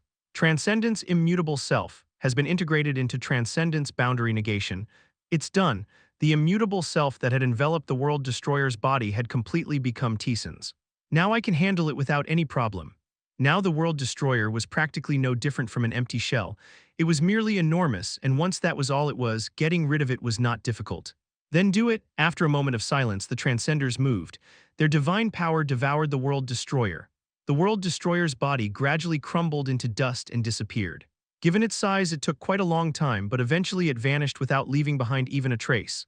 It's gone, Ehelia muttered. An old god that had killed countless transcenders since the ancient war, ruined the universe, and even now had inflicted immense damage upon it.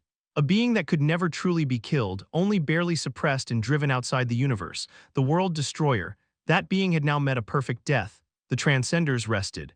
They wanted to immediately go deal with the other old gods, but their condition was too poor, so they rested and Taesan watched over them.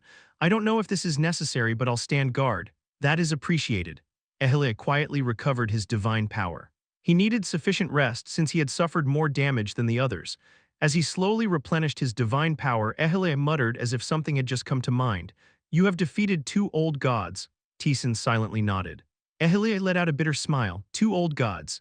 The number of old gods was not large. Compared to the Transcenders, they were clearly fewer, but each one was powerful enough to face several Transcenders alone, immortal and unchanged, with no depletion of power.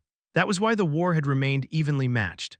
The bottomless abyss which devoured and swallowed all things, capable of containing even the universe itself if given enough time. The world destroyer, with the largest body of all, tearing and shattering the universe itself. 2 old gods that had killed countless transcenders and shaken the universe had now met permanent death. Thanks to you, we can definitely take the upper hand.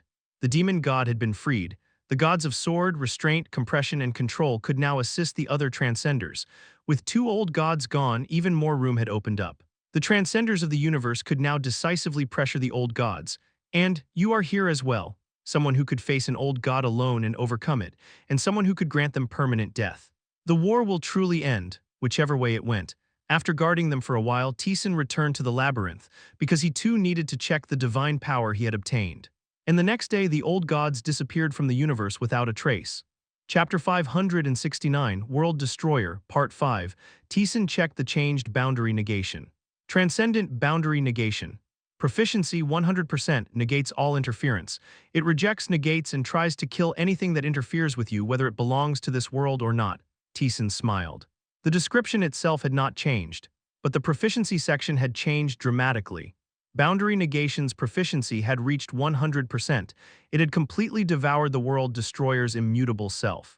Because of that, the boundary negation surrounding him had grown enormously stronger. Even its sheer thickness was on a completely different level from before. Breaking through that and landing an attack on Taesan would be extremely difficult even for an old god or a transcender. It was no exaggeration to say that he had effectively devoured the world destroyer itself. Is there anyone left who can even hit you? Bardre muttered, sounding newly aware of it. Anyone facing Taesan was effectively facing both the bottomless abyss and the world destroyer at the same time. To land a single attack on Taesan, they first had to break through an endlessly deep abyss and the negation of all interference. And even if they barely managed to pierce those 2 divine powers, attack nullification and last opportunity were still waiting beyond them. And after that came endurance. There were simply too many walls to overcome in order to inflict meaningful damage on Taesan. Taesan exhaled. The power of immutability wrapped around his body. It was not properly following his control and was slowly warping out of shape. Govern it, control it. He gradually made that immutability his own. Before long, boundary negation slowly regained stability. And then he achieved his intent. The divine power usurped from the world destroyer had become completely his. Good. He had gained perfect control. During that process, Taesan checked the proficiency of another skill for the first time in a very long while. When did this reach 100%? Special always active skill, twisted spirit coordination. Proficiency 100%. Twisted beings can twist and handle their own soul ranks. They gain the ability to control the soul rank dwelling within them or possessed by them. Furthermore, they can use their soul rank to directly influence the world.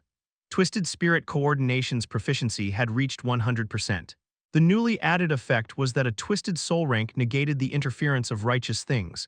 It likely meant that it negated concepts of the universe. The problem was that, for the current Taesan, that held little meaning. The bottomless abyss and boundary negation already fulfilled that role. Special activation skill essence identification. Proficiency 100% identifies the target's essence. It can discern the origin of their power. It can also identify corresponding weaknesses. It can perceive their ideology and foundation. It can see the deepest part of the target. Even if the opponent's rank is higher than yours, you can partially comprehend it while ignoring that rank. Essence identification's proficiency had also reached 100%. Its new effect was the ability to identify opponents of a higher rank without difficulty, but there was no longer anyone whose rank was higher than Taesan's. Transcenders and old gods were either equal to him or below him, not above him. Seeing essence identification's proficiency naturally made him think of critical point designation. Special activation skill, critical point designation. Proficiency 97%. Designates one part of the target as a critical point and deals double damage when attacking that point. It can designate a critical point on the same target 3 times consecutively. In addition, the range that can be designated as a critical point has grown considerably wider. What? Taesan was surprised. He had not realized that critical point designation's proficiency had already reached 97%. Is that even possible? Thinking about it carefully, it was not strange. A skill's proficiency depended on how often it was used and what it achieved. Taesan had activated critical point designation every time he used multiplication. Considering the destructive power of that attack, it would have been stranger if it had not reached 100%. He simply had not been paying attention, but it was still a good result. The skill obtained when critical point designation reached 100% proficiency. Essential strike. That skill could still hold meaning even for the current Taesan. To strike essence itself meant exactly that. If it were combined with boundary, it could deliver a proper blow even against an old god. Because the skill synchronized with Taesan's rank, it would be able to produce an effect worthy of him. But his other skills were not like that. Most of Taesan's skills were now merely inferior versions of the divine powers and boundary he possessed. No matter how much their proficiency rose or how their descriptions changed, it no longer meant much. He had become far too strong. Originally, the labyrinth skills had been made for mortals, so it was already strange that some of them were still useful even now. It's a little disappointing. His main skills had now lost much of their value. He had gained power that surpassed them, so it was simply something he had to accept, but he could not help feeling a sense of regret. After finishing a general check, Taesan moved. He left the labyrinth and traveled through the universe. He had no intention of remaining idle just because the magician had not appeared. He intended to hunt down the old gods himself and deal with them one by one. As he moved through the universe, he searched for traces of the old gods. The universe was vast, but their powerful, overwhelming wavelengths spread throughout the cosmos, so finding them should not have been that difficult. Taesan traveled through the universe for several days. He crossed galaxies, saw countless planets, and passed them by. He spread out his senses in search of the old gods' wavelengths, and Taesan found nothing. The universe was eerily quiet, as if it were peaceful. As if there were no problems at all. What? It was too quiet. It truly felt as if the old gods had disappeared from the universe. What should he do? After stopping to think for a moment, Taesan moved his foot. You activated teleport boundary. Taesan returned to the labyrinth. Before long, the magician appeared. Hello, Taesan, you seem to have some free time. Yeah. I don't know whether that's a good thing or not. The magician wore a rather ambiguous expression. As you've probably already noticed, the old gods have vanished from the universe. Since when? Since you defeated the world destroyer. So from the very next day, I knew the old gods would respond. But I didn't expect it to be like this. Taesan was a being capable of killing old gods, and he could defeat an old god alone. If things went on like this, the war would unquestionably end in the old gods' defeat. The old gods were not dull or foolish beings. If anything, they were cunning. It had been entirely predictable that they would prepare some sort of countermeasure, but for all of them to hide like this had been unexpected. They can hide like that. At their core, they're beings from outside the universe. If they're determined to hide, they can. But if they want to exert influence on the universe, they have no choice but to reveal themselves. No presence could be felt at all, as if they did not exist in the universe. Simply put, it's good for us. The power of the old gods was immutable and did not run dry. Recovery was not especially necessary for them. But the Transcenders were different. They had to recover the divine power they had spent. Being able to restore the power they had consumed while fighting the old gods was certainly a good thing, but it was unsettling. Since no one knew what the old gods were aiming for, no one could think of a proper response. The Transcenders were taking an uneasy rest. So there's nothing to do, for now, yes. As he said that, the magician suddenly seemed to remember something and bowed toward Taesan. Come to think of it, I haven't properly thanked you yet. Thank you. For what? For dealing with the World Destroyer.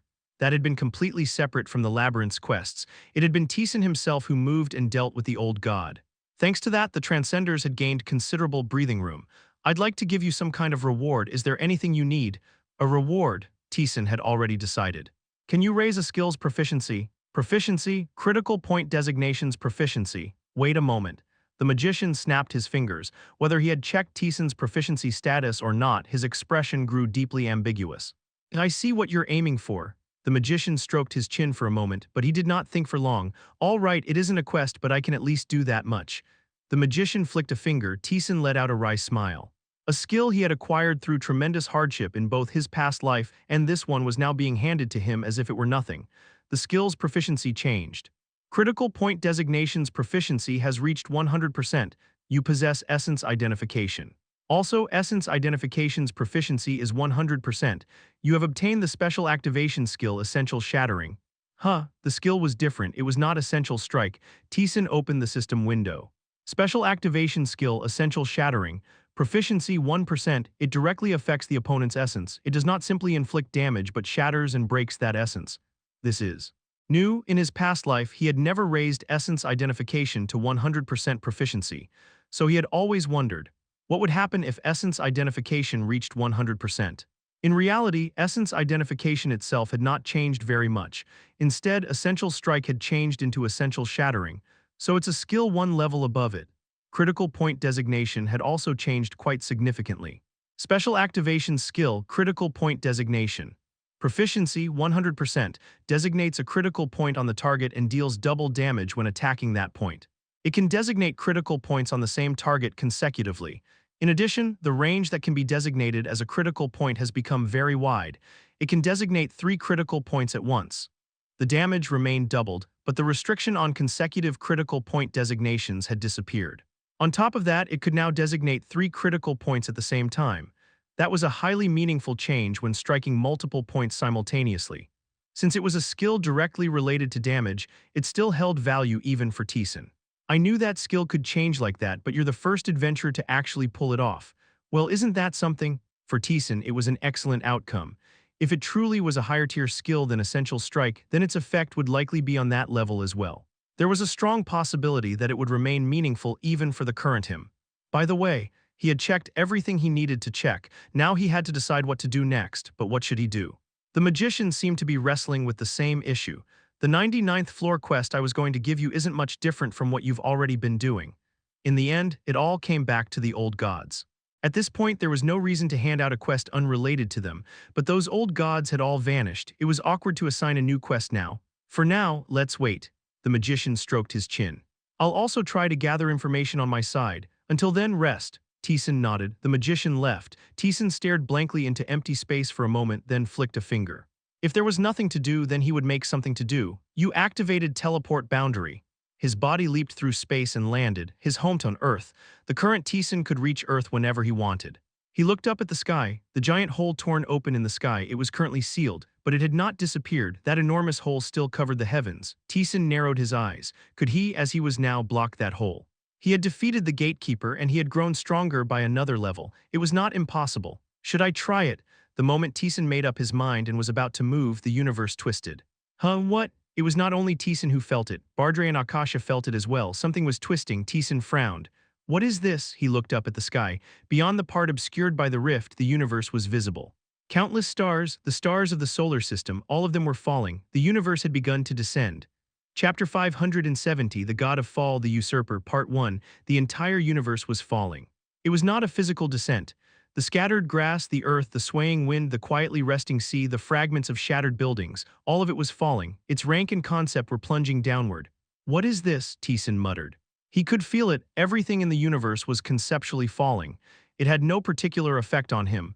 The effect of descent itself was not that great to begin with. Anyone with a certain level of rank could ignore it without much trouble, but not mortal beings. They would be feeling a sudden wave of powerlessness and self-loathing, a sensation as if they were falling into a bottomless abyss. All kinds of negative emotions would overtake their entire being. It would not stop at emotions alone either. It would likely affect their physical strength as well.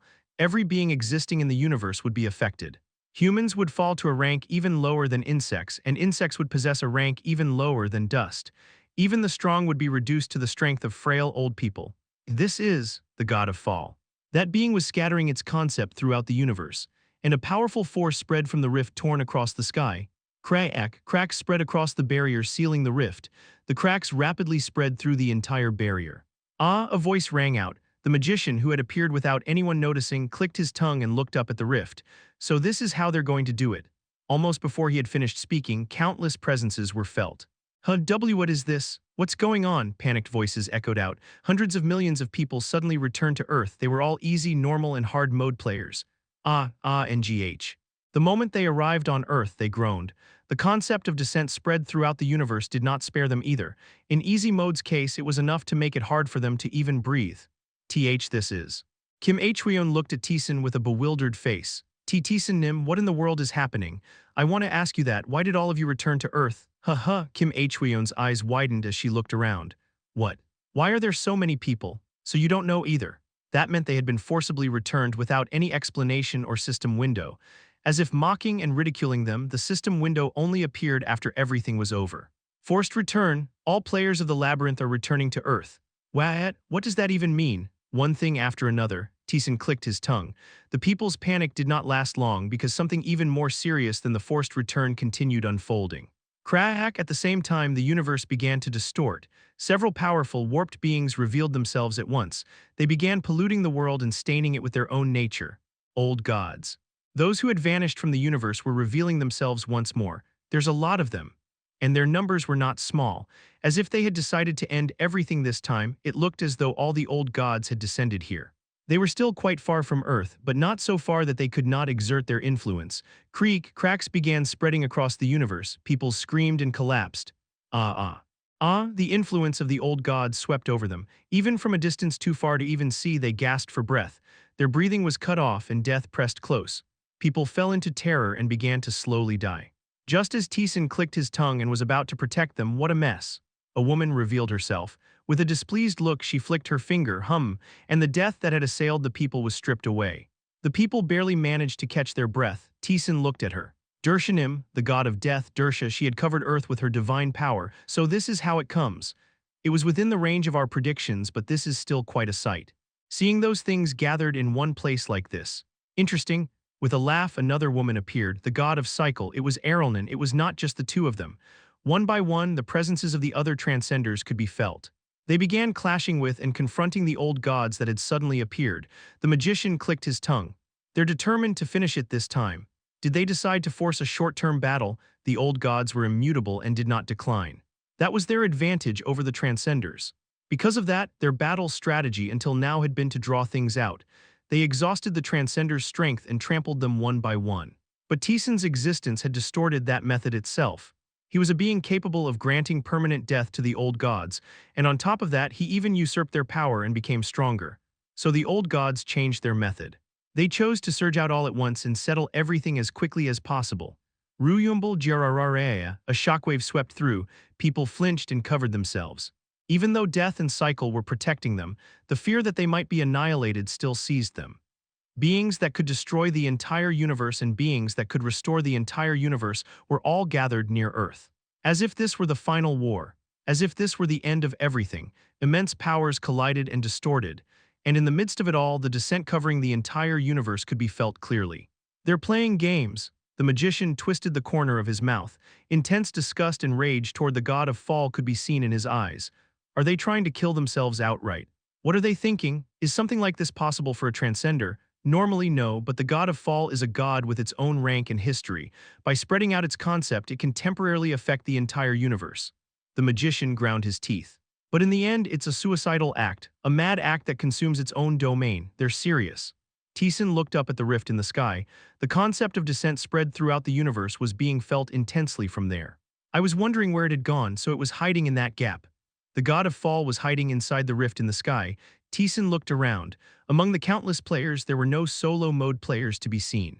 The usurper forcibly returned them. Easy, normal, and hard modes belonged to the usurper. The usurper had the authority to forcibly return them, but solo mode belonged entirely to the labyrinth. The magician flicked his finger. This is unexpected, but it can't be helped. At the same time, Lee Taeyeon and the other solo mode players returned to Earth. Among them was Amelia Aaron, who looked as though she had been in the middle of a fight and was still gritting her teeth as she swung her sword.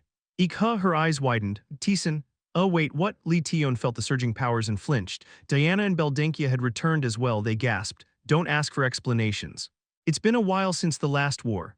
I don't have anything particularly useful to do, I should just protect the mortals. Erelnin laughed and flew away. Dersha activated her divine power and wrapped Earth within it. And then a quest window appeared. Special quest begins. Survive, extremely short, but above all, a clear condition. At the same time, monsters began pouring down from the rift in the sky. Along with the howls of beasts, warped beings began descending upon Earth. The power coming from them was considerable. They were monsters with enough power to trample and crush people. At minimum A rank, there were also many S ranks. And apostles, monsters covered the sky, people screamed. Kim Hweon gasped and shouted, everyone form ranks. In the midst of the confusion, people prepared for battle against the monsters, and Taesan lightly swung his arm. Gray burst forth from it, the monsters descending from the sky vanished all at once. People's eyes widened, but that was not the end. The monsters kept pouring down endlessly like a bottomless swamp. Simply dealing with them was meaningless. Unless the source was removed, monsters would continue descending until every player on Earth was dead. Taesan quickly grasped the situation. It's in there, beyond the rift, the god of fall was there. A presence so intense that everyone could feel it was emanating from within. Ah! Diana and Beldenkia trembled, the two crouched down. Having suffered greatly at the hands of the god of fall, they bit their lips. The gaze of the god of fall directed toward the surface could be felt, and another being spoke. This wasn't expected, but, Taesan, I'll give you the quest for the 99th floor right here. 99th floor quest begins. Defeat the being beyond the rift. Reward. Secret reward? Taesan nodded. He spoke to Kim Hweon, Lee Taeyeon, and Amelia Aaron. I'm leaving this to you. Why, yes.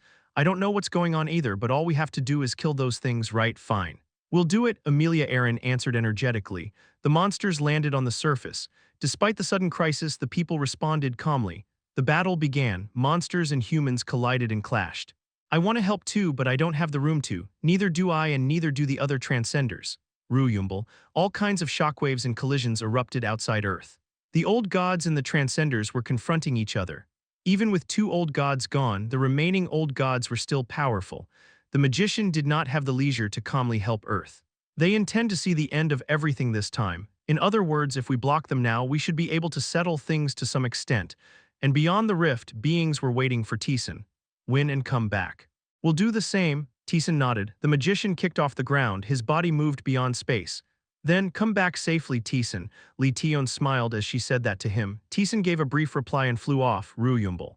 Tearing through and crushing the flying monsters, he entered the rift. Tap, Taesan landed. Inside the rift spread across Earth's sky. It's my first time entering this place too. The rift was deeply distorted. It felt like a domain of the old gods, but it was not, nor could it be called a domain of the universe. It was like something straddling the middle, like Taesan himself. The rift was wider than he had expected. It was large enough to easily surpass an average galaxy. After briefly examining it, Taesan realized something. This place was the usurper's domain, not a treasure chest, but the usurper's true domain, and Taesan saw it. The being waiting for him, the god of fall essence has appeared. Chapter 571, God of Fall Usurper, Part 2. This was the second time he had seen the God of Fall. Its overall form had not changed much since then. It was still so massive that its shape could not be properly discerned. It still had that grotesque appearance, as though countless life forms had been forcibly mixed together. But there was one difference from before. A distortion could be felt from that enormous body. Essence had been corrupted by an old god. What did you mix into yourself? That corruption was clearly different from Levinov's. It twisted the rank of essence and distorted its concept, but its fundamental nature still remained. It looked as though two concepts had been blended together. It feels good. Essence muttered softly, its grotesque body swayed. Everything sinks to the bottom, everything falls. The concept of the universe descends. Humans are reduced to a rank lower than insects, and insects become less than dust. Even the mighty have their rank dragged down to the level of ordinary humans. Everything becomes worthless. Don't you think that's the proper direction for the universe? You're distorted, Essence let out a chuckle. I know that too. I know I'm distorted. I know I desire something utterly different from the other transcenders. What had gone wrong? Was the concept of descent itself the problem? Was it the process through which he had obtained the concept of descent? Or perhaps the being called him had been the problem from the start. Whatever the reason, the god of fall was twisted. That result had already become an established fact. He was close to being an evil god in the truest sense. Until now, I couldn't reveal myself. There were always annoying things getting in the way, so I had to be satisfied with petty little pranks. An intense emotion could be felt. It was directed at Taesan, but not anymore. You broke my little toy. Should I take that as a compliment? You may. Thanks to that, I no longer have to care about anything.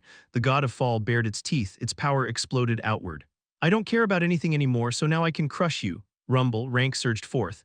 The divine power that dragged all things downward and cast them to the bottom came crashing down on Taesan. Taesan gripped Bardre. Boom.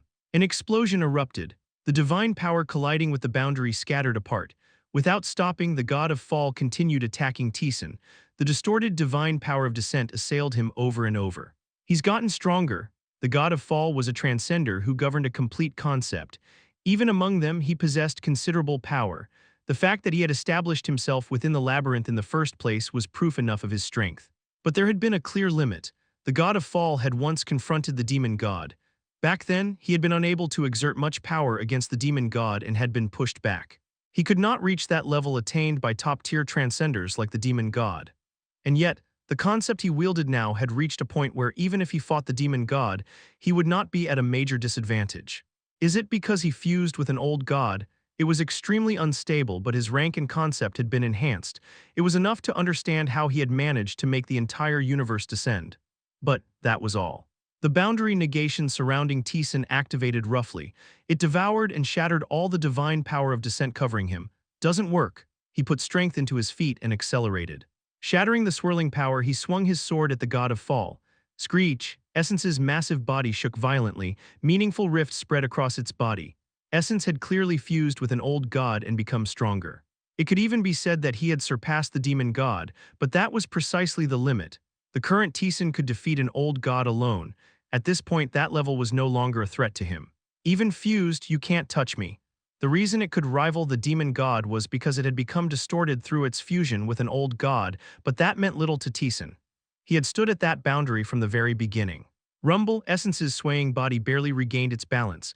It really is impossible after all, Essence muttered. There was no agitation in its voice. It was calm, as if it had known this would happen from the start. Alone I cannot make you fall, a pity, but it can't be helped. And then a presence was felt. It had been there all along, as if it had existed there from the beginning.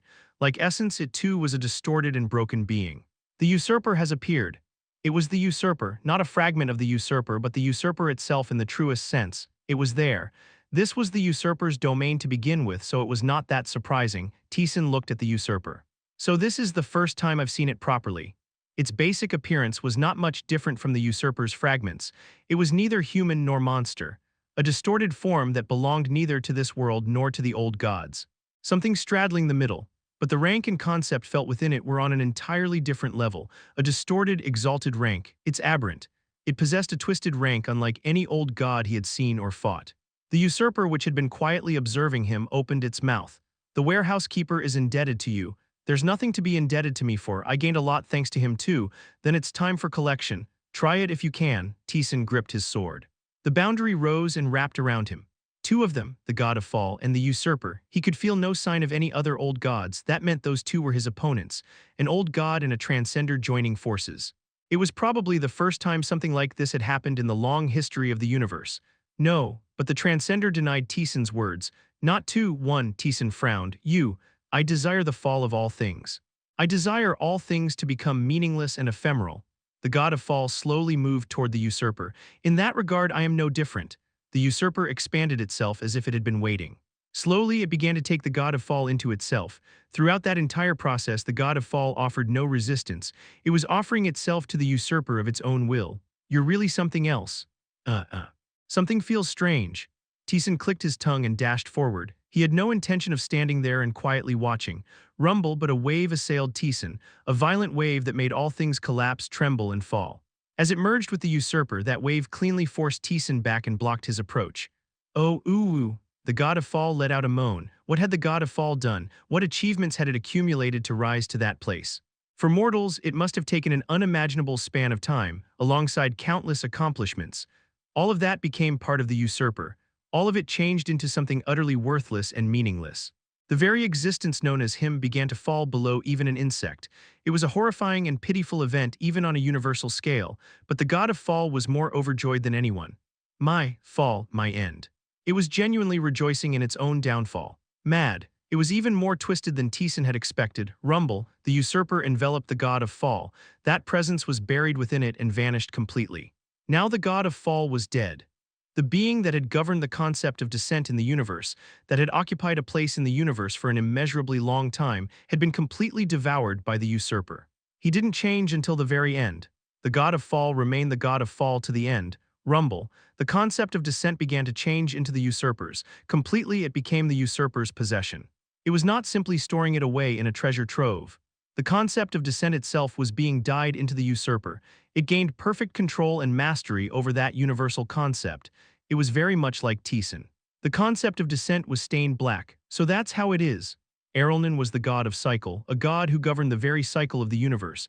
His strength had clearly surpassed even Rakarada's. And at the time, the usurper had not even possessed many universal concepts. Even so, the usurper had confronted Erelnon, defeated him, and usurped that concept. Now he understood why. Erelnon had once said that the usurper could temporarily swallow an entire world. It completely dyed the concept of descent and made it its own. It was like looking at Taesan. Creak, crack, the usurper wielded its divine power. The blackened descent covered Taesan. Taesan drew out the boundary. Rumble, the black descent and the mixed boundary collided, and they cancelled each other out. Until now, nothing had ever truly blocked the boundary. Enemies either overwhelmed it with sheer quantity or avoided clashing with it head-on in the first place. But now the boundary had collided with something and been destroyed. You are ultimately a being that originated from me, the usurper laughed. There is no reason I cannot do what you can.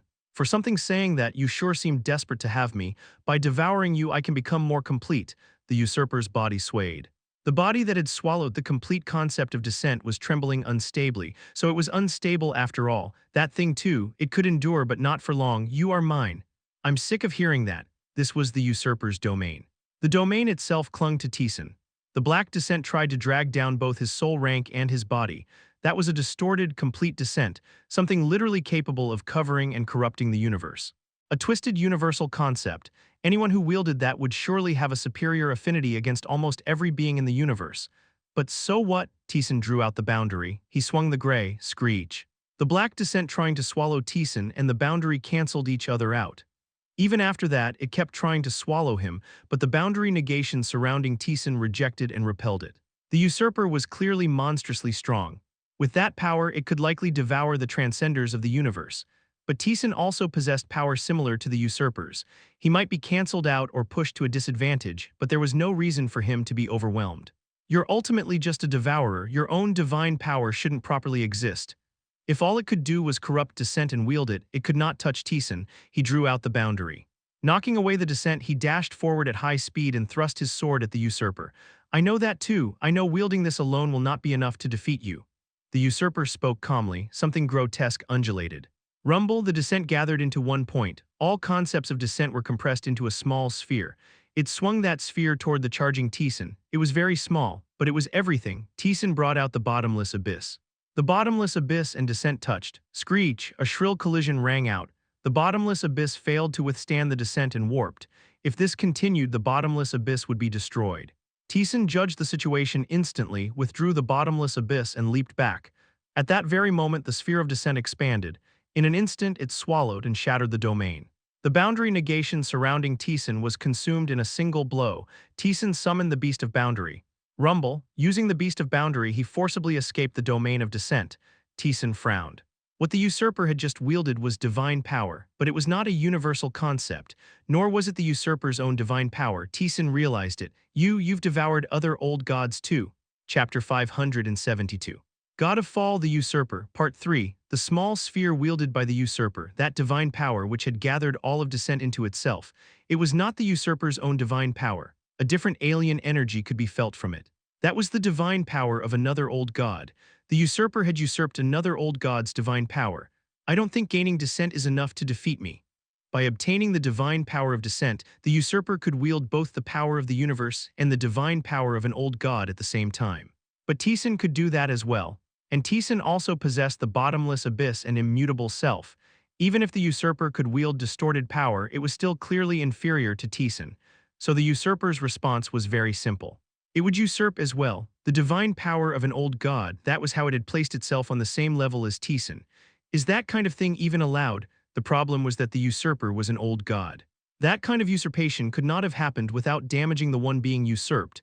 It would devour that concept and drag that being's status down through descent. Perhaps the usurped old god had already perished, but the usurper laughed.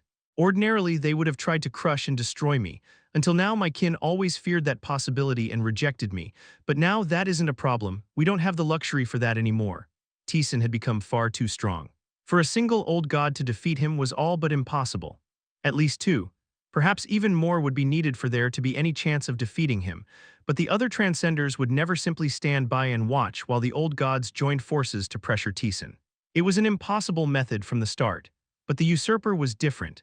If it was the usurper who could temporarily usurp concepts of the universe and even devour the divine powers of other old gods, then it could face Taesan alone. The usurper had been aiming for exactly that. This is a good thing, the usurper murmured leisurely. I was always troubled by my desire to devour them. If I touched them the wrong way, they would turn hostile, so I couldn't act recklessly. Thank you, I'm truly grateful. Thanks to you, I was able to usurp my kin. You're twisted too, Taesan let out a dry laugh. Both the god of fall and the usurper were twisted. To the point that even their own kind could not accept them. That is no different for you, the usurper spoke calmly. No, you are even more broken. There is no existence that could be called your kind. Taesan did not particularly deny it. For someone like him, standing at the boundary, there was no such thing as a kindred being. If there is anything close, it would be me. In the entire universe, only the usurper and Taesan could wield the powers of both sides. The usurper laughed, its greedy voice echoed out, so become mine. I told you I'm tired of hearing that. Rumble, the usurper unleashed its power. Black descent gathered and lashed out. Taesan focused his mind. Crack. The beast of boundary and the black descent collided. The beast of boundary was the domain of boundary itself. No matter how powerful the black descent was, it should not have been able to overcome the beast. But the black descent was not pushed back. Even against the boundary, it clashed without yielding. Taesan had to grant physical force to the boundary to offset it. What divine power is that? The usurper was currently wielding a fusion of descent and an old god's divine power. But there was no way to know what that divine power was just yet. Rumble, once again the black descent lashed out. It was only a tiny sphere, but it was the concept of descent itself. Wrap around me and protect me. He issued an order to the beast. The beast of boundary spread wide and formed a barrier. Rumble, descent and boundary collided. The clash erupted and Taesan focused his mind. You activated essence identification. You activated reconnaissance. He looked into what was contained within that black descent. The vast amount of information dwelling inside it poured into Taesan's mind, and Taesan understood. That descent was a complete single whole, that the entire concept of descent was being wielded through it. Crack, they canceled each other out and a shockwave spread. Taesan widened the distance. Is something like that even possible? No matter how exalted a being was, wielding all its power in a single strike was nearly impossible. For example, if the total amount of divine power possessed by a transcender was 100, then the most that could be wielded in a single attack was 10. The physical force Taesan possessed was no different. Being able to pour immense power into each strike only applied to ordinary attacks, not true full power in the proper sense. That kind of power could be drawn out through a long preparation process, but such a preparation required real time. It could not be used freely in the middle of battle. That was why the magician had been surprised by an irregular like multiplication. Its strength lay in being able to wield power close to 100, no, easily beyond that, with only a very short preparation process. And that would be no different even for an old god. They could wield power without consuming it, but that did not mean they could continuously draw out their full power. There was a limit to how much power could be exerted at once. But right now, the usurper was continuously drawing out its full power. Every strike contained power at the level of 100. That was why even the beast of boundary could not easily overpower it. There were a few beings who could produce similar results, but the usurper was a being that continuously wielded true full power. That was the divine power of the old god the usurper had devoured. As if it had noticed that Taesan had grasped this, the usurper spoke leisurely. Alone and whole, the name of the old god I usurped. It was a name Taesan had heard before. When dealing with a world devoured by an old god, he had heard it from one of its minions. It was probably an old god with a divine power that let it pour its entirety into every fragment of its power and wield every action by investing its whole concept and status into it. That divine power had mixed with dissent, and now the concept of dissent itself was being wielded in every attack. It was a force powerful enough to threaten even the current Taesan. But it still looks temporary in the end. The usurper was unstable. It was wielding the dissent of the universe, but that distortion was gradually increasing. In the end, it was different from Taesan. This was only temporary usurpation. Sooner or later, it would no longer be able to mix with dissent and would only be able to wield it in a crude way. The usurper did not particularly deny it. If you choose to stall, victory would come to me very easily. But you won't do that, the usurper laughed, not while your tiny hometown is being miserably shattered. Annoying bastard, Taesan clicked his tongue. The monsters descending upon Earth were extremely numerous. There were apostles among them as well. He could hold out here, but he would not achieve victory. In the end, that meant he had to defeat it head-on. Rumble, they clashed and struck again. The battle continued, and Taesan could not overwhelm the usurper outright. What a monster! It wielded full power in every single strike without consuming anything. On top of that, it possessed concepts twisted together with the descent of the universe. This is troublesome. Until now, Taesan had fought by spreading his power wide and suffocating his opponents. Basically because he held an overwhelming advantage in compatibility that alone had been enough to pressure them. But the usurper wielded something similar to boundary as well. And since every strike was coming at full power, it could not easily be forced back. Still, if there was one advantage on Taesan's side, it was that even when the usurper wielded full power like this, the status of boundary itself was superior, so Taesan was not being pushed back. By mixing physical force into the beast of boundary, he could counter it well enough. Then Taesan concentrated his power as well. Dwell, the beast of boundary settled into Taesan's sword. He compressed it tightly, pouring immense physical force into it, and compressed it further. Using the divine power of the old god he had usurped, he focused everything into a single sword. Then it collided with the black descent coming toward him. Crack, he forced more power into the sword, drawing out even more boundary. The boundary severed the descent. Rumble, if he concentrated his power, he could cut through it. The confirmation was enough. The fact that the usurper could wield full power in every attack also meant that it could not draw out anything beyond that level. As if it understood that weakness itself, the usurper murmured, "I can wield full power. But that is also my limit." In the end, if it faced an opponent that would not be overpowered even when it struck with full force, that advantage lost much of its shine. Taesan poured everything into his sword and charged. You activated End, he unleashed End. The concept that brought all things to ruin mixed with gray and erupted outward. It flooded the entire space.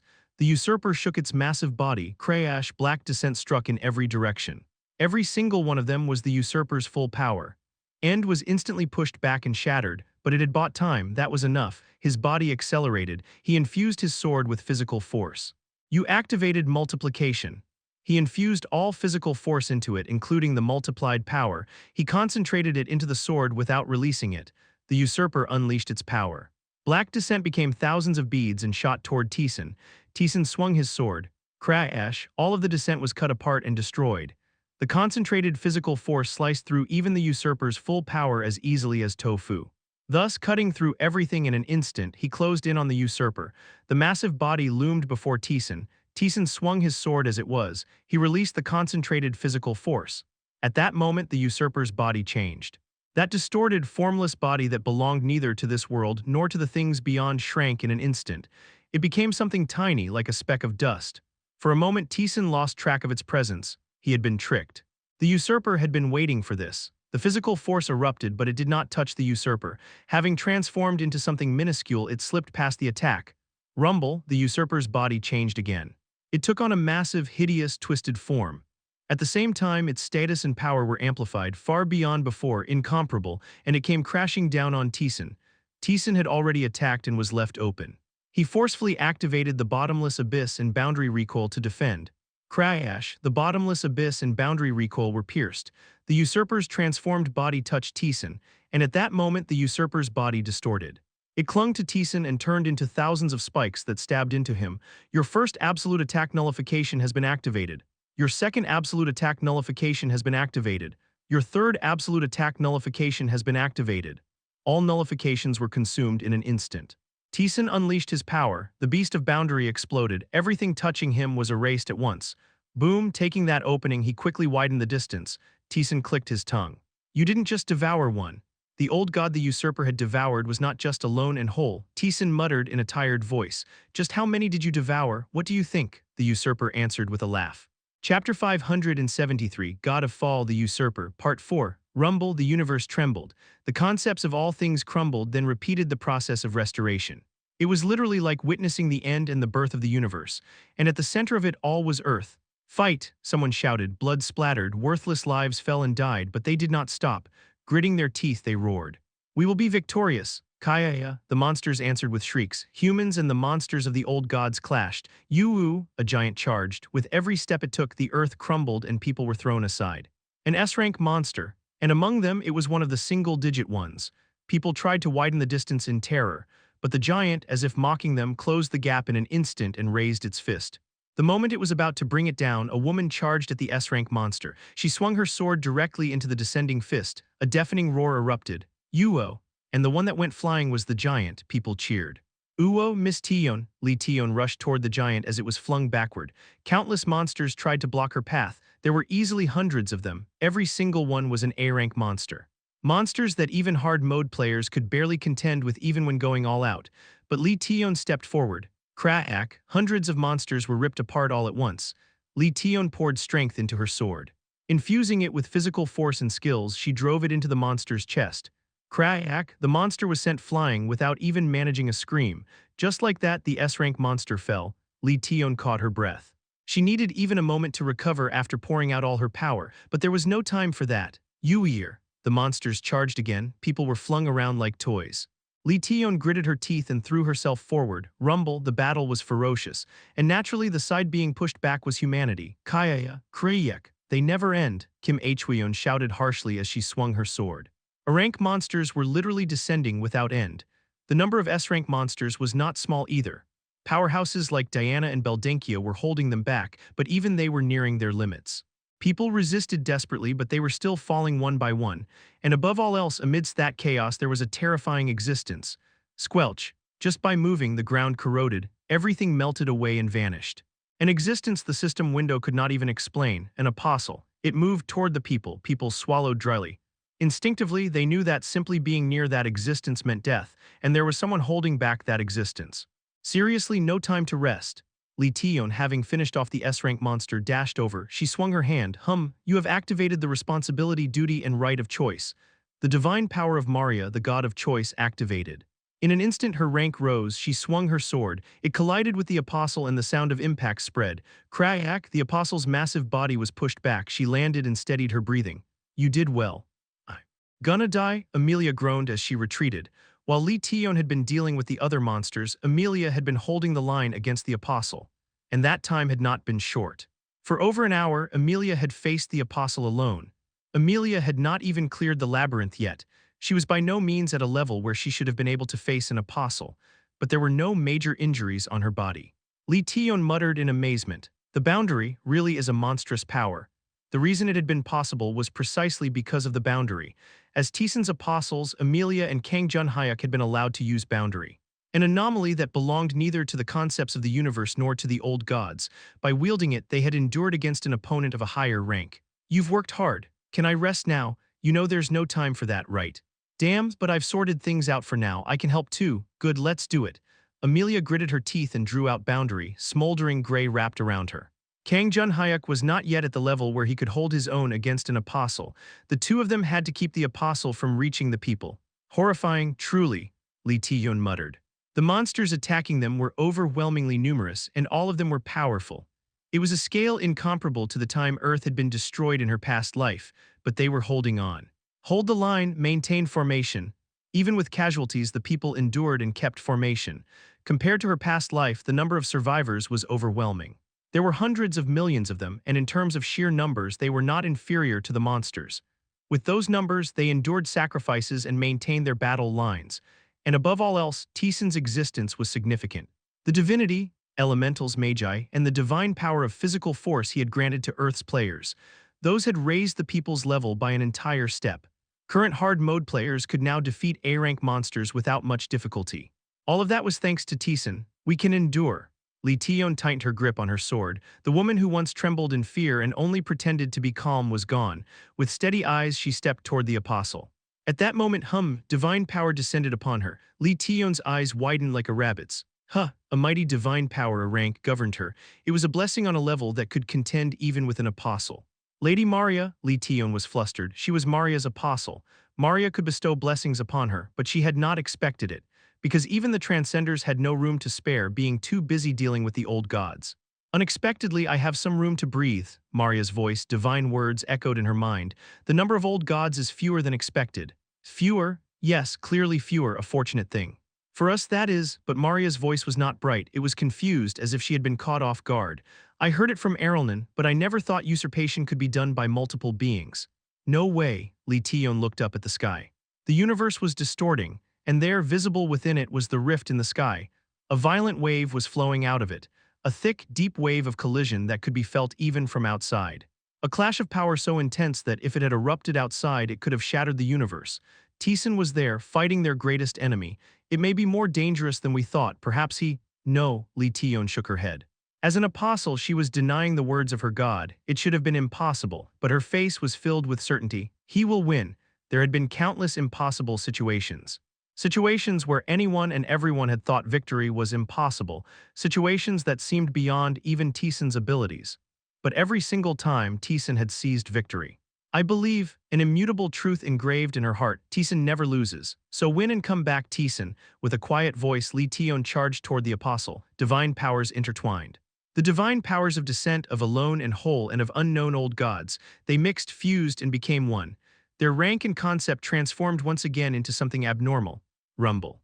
The body of the usurper, which had been nothing, began to take shape. How many have you devoured? How many do you think? The usurper answered with a laugh. Taesan clicked his tongue.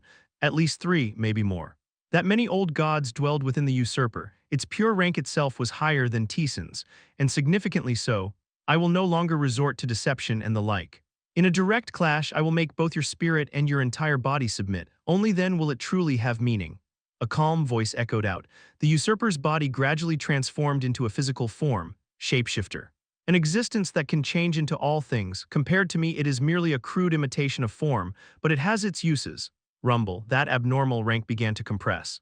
The usurper's distorted form, which belonged neither to this world nor to what lay beyond, gradually took on a proper shape. At last, the usurper's form stabilized. Taesan sneered at the result. Ridiculous! The usurper had taken the form of a human, a completely ordinary, commonplace face. Its build was the same. It was precisely the sort of appearance one would imagine for a being whose every aspect was average. So this is the feeling. The usurper repeatedly clenched and unclenched its fist. So this is a human body. What are you trying to do? I will devour you. As if it were an immutable truth, there was not the slightest doubt in the usurper's voice. It carried a firm conviction that it would absolutely happen. By devouring you, I can become complete in the truest sense. I can belong to the universe. Should I not then take on a form worthy of that? So that's the form you chose. An utterly ordinary, commonplace human appearance. The usurper intended to make that appearance its own fixed form. The usurper opened its hand, black descent condensed there. Soon it took the shape of a sword. A pitch-black sword was now in the usurper's grasp, and the usurper moved. Faster than before, so fast it was hard to follow with the eye. Taesan swiftly swung his sword. Crack! The pitch-black sword and Bardre collided. A massive shockwave spread, the beast of boundary and physical force. Even the sword containing all of that could not push back the pitch-black sword. Instead, the usurper exerted force. Taesan's body was thrown backward. He was being overpowered by sheer strength. The usurper immediately pressed the attack. It roughly swung the writhing pitch-black sword. Crack! Cutting through the usurper's domain, it aimed for Taesan's body. Taesan widened the distance and swung boundary. A wave of gray shot toward the usurper. The usurper unleashed a sword strike. The wave was cut apart without accomplishing anything. Taesan raised his sword. Crack! The sound of collision rang out and the impact spread through Taesan's body. The usurper flicked its finger in the same motion. The divine powers of the old gods it had devoured mixed together and assaulted Taesan. Boom! He barely escaped by wrapping the beast of boundary around his body. Taesan immediately turned defense into offense. Charge! The beast of boundary roared and charged at the usurper. The beast of boundary was the embodiment of the domain of boundary itself. Its rank was above even the black descent. But the usurper, grasping a single sword, swung it. Crack! The beast of boundary and the pitch-black sword collided, and the beast was pushed back. Its rank and domain began to suffer damage. Taesan clicked his tongue and recalled the beast. Simple but strong and fast, its rank was also above Taesan's. In the purest sense, it was an opponent stronger than Taesan. What should he do? After a brief moment of thought, Taesan reached an answer. The opponent was stronger than he was. More than anything, it was also wielding a similar concept. Swinging massive force and pressing down on space the way he had before was meaningless. Magic, magi, mixing boundary and wielding it that way, none of it would work on this opponent. So he focused on the sword, on that one thing alone. In the end, it comes down to simplicity, not as a transcender who had reached a great realm, not as a distorted being wielding anomalies, but like an ordinary swordsman. Bardre, got it, Bardre answered calmly. Gather. He poured everything into the sword, all the power he possessed, everything he had built up until now, all of it gathered into a single blade. Chapter 574. God of Fall, the Usurper, Part 5. Everything he had built up converged into the two swords. He fused even the bottomless abyss and boundary negation into them. Heterogeneous elements mixed together and became one, crackle. Naturally, repulsion occurred. Even for the current Taesan, combining two complete divine powers of old gods into one was no easy task. It twisted and threatened to break apart. Wrap around it. So he used the Beast of Boundary to control that instability. The Beast of Boundary. The domain of boundary itself enveloped the swords. It forcibly controlled and suppressed the distorting repulsion. Crock, crock, crock, crack. Everything Taesan possessed converged into the swords, and into that he also poured physical force. Four complete divine powers mixed and merged, becoming one, and it was completed, a perfect one. You have obtained system protected. $R%, Taesan let out a breath. Everything he had was now imbued into the swords. The usurper's expression turned strange. Impressive, everything Taesan possessed had been poured into those swords. Ordinarily, it should have been impossible, but the boundary of heterogeneity had made it possible. At least for those swords alone, Taesan could wield power above his own rank. With those swords, he could inflict damage on the usurper, but the usurper laughed. But in exchange, you have become defenseless. In proportion to how much he had poured into offense, Taesan's physical body itself had become defenseless. Boundary negation still wrapped around him, but it was only a fragment. He had abandoned defense and concentrated everything into offense. Nothing changes, I still stand in a place above you. The usurper moved. For a brief instant, Taesan lost track of that movement. Following his intuition, he raised his sword. Krang! The collision spread throughout the entire domain. Taesan's sword and the usurper's pitch-black sword clashed. And Bardre was not pushed back. The four divine powers wrapped around Taesan's sword allowed it to contend even against the usurper's blade. But Taesan's body could not. Taesan's body was flung backward. By concentrating everything into a single sword, he had barely reached the same level, but that was only true of the sword itself. Taesan was still inferior to the usurper. And unlike Taesan, the usurper had no reason to focus on a single sword alone. The usurper lightly swung its sword, and from within that a wave of swords erupted. Pitch-black, mixed divine powers of old gods assailed Taesan. It was a vast attack that dominated space itself. It could not be blocked with a single sword. No matter how much Taesan focused on his blade, if the usurper attacked like that, there was no answer. Naturally, Taesan had already considered that. He still had one more skill he had not used. You activated Essential Shattering. The power to shatter essence flowed into his sword, the skill he had obtained this time, Essential Shattering. He swung it directly at the pitch-black power. Crack! Shattering occurred. The essence of the pitch-black power broke apart and scattered. What? The usurper was caught off guard. Taesan's sword was certainly powerful, but not to the extent that it should have shattered its power like that. As the power scattered, a gap large enough for Taesan to escape appeared. Taesan threw himself into it. Naturally, it was not wide enough for his entire body to pass through cleanly. The pitch-black power clung to Taesan's body. You received at number % damage. You received % and damage. You received and damage. His body broke apart. Taesan shook himself free. He removed the corruption eating into him with boundary and recovered. The distorted corruption peeled away from Taesan's body. I can recover. He could not block the corruption itself, but it was difficult for it to directly affect his body. As long as he avoided fatal wounds, he could recover enough to continue fighting, and he became certain. Essential Shattering worked even against the usurper. Of course, it probably could not shatter the sword where the usurper's power was concentrated. But it was enough to deal with the power it swung outward. The usurper made a sound as if it found that unexpected, but soon enough it calmly raised its sword. Even so, nothing changes, the usurper charged. Sword and sword collided. Taesan's body was pushed back. Even if he could shatter the power being swung outward, the usurper itself was still stronger than Taesan. The usurper moved swiftly. Its sword strikes targeted Taesan's entire body. Taesan focused his mind. He sharpened everything even further. Crock, crock, crack, sword and sword clashed. The first problem to solve was narrowing the gap in power and speed. You activated Force Strike. You activated Acceleration. Crack, sword and sword clashed. The usurper felt it that Taesan's power and speed had increased. Curious, the usurper muttered. Taesan's current speed and power were practically at their limit. It should have been impossible for them to increase any further. And yet, Taesan's speed and power had clearly risen. Even so, it did not matter. The usurper trusted completely in its own power. It had devoured multiple old gods. It stood overwhelmingly above Taesan. Boom, sword and sword continued to clash, and the longer the battle dragged on, the usurper came to realize one thing. That Taesan was getting faster and stronger. Force Strike and Acceleration were ordinary skills of the labyrinth. Once activated, that should have been the end of it. But Taesan had advanced swordsmanship, ability sword. If he timed it correctly, he could keep activating them continuously.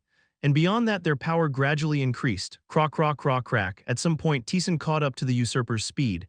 Krang, the usurper's sword was pushed back. What? The moment the usurper tried to say something, Taesan swung his sword. The blade covered Taesan's body. You activated stealth, and his form and presence disappeared. For the briefest moment, the usurper lost sight of Taesan. But it truly was only a moment. A being of high rank could instantly grasp the position of a lower-ranked being. The usurper swiftly swung its sword upward. Taesan brought his sword down. You activated landing. Krang. The usurper let out a groan. A heavier burden than expected was carried by its sword. Taesan immediately dragged his blade. He quickly landed and thrust forward. The usurper blocked the attack and countered at once. The entire series of actions was unbelievably fast, fast enough that Taesan should have struggled to respond. But that did not matter, because he had never intended to respond in the first place. You activated counter. You activated essential shattering. Crunch, Taesan's sword drove into the usurper's shoulder. Taesan was not unharmed either. The usurper's sword carved a long wound into his thigh. Counter didn't activate properly. Ordinarily, Taesan would have been able to completely ignore the usurper's attack, but because the opponent's rank was higher, he had no choice but to take damage. He recovered the wound with boundary but not perfectly. Still, this was enough. Distorted power scattered from the usurper's shoulder like smoke. Advanced swordsmanship ability sword. So you had something like that.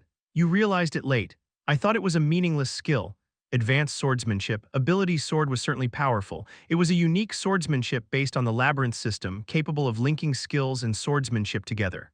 But in the end, it was still swordsmanship, an ability centered on wielding and swinging a sword. Now Taesan had already surpassed the realm of transcendence. He could influence cosmic concepts. There should have been no reason to cling to something as small as the concept of a sword anymore. Advanced swordsmanship ability sword was certainly powerful, but not to the extent that it should still hold value in the realm of transcendence. So while the usurper had known of the existence of advanced swordsmanship ability sword, it had buried it in the back of its mind. And from that reaction, Taesan realized something. The usurper did not properly know the effects of advanced swordsmanship ability sword.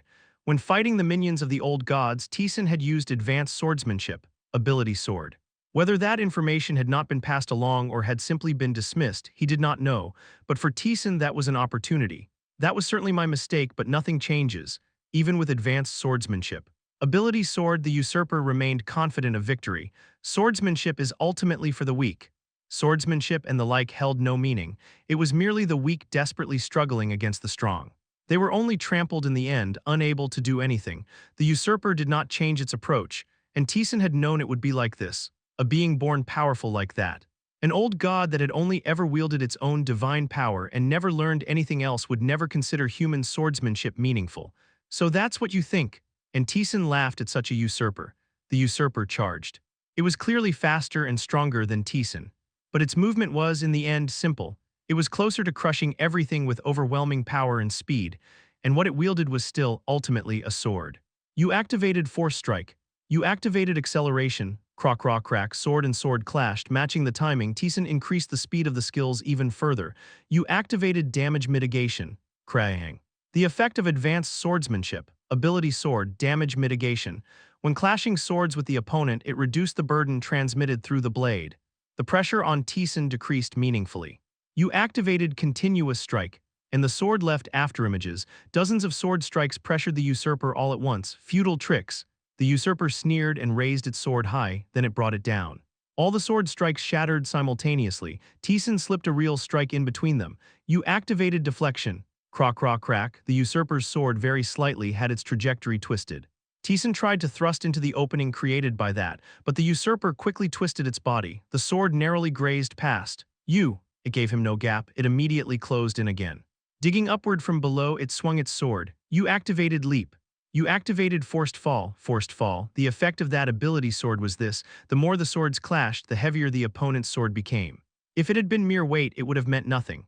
But advanced swordsmanship, ability sword synchronized with Taesan's rank. The more the swords clashed, the more the usurper's sword was undeniably slowing down. Nothing is meaningless. The reason Taesan had not used advanced swordsmanship, ability sword until now was simply that the proper situation had never arisen. No matter how useful a card is, if the time to play it has not come, then it cannot be played. It had never been because the card lacked value. And now this was the moment to use the card called Advanced Swordsmanship, ability sword. You activated acceleration. Crack. He accelerated the sword, then accelerated it again. The usurper realized the activation condition and tried to twist its sword strike away, but it was useless. The usurper merely swung. It had no such thing as swordsmanship. Taesan could manipulate the exchange however he pleased. You activated stealth. Taesan's presence vanished for an instant. The usurper immediately turned and thrust its sword. Taesan raised his blade. You activated deflection. The sword's trajectory twisted. It was only the slightest adjustment, so small that it was difficult even to call it an angle, but that alone was enough. He evaded the attack and pressed in. The usurper was confused. It was clearly stronger than Taesan. Its rank was undeniably higher, and yet it was not overwhelming him, rather it was being led along. Crack. Taesan continued pressing forward. The opponent was a being of clearly higher rank, and yet Taesan was pushing it back using nothing but swordsmanship. It was an impossible feat, and it was precisely in achieving the impossible that proficiency rose. Advanced swordsmanship. Ability sword proficiency increased. Proficiency 1%. Advanced swordsmanship, ability sword proficiency increased. Proficiency 3%. Advanced swordsmanship, ability sword proficiency increased. Proficiency 2%, advanced swordsmanship, ability swords proficiency began rising explosively. Chapter 575, God of Fall the Usurper, Part 6, Klang, advanced swordsmanship. Ability sword proficiency increased by 2%, sword struck against sword, Taesan activated deflection, the usurper's trajectory twisted. What in the? The usurper felt as though he were trapped in some bizarre dream. Despite the overwhelming difference in their ranks, he was being pushed back. No matter how he thought about it, that should have been impossible. But Taesan continued to evade, block, and counter the usurper's attacks. Advanced swordsmanship. Ability sword proficiency increased by 1%, and in the process advanced swordsmanship, ability sword's proficiency reached 80%. At that moment Taesan realized it. A great many things in advanced swordsmanship. Ability sword had changed. He did not even need to check. His senses, his instincts told him exactly what had changed. You activated force strike. You activated acceleration. One of the changed effects. The power of force strike and acceleration had noticeably increased. Taesan charged at the usurper faster and harder. Annoying. The usurper clicked his tongue and roughly unleashed his power. A black wave swallowed Taesan. Taesan widened the distance and used essential shattering to cut open a path. One of the penalties of force strike and acceleration. If they were not used with precise timing, the activation of the skills would be cancelled. It had been a rather troublesome penalty. And now that penalty had been weakened. Shattering the wave, his sword collided with the usurper's. Even though the timing had long since been broken, the power and speed contained in that sword were still amplified. The effects of force strike and acceleration had changed upon reaching 80%. Their strength had increased, and even without matching the timing exactly, they could now remain active by consuming additional mana. And mana consumption was no longer a meaningful penalty for Taesan. What are you? The usurper was flustered, and Taesan aimed for that moment of confusion. He swiftly lowered his stance and raised his sword. You activated leap. The usurper's body was launched upward. The power of leap had nearly doubled. The usurper clicked his tongue and hurled himself forward. In an instant he flew in and stabbed at Taesan. You activated stealth. Stealth had once only been usable by hiding his body from the opponent, but not anymore. Even while the usurper was looking directly at him, Taesan's form and presence vanished completely. And after he disappeared like that, it took longer than before to pinpoint his location again. Crack. The usurper barely blocked Taesan's attack. He twisted his sword and continued the assault. You activated continuous strike. Countless afterimages of sword strikes appeared, and unlike before, all of those afterimages were real attacks. Crack. The usurper exerted force and swung hard. He shattered all of Taesan's strikes and charged. Taesan did not retreat and swung his sword. You activated deflection. Crack, the usurper's blade merely brushed past Teeson's sword and slid away. Crunch. Teeson's sword grazed the usurper's shoulder. How irritating. Emotion entered the usurper's voice. He pressed Teeson with speed faster and power greater than before. Krang and Teeson blocked and evaded those attacks. He aimed for the opening and stabbed. The usurper raised his hand in annoyance. The descent gathered within it and pressed down on Teeson's attack. You activated absolute judgment. Clang, the skill activated. A powerful shock swept through the usurper's body. At the same time, the descent surrounding him took direct damage as well. What the? As advanced swordsmanship, ability sword reached 80%, new skills had also become subject to the swordsmanship. Absolute judgment was one of them. Its effect. If the opponent, while wielding a sword, tries to counter an attack using something other than a sword, the power in Teeson's sword is temporarily amplified enough to overcome the opponent's response. Advanced swordsmanship. Ability sword was a high-level swordsmanship. It was only recently that he had not used it often. During the process of clearing the labyrinth, he had relied on it a great deal.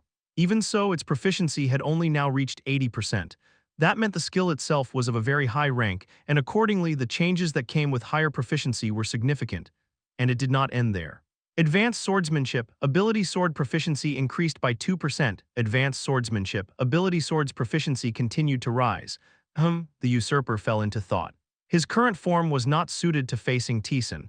Rather, it was a form that made it easier for Teeson to deal with him. He was different from Teeson. He did not need to remain fixated on the sword. Abandoning the sword and pressing with raw power would have been the better way to deal with Teeson. He knew that, but the usurper could not make that choice, because of his ego and his pride. It would be meaningless unless he subdued Teeson's body and mind head-on. Only then would this battle have meaning. And above all, he had to dominate both completely in order to devour him perfectly. Simply defeating him was not enough. Then so be it, the usurper made his decision, and Teeson had anticipated that as well. Crack. At some point the battle had begun to tilt in Teeson's favor. You activated landing. You activated continuous strike. Krang. With the power enhanced by landing, his sword strikes drew afterimages. He infused those afterimages with essential shattering and scraped across the usurper's body. It did not inflict especially meaningful damage on the usurper. No matter how powerful essential shattering was, scraping alone could not deliver a decisive blow to his condensed body. But the usurper was undeniably being gnawed away, little by little. That alone was enough to grate on his nerves. Rumble, advanced swordsmanship, ability sword's proficiency continued to rise at a frightening pace. The usurper clicked his tongue and widened the distance. He raised his sword and swung. A condensed black wave of blades engulfed Teeson. And Teeson had been waiting for that exact moment. You activated Force Duel, the effect transformed by advanced swordsmanship, ability sword. If the opponent is wielding a sword, neither side can use anything other than a sword. Once used, the usurper would not fall for it a second time. That was why Teeson had waited for the perfect opening, and that moment was now. Bang, the pitch-black wave crashing down on Teeson shattered. With its proficiency having reached 80%, the effect of Force Duel had also grown stronger. Originally, it would only have erased part of the attack, but now it rendered the usurper's assault completely meaningless. What? The usurper was genuinely startled. As the black wave shattered and opening appeared, Teeson put strength into his feet. You activated acceleration. You activated skill acceleration. He burrowed into the usurper's chest at high speed. The usurper hurriedly moved his sword, but Teeson was faster. You activated multiplication. He poured all his physical force into the sword and swung. Crunch. The blade pierced the usurper's chest. Teeson immediately detonated all the power contained within it. His power swept through the usurper's interior. You. The usurper's voice hardened. He seized Teeson's arm, then he raised the pitch-black sword, and the sword exploded. Everything within it swept outward in every direction. With his arm caught, Teeson could not evade. Your last opportunity has been activated. Against the surging power, Teeson's body moved on its own. The sword traced an incomprehensible path. It blocked and scattered all the explosions engulfing him, but it was not perfect. Corruption began to eat into Teeson. Teeson tightened his grip on the sword. He forcibly tore himself free from the usurper's grasp. The usurper's body shook. No matter how much higher the usurper's rank was than Teeson's, a direct detonation from within was bound to deal significant damage. Rumble. The usurper began to collapse, unable to maintain his human form. I admit it, the usurper spoke. His voice was extremely subdued. It was a tone that would make anyone instinctively recoil and cower. I cannot defeat you in this form. No matter how high his rank was, no matter how much stronger he was, the difference in pure swordsmanship ability was too great. He could no longer persist with the human form and the sword. I will give up on devouring you perfectly, I'll just crush you physically. With those words, the usurper's body began to swell. The condensed and compressed rank instantly expanded into something vast. The countless things he had usurped spread in every direction like a grotesque monster. From the beginning, the human body had only suppressed the usurper's true power. Taesan had inflicted far from trivial damage. At this point, maintaining that form had become difficult, and there was no reason to continue doing so. That form was the usurper's true appearance, the one in which he could wield his full power. Even though he had dealt massive damage, victory would not come easily for Taesan, but Taesan had also obtained something. Advanced swordsmanship, ability sword's proficiency continued to rise. And at the end of it, he finally saw its conclusion. Advanced swordsmanship, ability sword, proficiency 100%, a unique swordsmanship created by the labyrinth's adventurer. It is fundamentally based on the labyrinth system. It was created based on the swordsmanship once used by the prince of a ruined world. It allows perfect linkage and usage of a vast number of skills alongside swordsmanship. A sole skill, it had not reached the domain of a transcender's divine power. But it had reached the domain of an immortal. With this one skill alone, he could be called an immortal. Advanced swordsmanship.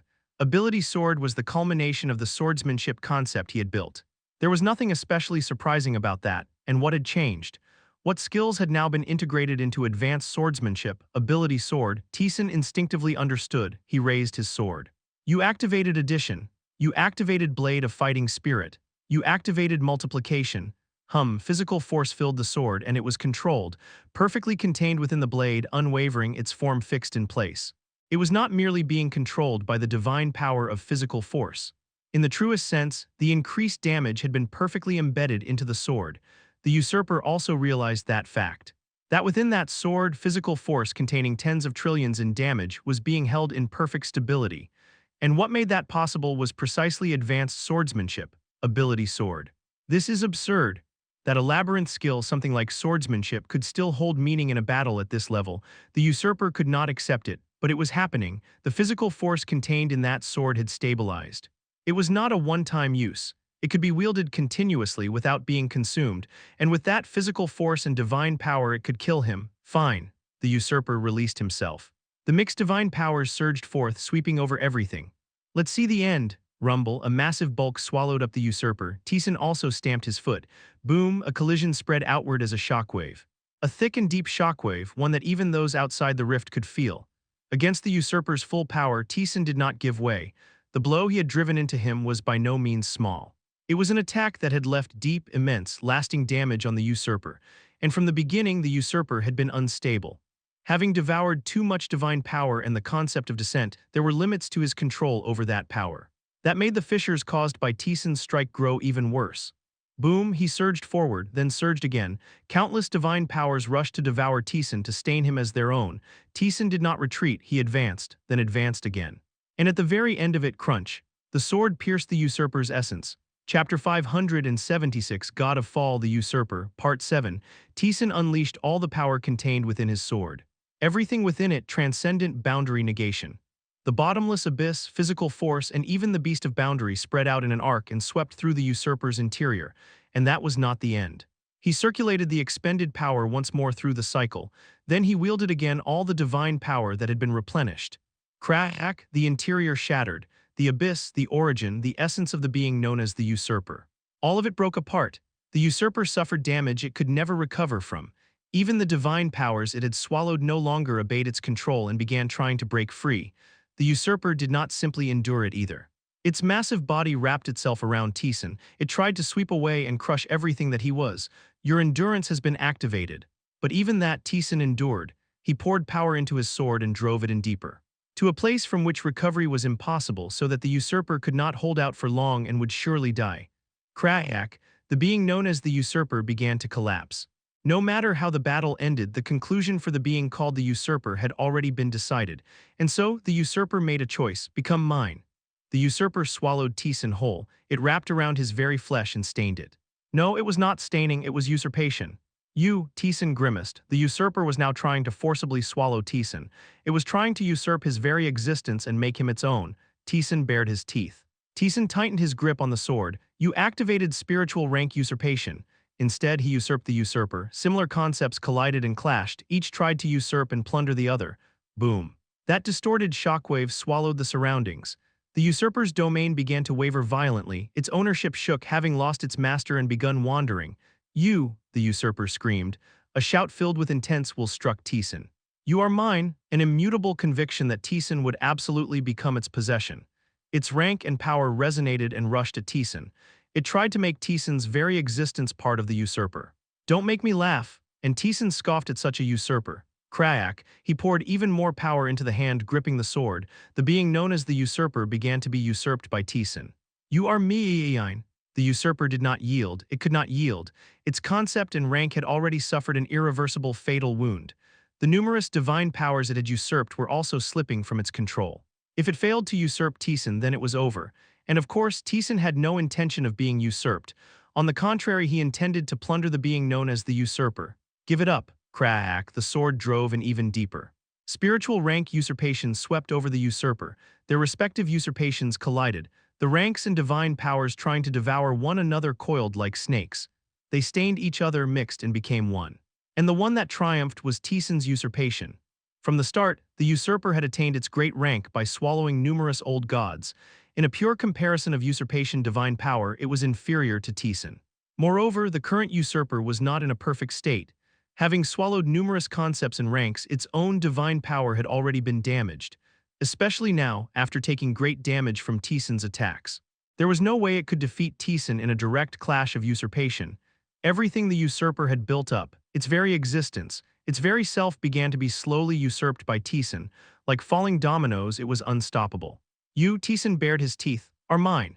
The words the usurper had been saying to Taesan, the usurper now heard in return, and the usurper realized that it had been defeated. I see, rumble, the usurper's power gradually faded. It no longer even tried to usurp Taesan. The victor is you, the usurper acknowledged defeat. Everything it possessed was being perfectly usurped by Taesan. I bequeath this seat of solitude to you. No.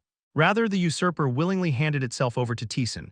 The very being known as the usurper became part of Taesan. Experience it yourself, being cast alone into the universe without a single kin, O being of the boundary.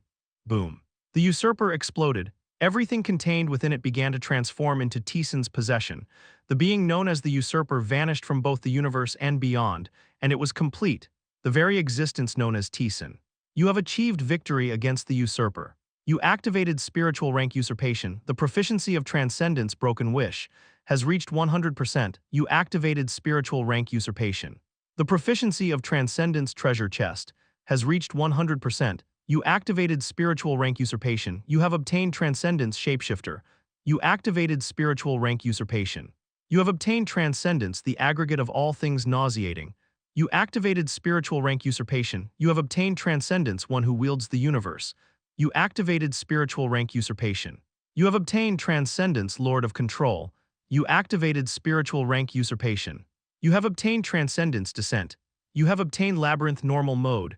You have obtained Labyrinth Easy Mode. You have obtained Labyrinth Hard Mode. You have obtained Usurper. Your Transcendence Spiritual Rank Usurpation has changed. System windows appeared in numbers too great to count. And every single one of them held meaning. They were all divine powers close to complete concepts. Taesan could feel it, what he had obtained and what he had become. He turned his gaze. A pitch-black space came into view. The black rift that had spread across Earth's sky. This place was the usurper's domain, but now it was his domain, and not only that, even the three distorted spaces that existed beyond the universe. He had obtained control over those as well. Strange. A sense of omnipotence dominated Taesan. For a moment, intoxicated by that power, Taesan shook his head. This would not do. Power had to remain under his control. He calmly settled the seething concepts and ranks. Before long, Taesan brought himself back under control. Taesan emerged from the rift and looked down at Earth. Earth was still in the middle of battle. Countless monsters were attacking the people. And Taesan had become the master of all those monsters. Taesan lightly flicked his finger. The monsters began to vanish. Fight. Hold on. For victory. People gritted their teeth and fought. Those whose stamina had hit its limit were pulled back, and those who had recovered in the meantime stepped forward. In that way, the front line was barely maintained, but even that was slowly reaching its limit. The monsters were being summoned endlessly, but there was a limit to the number of people. As stamina, skills, and items were consumed, they were slowly being pushed back. Boom! At last, the front line collapsed. An S-rank monster sent hard mode players flying with a bodily charge. Damn it, Li Tian flinched, but she had no room to help the people. The apostle seized that brief opening and aimed for her neck. Crack, crack, crack. KGH, Li Tian, I'm fine, I am. Li Tian, who had barely blocked it, muttered. She and Amelia were working together to hold back the apostle. That alone was already an overwhelming task, and they had no spare power to devote elsewhere. Diana and Beldenkia, Kang Hyuk and Minerva were all doing their best, but there were too many S-ranks. Rumble, people were thrown away. The front lines began collapsing one after another. This was the limit. Li Tian gritted her teeth. Despair swirled in her eyes. Your victory. A sudden system window appeared, and the monsters stopped moving. Those at the front line who had shut their eyes and awaited death slowly opened them again. Like puppets whose strings had been cut, the monsters froze completely. The people who had been charging with vicious expressions halted in confusion. What the? What's going on? While everyone stood bewildered, unable to understand what was happening, the monsters suddenly began to vanish one by one. S-rank monsters capable of destroying planets by themselves, even apostles that could contend with immortals, they all crumbled into dust and scattered as though they had never been anything at all. Only then did the people understand what had happened. Light filled their eyes. Li Tian smiled faintly. We won. A roar of cheers erupted a beat later. Wow, we won. Taesan had won. They had survived. Cheers shook the earth. Taesan landed on the ground. The people who spotted him immediately ran toward him. Taesan Nim, you won. Ah, I knew you'd do it. Their cheers and applause pounded against his ears. And familiar faces Taesan knew well approached as well. Taesan, Li Tian. Li Tian approached Taesan with a smile. You won. Taesan nodded. You all held out well too. Li Tian had likely faced an apostle. A being of the same level as the one that had led to her death in his past life. And against such a being Li Tian had endured, she too had grown stronger, in many ways. Not as much as what you did. You really did it, Taesan SSI. Hyung Hyungnam, Amelia Jiam Yoongjun, Kang Hyuk and Kim Hweon also approached. They had won. That fact made them happy, but they were also stunned. It all felt unreal. Wait a moment. Taesan looked up at the sky. There was a black rift there, the beginning of everything. When that had appeared, their daily lives had been ruined. Taesan flicked his finger. Close. Rumble. The domain began to obey its master's command. The massive circular rift covering the sky began making a sound like crumpling metal. Its size gradually shrank, breaking apart. Taesan clenched his fist. With a strange tearing sound, the rift compressed completely. Everything within it was reclaimed into Taesan. Ah, whoa, people let out exclamations. The sky was incredibly clear. Not a single cloud remained after the aftermath of the battle. It was perfectly open, a sight they had never seen before. Only then did people truly feel it, that it was over, that they had won, that in the truest sense everything had ended. Unexpectedly, there was no grand festival of celebration. People had fought too fiercely and risked too much for that. Everyone was in a state of exhausted numbness. Some sat down blankly to rest, while others quietly gathered and talked. But they were all rejoicing, in the fact that they had won, in the fact that there would be no more forced returns, in the fact that they had reclaimed Earth. They rejoiced as much as they could. And Taesan, for his part, was pondering. He had defeated the usurper, and in the process he had obtained far too much power. Among that power was the ability to influence other players, so how should he handle it? That was the question, but he did not ponder for long. Because space split open, Taesan raised his gaze. Who it was, how much power they possessed, what kind of rank they held, and where their limits lay, he could see it all. Magician, and not only the magician. And Errolnan Nim, the magician who had created the labyrinth and the god of cycle, cleaved through space and appeared. Chapter 577, Confirmation, Part 1. The magician who had appeared by tearing through space looked at Taesan, then he let out a hollow laugh. Unreadable, completely. He could not grasp Taesan, that itself was the same as before. The distorted Taesan did not fully yield to a transcender's observation, but now the feeling was different from back then. It was not simply that he was distorted and unreadable. No, it felt unreadable because he had truly reached a rank above that. Errolnan also let out a laugh. He's definitely stronger than I am. Among the beings of the universe, there likely isn't a single one who can oppose him alone. Errolnan had handed a significant portion of the concept of cycle she possessed over to Taesan. She was weaker than before. But even so, she was still a god who presided over the concept of cycle. Most transcenders could not even touch her. Even a top-tier transcender like Rakarada's was no exception. And even such a being could not defeat Taesan, that much was certain. How does it feel? I'm not really sure myself. Taesan answered calmly. The magician slowly bowed. First, should I congratulate you? Or thank you? With the utmost courtesy, as though welcoming a hero, he showed respect to Taesan. Thanks to you, the universe escaped destruction. Truly, thank you. If Taesan had been defeated, the usurper, after devouring Taesan and completing itself, would have emerged from the rift and revealed itself within the universe. And at that moment, the balance would have collapsed. There was no transcender who could defeat a usurper that possessed countless divine powers. They all would have been devoured by the usurper, and even the very concept of the universe itself might have vanished. Taesan had saved the universe. It was no exaggeration to say that. Honestly, I thought it would be difficult too, but to think you'd come back victorious. Errolnan's tone also held a trace of wonder. She had known the usurper could even devour old gods, but she had not expected it to have devoured several. Considering the level its rank and divine powers had reached, Taesan's victory had been almost impossible. But Taesan won. He won, devoured the usurper, and returned here. Taesan answered calmly, because the usurper was an old god, a being strong from birth, and in the end that was all it was. Of course, the usurper had usurped power and made it its own, but fundamentally it was still just a wielder of power. It was not a being that had built itself up from weakness until it reached strength. That very difference had decided victory and defeat. By the way, the fact that you're both here, Taesan looked at the magician and Errolnan, means you have some leeway, I assume. Two powerful beings were standing with Taesan rather than dealing with the old gods. That would have been impossible without some room to spare. The magician stroked his chin with an ambiguous expression. Well, about that, it's become a little ambiguous. You must have felt it as well. The presence of the old gods has disappeared. Not just hidden, but disappeared. Yes, it was the same as before. The old gods had hidden their bodies from the universe. It was right after you defeated the usurper and emerged from the rift. They suddenly stopped fighting and left. I thought about pursuing them, but we didn't have the room for that either. Was it a retreat? It would be reasonable to see it that way. The old gods could not defeat Taesan. If several of them attacked at once, there might have been a chance, but the Transcenders would not have simply stood by and watched. In the end, they would have had to face both Taesan and the Transcenders, and the old gods did not possess that much power. If they stayed in the universe, the only thing waiting for them was annihilation. Did they return to their own domains? That would be the reasonable assumption, but we can't say for certain yet. Confirmation was needed. But there was one thing that was certain. They had won. We won. They had won the war against the old gods. Joy and happiness appeared on the magician's face. Errolnan was no different. However, there are also things we need to confirm. We'll probably need to discuss the details later. We too have much to discuss among ourselves, a great deal.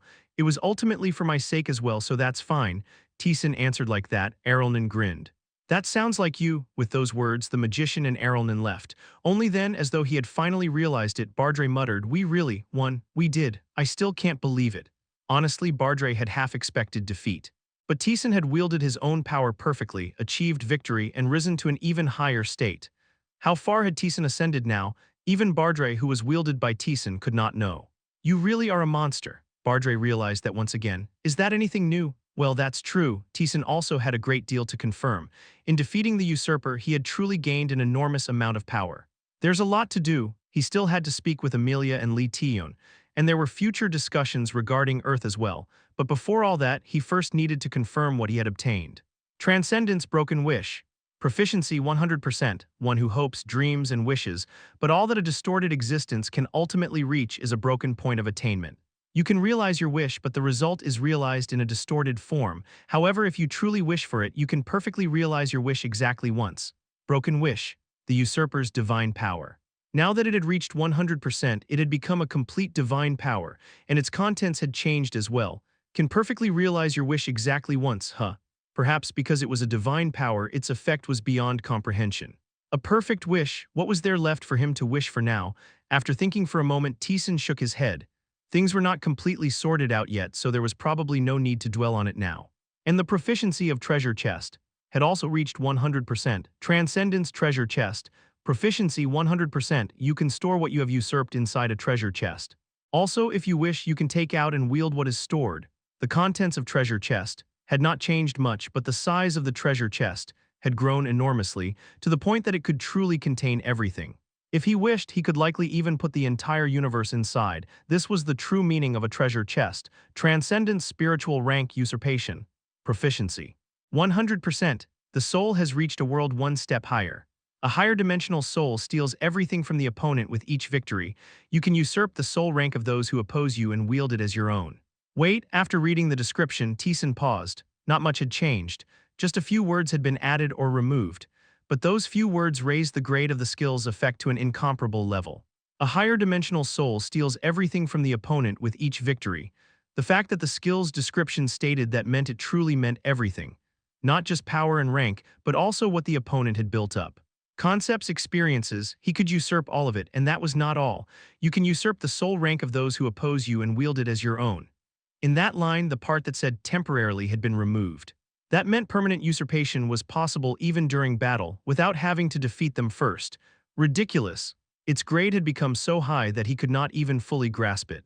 And Taesan had usurped the very existence that was the usurper. Usurper, one who usurps, only that being itself knows what it desires. The concept, rank, and power of the usurper, they had become Taesan's. They had completely fused with him and become part of him. Even seeing just that much was enough. Taesan had become incomparably stronger than before, but that was not the end. The usurper was one who usurped. It usurped countless powers and ranks and made them its own. And Taesan also usurped power. With the two overlapping, Taesan had gained numerous divine powers of the old gods. The first among them was Shapeshifter. Transcendence, Shapeshifter. Proficiency 99%, one who changes form can transform into anything, also can possess the concept and power most suited to the transformed form. Shapeshifter. As the usurper had used, it seemed he could change form. He could become something smaller than dust down to the atomic level or become the most colossal of all things. And he could also possess the power best suited to that form. If used properly, he could perfectly target weaknesses the way the usurper had done against him. 99%, Perhaps because he had usurped what the usurper had usurped all over again, it had not reached 100%. But it did not matter much. It was not especially meaningful to the current Taesan. Transcendence, the aggregate of all things nauseating.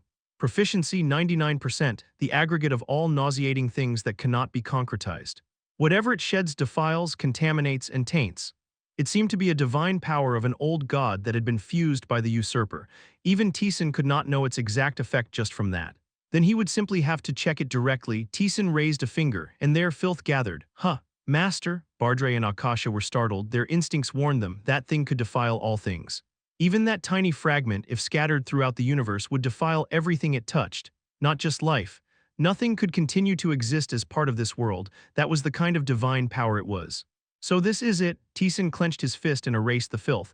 He had roughly grasped how to handle it, and that was not the only divine power. Transcendence, one who wields the universe. Proficiency. 99% can lift and move the concept itself. The description of the divine power ended in a single sentence. Taesan frowned slightly as he read it. Don't tell me. What did it mean to be able to lift and wield the universe? Taesan clenched his fist for a moment, then brought it down. At the same time, the universe moved ever so slightly. To be precise, Taesan had touched the concept of wavelength that existed in the universe. Then the concept of wavelength itself had shaken in accordance with Taesan's will. So this is it. What did you just do? Bardre got goosebumps. Taesan had just touched the entire universe in the truest sense. Confirming divine powers, they're truly monstrous things.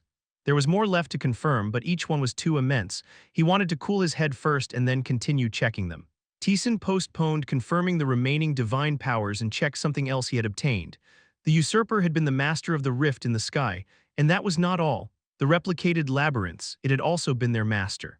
Now ownership of those labyrinths had passed from the usurper to Taesan. Labyrinth Easy Mode. A replica of the labyrinth created by the magician, a domain known as Easy Mode. You can perfectly control and rule that place.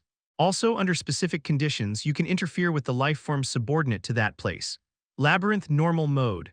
A replica of the labyrinth created by the magician, a domain known as Normal Mode. You can perfectly control and rule that place. Also, under specific conditions, you can interfere with the life forms subordinate to that place. Labyrinth Hard Mode. A replica of the labyrinth created by the magician. A domain known as Hard Mode. You can perfectly control and rule that place.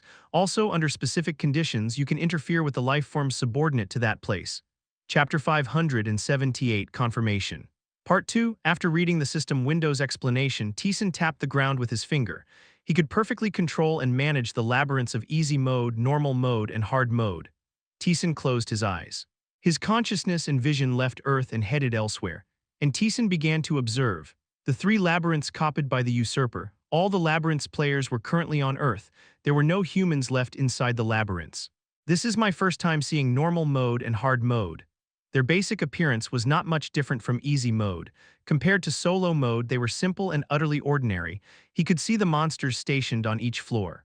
Naturally, the monsters in Easy Mode were the weakest, and they grew stronger as the difficulty rose toward Hard Mode. After observing for a moment, Taesan manifested his power. Crackle. Taesan's power affected the three labyrinths. and all the monsters inside the labyrinths were crushed and pulverized. It took less than a second. Every monster in the 3 labyrinths vanished. Other than the NPCs, nothing remained in the labyrinths now. In their current state, even an ordinary person with no power could reach the 100th floor as if taking a walk. Taesan activated his power again. Then the vanished labyrinth monsters began to reappear. Taesan could control the labyrinths perfectly. If he wished, he could create a labyrinth filled only with S-rank monsters, though he had no intention of doing so, and the line saying he could interfere with subordinate life forms under specific conditions. It probably referred to the people of Earth. So there were conditions after all. The usurper was the master of easy mode, normal mode, and hard mode. It was entirely possible for him to take Earth's players hostage and threaten Taesan, and Taesan had indeed considered that possibility. But the usurper could not do that. It could barely interfere with the labyrinths, and forcing a return to Earth was about the limit of its intervention. The usurper had only been imitating the concept of the universe after all. It seemed there had been clear limits to that much. But Taesan was different. Whether because his rank was higher or because he was a being of the universe, once he resolved one very minor restriction, he could influence Earth's players. Simply put, in his current state, he could forcibly make the players clear the labyrinths. Should I discuss this part? The basic confirmation was finished. Taesan continued checking the remaining divine powers. Transcendence, Lord of Control. Proficiency 99%. You can control and command everything within a certain range centered around yourself. A simple explanation. It was not hard to understand. It simply meant controlling the surroundings based on himself. The usurper had probably used this divine power to control and fuse the divine powers it had devoured. A simple yet powerful divine power. And finally, the last one. This divine power did not belong to an old god. It was a divine power of the universe. Transcendence descent. Proficiency 99%, the embodiment of the universe's concept of descent. The usurper had devoured the god of fall. To be precise, it would be more accurate to say the god of fall had offered itself up. Taesan already understood the essence of how to handle the concept of descent from his battle with the god of fall. This is giving me a headache. He had obtained too many divine powers all at once. The number of things Taesan could do by combining divine powers had increased enormously. He could think about it slowly. For now, Taesan organized his thoughts that way. Then Taesan stood up. He had been ignoring it while checking control over his power, but he could feel several gazes directed at him. Taesan lifted his head. They're the leaders of various countries, and the solo mode players were looking at him. Were you waiting? It felt a little awkward to speak first. The leader of the America Labyrinth, Oliver Kahn, spoke. In the eyes of the people looking at Taesan there was joy, and there was also uncertainty. Let me ask you one thing, Taesan, have we really won? A system window had clearly appeared saying they had won. But they could not feel at ease until they heard confirmation from Taesan himself, because they had been betrayed too many times before. Taesan nodded. We won, at least for now. Only then, as though the tension had finally melted away, people slumped down. Daniel let out a sigh of relief. We really won, but what do you mean for now? That sounds unsettling. There are still things to confirm. Where had the old gods gone? What were they planning next? Until the Transcenders confirmed that, some uncertainty still remained. But Earth is safe for now. You don't need to worry about that anymore. The rift in the sky had closed, and even if the old gods tried to intervene with Earth, Taesan alone could sufficiently stop them. After hearing that confirmation, genuine joy finally spread across people's faces. We won. Can we live on Earth now? They spoke happily among themselves, but Akijo Aika suddenly muttered as if remembering something. But how are we supposed to live? At that question, everyone fell silent. Earth was devastated. There were no surviving animals. The same was true of insects. At least within their range of perception, not even a single cockroach had survived. And Taesan could confirm it as well, that no life had survived on Earth, including plants and insects. Even while the players had not been on Earth, the monsters had remained. They had roamed across the entire planet, killing every living thing. Not just life on the surface, but fish in the deep sea as well, even in the abyss. With makeshift cultivation, food was not a problem. They could somehow grow plants too. But the amount of vegetation that could be grown that way was too small. They could survive, but it did not seem possible to live the same way as before. I've already thought about that part, so you don't need to worry. You've thought about it? I can't even imagine it. How could a completely dead Earth be revived? At least within their common sense, it was incomprehensible. But Taesan had always shown them things that surpassed their common sense, so they trusted him. And there is also something I need to tell you. To us, this doesn't seem like something I can decide on my own, Taesan spoke. About the control over the labyrinths he had obtained, and silence fell. Is that really true? Do you think I'd lie after coming this far? Well, damn, Oliver wiped his face. The labyrinth we risked our lives to conquer. has become yours. I can make it so you can clear the labyrinth. No need to risk their lives. Literally, they could clear the 100th floor and return to Earth as if taking a stroll. If you want, I'll clear it for you. NGH, the labyrinth was dangerous. You had to stake your life to descend it, and indeed there had been no small number of sacrifices, but they could not answer immediately. The labyrinth was clearly dangerous. You had to overcome life-threatening peril just to barely descend. That was precisely why they did not want to clear it by leaving it to Taesan. Compared to Taesan, they were shabby, but they too had descended it by risking themselves. They had pride in that. They did not want to break it now through what felt like a cheat. I figured you'd say that. They too had pride in their own strength and effort. They would not rely on Taesan. Still, it would be significant, because there are also people who gave up on the climb. Not all players had attempted to clear the labyrinth. Some had given up from the beginning, and quite a few had stopped midway through the labyrinth. Originally, all of them would have died, but thanks to Taesan, a considerable number had survived. For them, this was incredibly good news. That they could clear the labyrinth without risking their lives. Lee Taeyeon suddenly remembered something and asked, "Then did you gain control over solo mode too?" "No," Taesan shook his head. "Not solo mode belonged to the magician." Lee Taeyeon muttered regretfully, "That's a shame, that's the one we need the most." The solo mode players were steadily climbing the labyrinth. The number of players who had reached the 20th and 30th floors was not small, but the problem was that the chance of clearing solo mode was almost non-existent.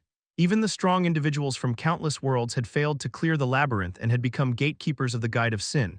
Honestly, even the current ratio was strange. Amelia, Lee Taeyeon, Kang Junhyuk, Kang Taesan.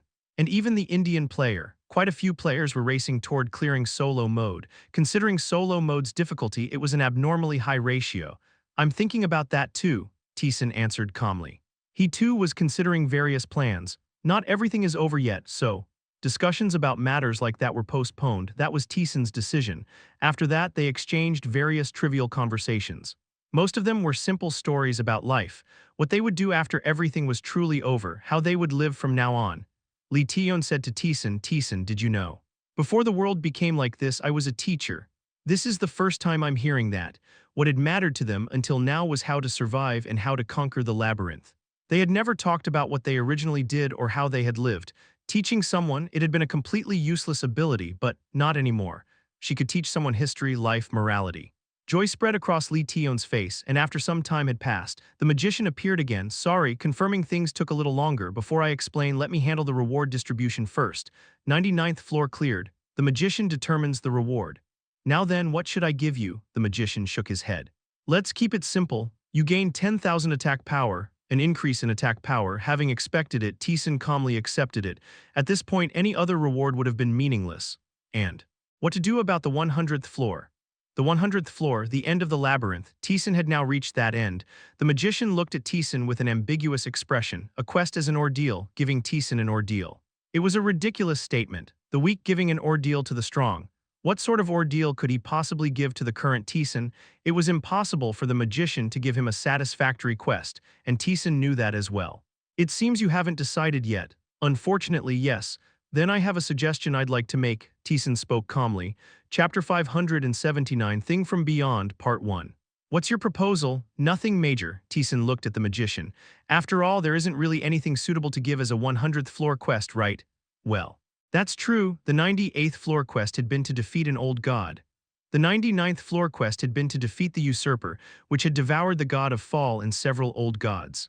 Then naturally, the 100th floor had to be of a higher difficulty than the 98th and 99th floors, but that was impossible.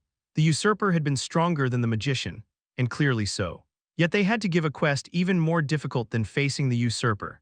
At least with the magician's abilities, that was impossible, but skipping the 100th floor was also awkward. As the culmination of everything that had come before, it could not simply be passed over, so Taesan proposed, "The 100th floor quest is something I choose myself.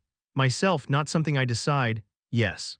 Since you'll be the one verifying it anyway, there shouldn't be any real problem." The magician stroked his chin. He thought for a moment about Taesan's proposal, and the conclusion came quickly.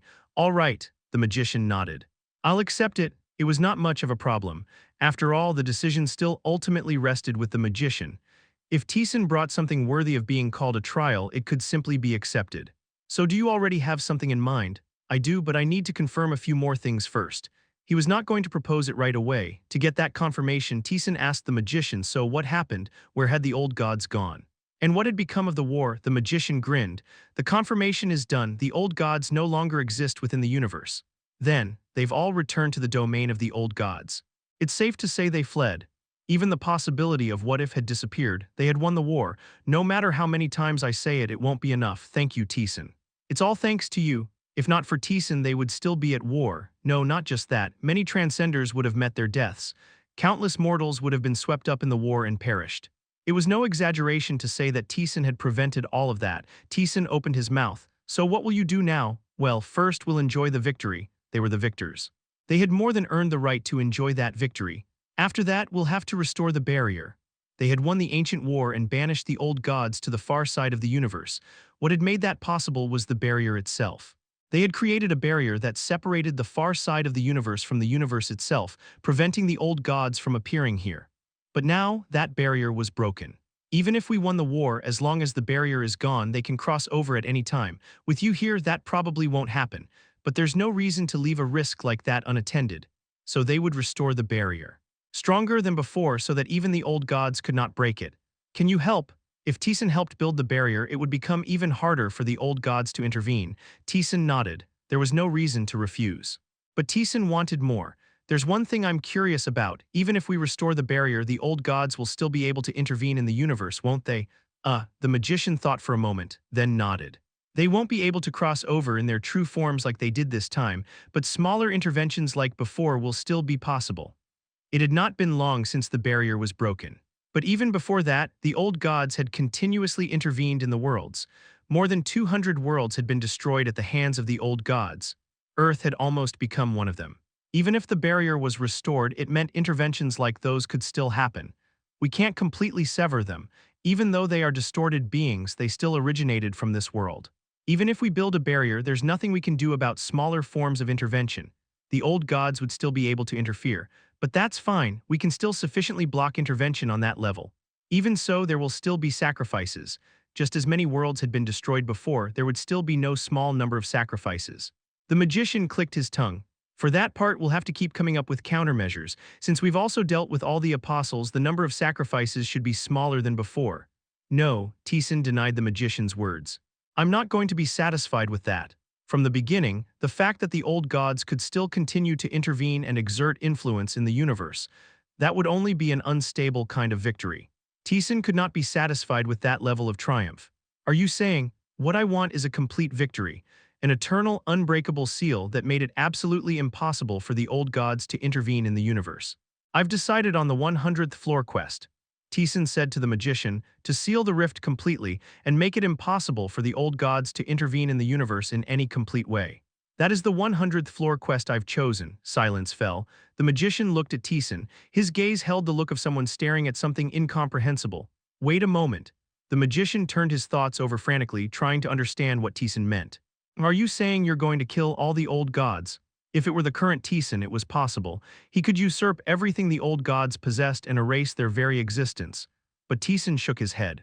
That may be possible too, but I'm not sure it would really mean anything. What do you mean? You're saying killing the old gods would be meaningless? I'm not sure yet either. I plan to decide after I confirm something. The magician fell silent. He understood Taesan's meaning perfectly. That was exactly why he had to ask. Is that really possible? Taesan shook his head. I don't know either. He could not be certain. It was not something he had ever tried before, but there was a possibility and a substantial one. Wouldn't that be enough for a 100th floor quest? Well, it would. But the magician was confused. To make it impossible for the old gods to intervene in the universe. Not just their true forms crossing over, but even their countless smaller interventions as well. To completely prevent them from so much as approaching the universe. That was something they had wanted since the ancient war. But it had been impossible. The old gods were beings originally rooted here. There had been no way to shut them out completely, and now Taesan was saying it could be done. Really? The magician asked again. Taesan nodded. Yeah. The magician settled his confusion, then thought. Would that really be enough for a 100th floor quest? The answer came immediately. It was more than enough. It was overflowing. Whether it's truly possible or not is still uncertain, but it's worthy enough. 100th floor quest begins. Perfectly banish the old gods from this universe. Reward. Secret reward. The 100th floor, the last one. So how are we going to do this? I have no idea. I need one final confirmation, so he would cross over to the domain of the old gods once more. Is there nothing we need to do? Just monitor the barrier, see if any old gods try to escape, that kind of thing. That's quite. The magician smiled bitterly. For a transcender to play a supporting role, this was a first. All right. Then I'll pass the word to the other transcenders. Do you need time to prepare? No, I'll go in tomorrow. All right, then I'll leave it to you. With those words, the magician departed. He had probably gone to the transcenders resting in the Pantheon. Taesan waited on Earth. Night fell. The people who had been happily chatting and telling stories gradually fell asleep one by one. In the stillness, Taesan alone looked up at the sky. It was a very clear sky, unobscured by anything. Taesan quite liked that sight, and then a being appeared beside him. The true meaning of the end, demon god, you can speak casually. You've earned that right now, the demon god chuckled. No, if anything, perhaps I should be the one using honorifics with you. I have no intention of doing that. The transcenders had done much for him. He had no intention of changing his attitude just because he had become stronger. Well, I figured you'd say that. In the darkness, brilliant black hair gleamed, black eyes turned toward Taesan. I heard it from the magician. You can truly bring all of this to an end. It's only a possibility, I can't be certain, but there is a possibility, that's enough, the demon god chuckled. Then perhaps even he may become unable to intervene anymore. The demon god muttered. Now that he thought about it, the demon god also had deep ties to the old gods. After all, the reason she had become a transcender in the first place was to free the demonkin from the old demon god. Even now, there were regions in the demon realm where followers of the old demon god still existed. That was why Taesan had resolved that matter once before. Perhaps someday I'll tell you my story too. Once everything is settled, there'll be plenty of time. We can think about it leisurely. That doesn't sound bad, the demon god laughed brightly. I'll be waiting, Taesan nodded, and then the next day Taesan prepared to leave. Lee Tion came to him. Where are you going? To put an end to everything, to witness the true end. Lee Tion's eyes calmed, she spoke with a composed face. Come back safely, Taesan nodded, then he left Earth. The place he arrived at was the broken barrier. The barrier separating the universe and the domain of the old gods had been completely shattered, with only splinters left behind. If the old gods wished, they could cross over through here at any time. Taesan stood before the domain of the old gods. He felt several gazes directed at him, the transcenders of the universe. They were watching from behind, and as though representing them, Erelnon stepped toward Taesan. The true end of everything, it's hard to believe, but if you're saying it, then that means there is a possibility. Erelnon, come back safely, I'll be waiting. Taesan reached his hand toward the barrier. And his physical body stepped beyond the rift. A sense of otherness assailed Taesan. A space where none of the universe's concepts existed, no gravity, no wind, no air, no attraction. Nothing existed there except pure otherness. This was the domain of the old gods. This was his second time coming here, but this time was different from before. Last time he had entered by exploiting the gap created when the old gods broke the barrier. Back then he could not defeat an old god, so he had slipped in like a thief, avoiding their gaze, but this time he stepped directly into the domain of the old gods, openly and head-on, as though daring them to stop him. That was why he could feel it, the gazes of all the old gods directed at him. Facing each other like this really is a first. All the old gods had gathered before Taesan. Taesan spoke casually. What are you looking at? Chapter 580, Thing from Beyond, Part 2, The Old Gods, mighty beings that shattered universes and stood as adversaries even to transcenders. Taesan showed no particular interest in them. That attitude made the old gods feel insulted. A wave of rage washed over Taesan. The emotions of several old gods, that alone should have been enough to shake the universe and twist concepts. Shoo! Taesan lightly waved his hand. With that, those emotions were torn apart and shattered. They vanished without leaving even a trace. Thud, Taesan took a step forward and the old gods retreated by that much. Taesan sneered at them. If you don't intend to fight, then get lost. I have no business with you. Taesan had now become an existence of a different class. Part of it was because he had devoured old gods and obtained numerous divine powers, but more than that, something slightly more fundamental had changed. In the truest sense, Taesan had reached a class above the old gods. It was not simply a matter of being stronger or superior. It was a difference in realm itself. He stood above them by nature. You're nothing to me anymore, a calm yet ruthless truth. Those words made the old gods feel deep humiliation, but they could not charge at Taesan. They could feel it too, that Taesan had reached a higher place. It was no longer a matter of having devoured numerous concepts or possessing immense physical force. He simply stood above them. Rumble, the old gods retreated one by one. Those who had never once retreated even during the war against the Transcenders turned their backs. Like the weak, they distanced themselves from Taesan. Taesan mocked them. Fools. Even though Taesan had reached a class above them, the old gods were still strong. If all of them combined their strength and charged at him, there was still a possibility they could threaten his life. But the old gods could not do that, because they were cowards. Their nature as immutable, undying beings was what had let them intervene in the universe without hesitation, but they could not recklessly pick a fight with Taesan, who was capable of killing them. Boring bastards, Taesan muttered. He could have chased down the retreating old gods and devoured them all, but he had no intention of doing that now. He had to focus on something bigger. Taesan raised his gaze. From the moment he stepped into the domain of the old gods until now, he had been feeling a gaze fixed on him. To call it a gaze was vague. It was too vast and immense for that. To perceive it, expand. He gave the command. And open his senses, the beast of boundary obeyed. The beast of boundary was the domain of boundary itself, its very existence. From within Taesan it expanded and amplified. His senses sharpened and his class rose to its elevated limit. And at the end of that, Taesan could finally see in the truest sense the owner of that gaze, disgustingly huge. After a moment of silence, Taesan spat out the words. His face was filled with disbelief. Huh, what is? You can't feel it, what's there? Then it's better you don't know. Bardre was currently Taesan's sword. Because of that, he resonated to some extent with Taesan's power and class. But even Bardre could not perceive what Taesan was seeing. Akasha would likely be no different.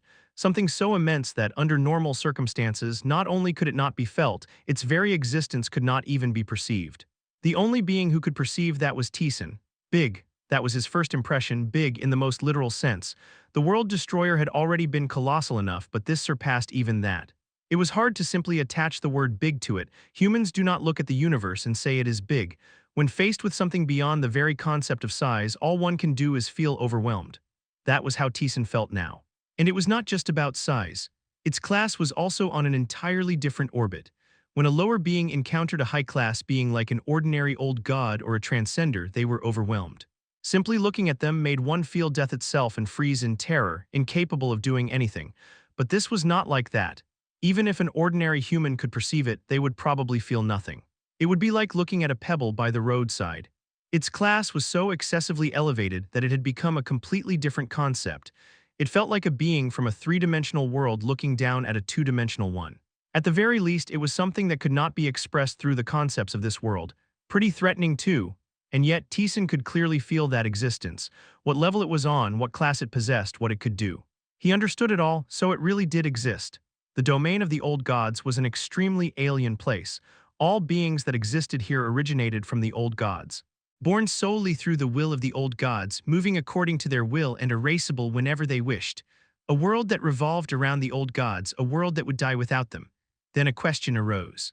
Beings in the universe were born naturally within the cycle. Parents existed, but they were not strictly subordinates or dependents. They were born, they grew, and a very few reached a lofty state. Life was born and continued through the cycle without anyone's intervention. But this place could not function without the old gods.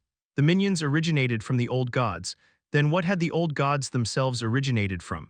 Had they not also originated from something? Could there be an origin of all things? That was the question Taesan had been holding onto since the moment he felt that gaze. And now he had the answer. The domain. It is the domain itself, Taesan muttered, the will of a world that existed on several planets, the serpent that governed the cycle of all things, Ouroboros, the master of the concept of death itself, the god of death, Dersha. In the universe, there were concepts that had existed since creation itself, or wills that were worlds in their own right. That immense being Taesan now felt was one of those as well. The difference was that it was, in the truest sense, the aggregate of everything. This place where the old gods resided, that domain itself, it was that being. If the universe itself possessed a self, it would likely be on the same level as that. No matter how many old gods he killed, it would be meaningless unless he dealt with that. If that being wished it, it could simply create the old gods again. What do you want? For what purpose had it created the beings called the old gods? What thoughts did it hold as it looked upon this world? He could not know that far. All he could feel from the gaze directed at him was curiosity and amusement. Well, doesn't matter, I guess. Whatever that being desired, whatever thoughts it held, that was none of Taesan's concern. He raised his sword. At that motion, laughter rang out, as if it found Taesan's hostility amusing. I don't know what you are. But there is only one thing I have to do. Muttering softly, Taesan unleashed everything he had. The concepts of the old gods and transcenders he had devoured, they themselves expanded outward. Crackle. Numerous concepts began to devour and stain the domain of the old gods. They began turning it into Taesan's possession. And at that, as if it found it utterly absurd, the thing from beyond laughed. At the same time, the will of the domain moved. The concepts Taesan had unfolded were shattered in an instant like straw. In an instant, they crumpled and twisted like scrap metal. Taesan raised his class even higher. Divine powers mixed and fused, trying to devour and crush the will of the domain. Little by little, he began to expand the size of his own domain. Giggle and laughter rang out. As if the game were over, the domain devoured Taesan. In an instant, the concepts were crushed. Everything Taesan had manifested was trampled and shattered. In an instant, Taesan was exposed to the domain with his bare body. A heavy pressure bore down on him. A sensation as if a giant hand were crushing him. Disgustingly strong. No, it could not be described merely as strong, because it was an existence that transcended that concept itself. It crushed every concept as though they belonged to a lower class. Laughter echoed out, as if to say, "Is that all?" As if it found this somewhat entertaining, an emotion like that of a child playing with a toy. As though it had seen enough, it tried to crush Taesan. His very existence was about to be buried and erased within the domain, and at that moment come out. The beast of boundary, which had been quietly dormant until now, erupted forth. Roar boundary and the domain of the old gods collided. With a massive shockwave, the domain of the old gods that had been trying to devour Taesan was pushed back. Crackle. Against the domain of the old gods, the beast of boundary asserted its own domain. Screech, it did not yield. The domain could no longer reach Taesan. The thing from beyond wavered. An emotional shockwave spread through the entire domain. It was clearly agitated. "Did you think you were omnipotent?" Taesan mocked that domain. "Though not perfectly, I too have reached a domain similar to yours." The opponent was the domain of the old gods itself. It was an existence like the universe. The complete ruler of a domain, something that stood in a lofty place, able to create countless concepts. But the same was true for Taesan, the beast of boundary that he possessed. It was a domain that stood between the universe and the domain of the old gods. Like the thing from beyond, he too ruled over a domain itself. It was fair to say they stood on equal footing. "Well, even saying that, winning is still difficult," Taesan muttered. Even if they could be considered equals, it remained undeniable that the opponent was stronger than Taesan. From the beginning, since it could even influence the old gods, victory was nearly impossible. Even if it were possible, it would take an absurdly long time. To erase that being, he would have to devour the entire domain. It might take as long as the lifespan of a universe, from its creation to its destruction. If he did that, Taesan would in the truest sense obtain omnipotence, but Taesan had no such intention. To become the absolute being left alone at the end of all things, he had no wish for that. What he desired was not strength. "Shall we end this?" Divine power activated. It affected the domain. The beast of boundary made a grinding sound as it pushed outward. It had always been hungry. It had never been able to reveal its true self, only fragments. Considering the nature of boundary, it should have been able to overwhelm even the old gods, yet it had never once displayed such a form. The reason was simple. Because the domain called boundary was far too mighty and immense for an individual like Taesan to dominate. It was a limit that had been impossible to resolve. He had never once handled boundary at its full power. Now that full power emerged. The complete beast of boundary revealed its form to the world. "I wish," Taesan calmly declared his wish. The final act, you activated Transcendence Broken Wish. Chapter 581, Thing from Beyond, Part 3, the beast of boundary was fully unleashed. It forced its way through the narrow passage and revealed its complete whole form. Rumble, the beast of boundary, shook the domain itself. The thing from beyond tried to crush boundary. The domain moved to trample it, but that was impossible. The beast of boundary let out a greedy roar and asserted its own domain. Boom, the domains collided and pushed against each other. Neither side yielded easily. "You're bigger and stronger, that's true," Taesan muttered. "But my boundary isn't weak either." Boundary was something that existed between the universe and the thing from beyond. Even if the opponent was the domain of the old gods itself, the fact that boundary held a superior affinity did not change. Crack, the beast of boundary gradually expanded its body. As if it found true liberation joyful, it expanded its domain. But soon it hit a limit. From a certain point onward, the beast of boundary could no longer grow larger. Well, that makes sense. There was clearly a limit. Even if he had unleashed the true boundary, his opponent was not one that could be easily defeated. Still, that did not matter. From the very beginning, what he wanted was not victory. "I wish, divine power, the effect of transcendence broken wish." Just once, whatever he desired could be realized, whatever it might be. Taesan spoke his wish, that you can never interfere with the universe again and that you can never crawl out of here for all eternity. Not just the main body, but even minor interferences would no longer be able to affect the universe.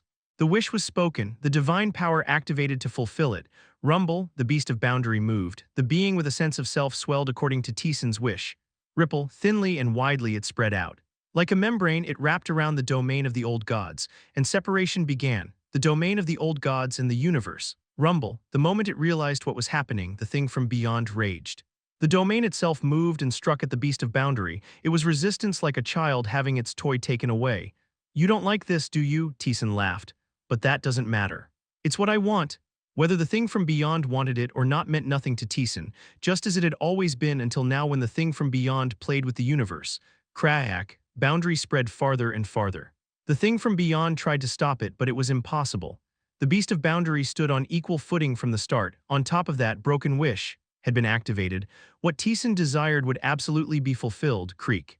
Crack, little by little, the beast spread wide, separating them, and finally the beast of boundary perfectly separated the universe from the domain of the old gods.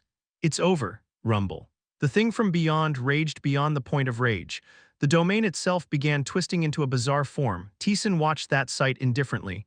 It was nice meeting you, Taesan politely bowed like a gentleman, and goodbye.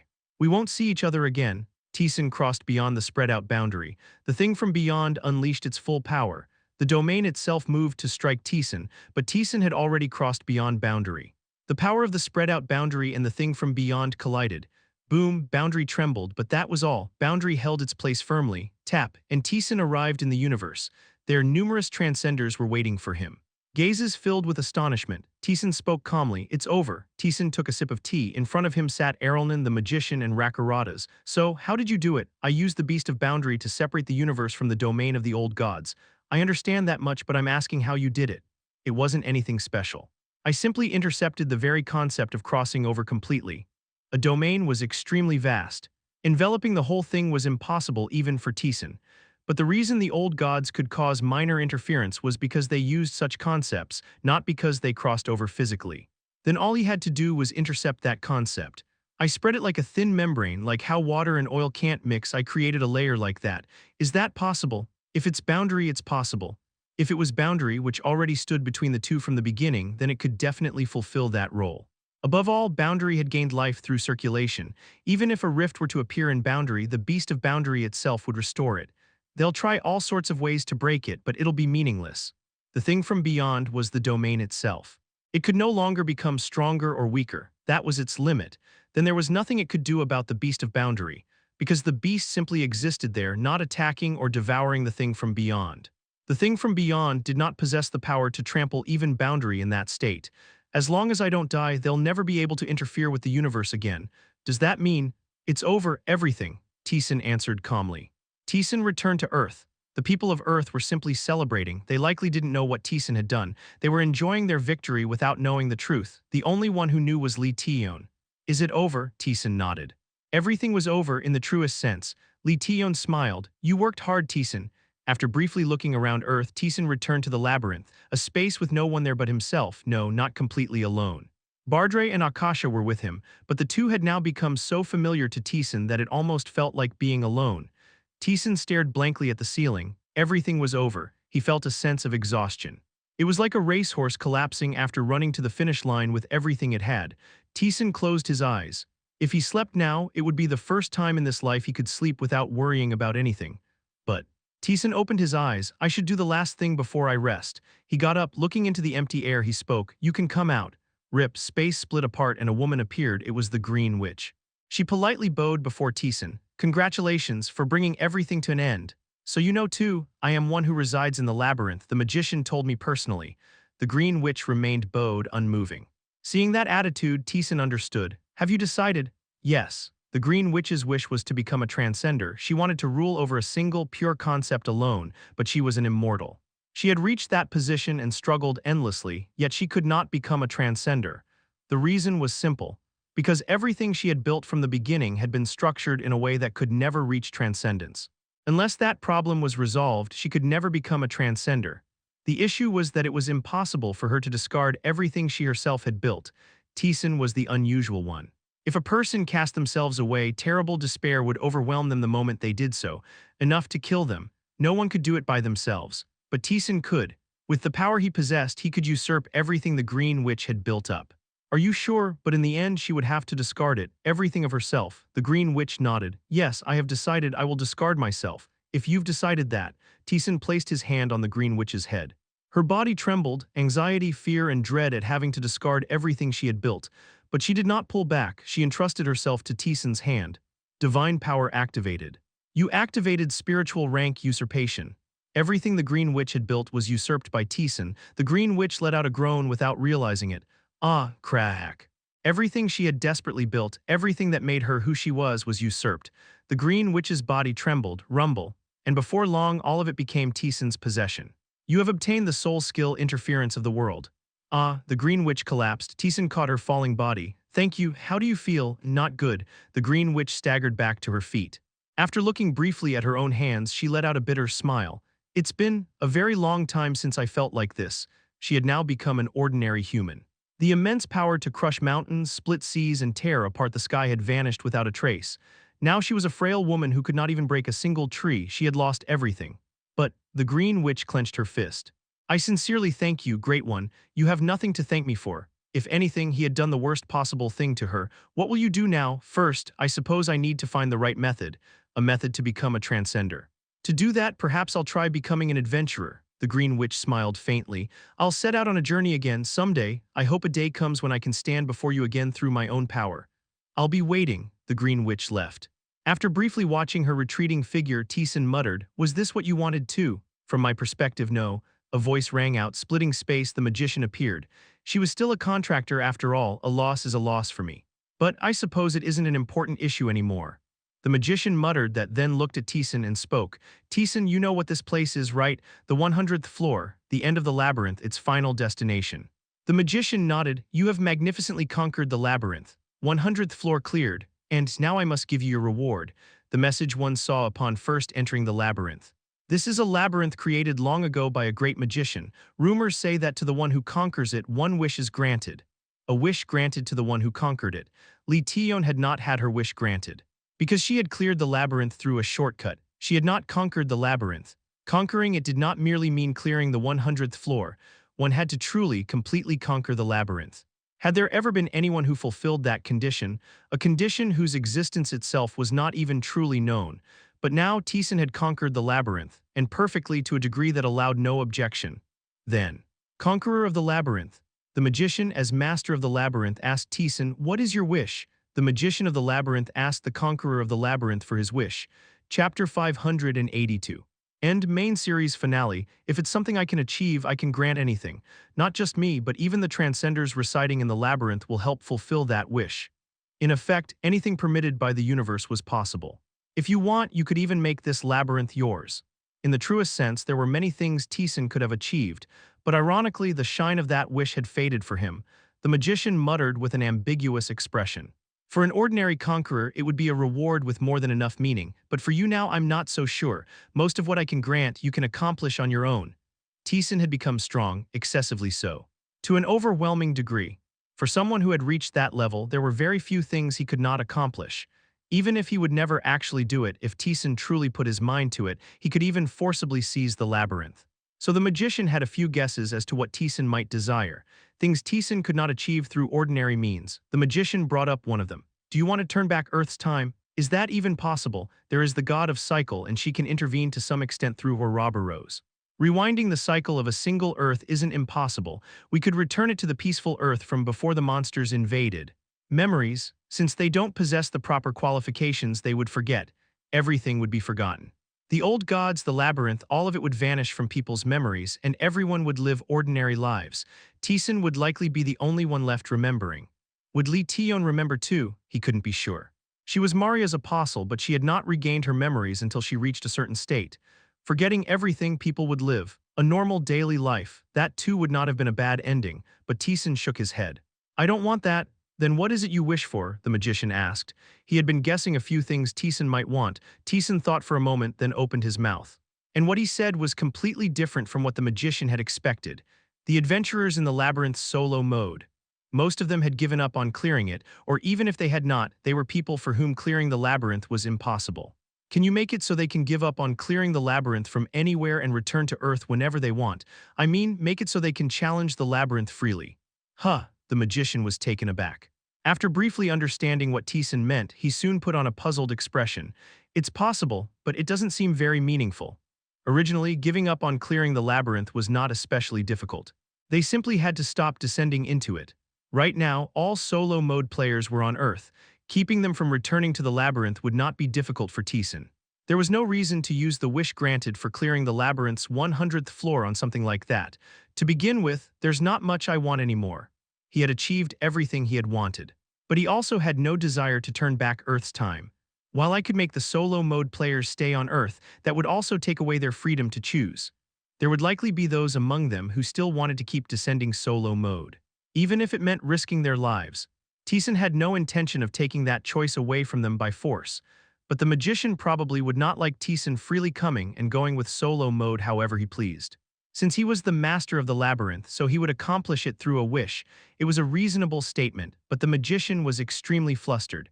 Is that really all you want? It was far too small a wish for the reward given for clearing the labyrinth. It was also a wish almost entirely unrelated to Taesan himself.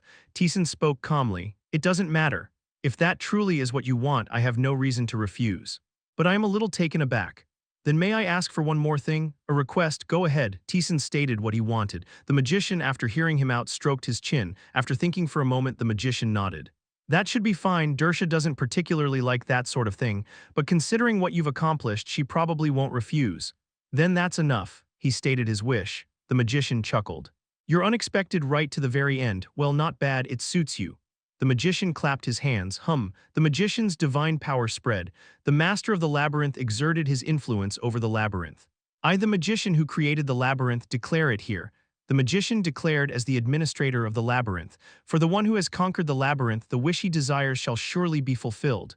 The magician's divine power activated. It spread throughout the entire labyrinth and it was fulfilled. Taesan's wish. It's done. Simpler than I expected. Your wish isn't that grand after all. It was granted more easily than expected. Then, it's over now. The labyrinth no longer held any meaning for Taesan. I see, Taesan murmured. The magician smiled faintly. If you ever change your mind later, come visit again. I'll welcome you. I'll think about it after things settle down. Farewell, thanks to you it was truly enjoyable, Taesan. Taesan returned to Earth. Those who had been waiting for him approached, and Taesan told them what he had done and what would happen to them now. The solo mode players wept with emotion. Oh, ooh, for lowly people like us to personally do such a thing, thank you, thank you. If you want, you can settle on Earth. If you want to challenge solo mode, you can descend again. Of course we should descend. It's scary, but now that we've come this far, it feels awkward to back out. Those like Amelia and Lee Tion, who had descended beyond a certain point, chose to continue. And those who were still below a certain point gave up. All of it was their choice. The easy mode, normal mode, and hard mode players were the same. Those three labyrinths belonged to Taesan, so it was much simpler there. Enter the labyrinth when you want, and if not, remain on Earth. All of that is your choice. We have the right to choose, not bad. It's over, in the truest sense. It had truly reached its conclusion. So now you can just live. A calm voice spread among the people. It was over, now they could live, but there was still a problem, the fact that Earth was devastated. Other than them, not a single living thing remained. They could obtain food through makeshift cultivation, but the variety was extremely limited. Even if they started living again, they would not be able to live the way they once had. Amelia asked Taesan, well then are we bringing animals and plants from other planets, or are we moving to another planet? Both were possible for Taesan, but Taesan shook his head. Neither, we will live here. That's good, but how? Taesan placed his hand on the ground, the withered, ruined world. The people fell silent. I always wondered about it too, what to do with Earth after everything ended. Now he had obtained that card. Cycle. Earth began to cycle, rumble. The people were startled. Everything on Earth, other than a very small portion, began to cycle and accelerate at a terrifying speed. A meaningless rock instantly weathered and turned into sand. The density of the air changed rapidly. The sky accelerated and accelerated. The people realized it, that the planet Earth itself was accelerating at an absurd speed. A distorted planet where nothing should have been able to live was, after a very long time, turning once more into a planet where life could exist. And now, that process was being forcibly reversed. Single-celled organisms soon became multicellular, and multicellular life became living creatures, turning into things that could truly be called life. Lush vegetation gradually appeared across the brown world. Splash. Fish leaped from the sea. Crustaceans, fish, amphibians, insects, birds and reptiles and mammals, lush trees. It was like watching a documentary of Earth's birth through to the present played back at high speed. That sight was unfolding before their eyes right now. This should be enough. Taesan lifted his hand away. The people could not close their mouths. Before them stretched a world as lush as the Amazon. The rest is up to you, Taesan told them. All right, the people shouted energetically. They cut down the trees and they tilled the land. Thanks to Taesan, Earth had regained life, but the overgrown vegetation now hindered them. The land had to be cleared. They had no equipment, but that was not a problem. Most of them had already far surpassed the realm of superhumans. Li Tion alone could till land on a continental scale. And there were also those who wielded more than mere physical force, the engineers and scientists. Taesan had not cycled all of Earth. The remnants of humanity had been left untouched. And the people were now turning their attention to the technology they had been unable to focus on while survival had been the priority. They repaired what they could repair and took apart broken machines to understand how they worked. Filled with hope, the people moved forward. Hugh, Li Tion let out a breath. Having tilled land on a continental scale, she asked as though something had suddenly come to mind. Come to think of it, Taesan. Why didn't you turn back time? That would have been more convenient. Then you would have lost everything. There is no convenient method without drawbacks. Taesan would not have lost anything even if time had been reversed. What he had built up existed beyond that kind of concept. But these people were different. All the power and memories they had built up until now would have disappeared. The very fact that they had risked their lives and broken through everything would have been completely erased. These people took pride in surviving and in the power they had built up. He had no intention of taking that away from them. Taesan had experienced it himself. He had lost everything except soul rank usurpation. He recovered most of it, but even now there were still some skills he had not regained, like designated skill reset. That feeling of loss and helplessness was awful. He had no intention of making others go through that. So that was what you were thinking. It's definitely a good thing for us. Li Tion was an apostle, but that did not make her an exception. In reverse time, only complete concepts would remain. But it's also sad. The number of dead was not small. No, more than half had died. They had to go on living while burying those deaths in their hearts. And Taesan had thought about that too. It's okay. I already discussed that part with the god of death. What? She said it would take time to sort out so that the concept works properly, but at least everyone who died because of the old gods can all return. Even Bardre, though in a twisted way, could be resurrected. There was no reason Earth's people could not be as well. As long as Taesan resolved the old god's corruption, all that was needed was Dersha's cooperation. Dersha disliked having her concept interfered with, but considering what Taesan had accomplished, she had not opposed it. Really? Color returned to Li Tion's face, that the dead could return as well. That's a relief then. This really is a perfect happy ending. Li Tion smiled brightly. That fact was soon conveyed to the others as well. That lost family, friends, and lovers could return. The people were overjoyed. They worked even harder in preparation for their return. Within a matter of days, something like a city began to take shape. Taesan did not interfere in that process. If he used his power, reclaiming Earth would have been finished in a single day. No, it would not even have taken that long. With a light tap of his foot, he could shape the entire planet however he wanted. But Taesan did not do that. There were several reasons, but the biggest one was to reduce the people's dependence on him. There were no more monsters. From now on, people had to live by their own will.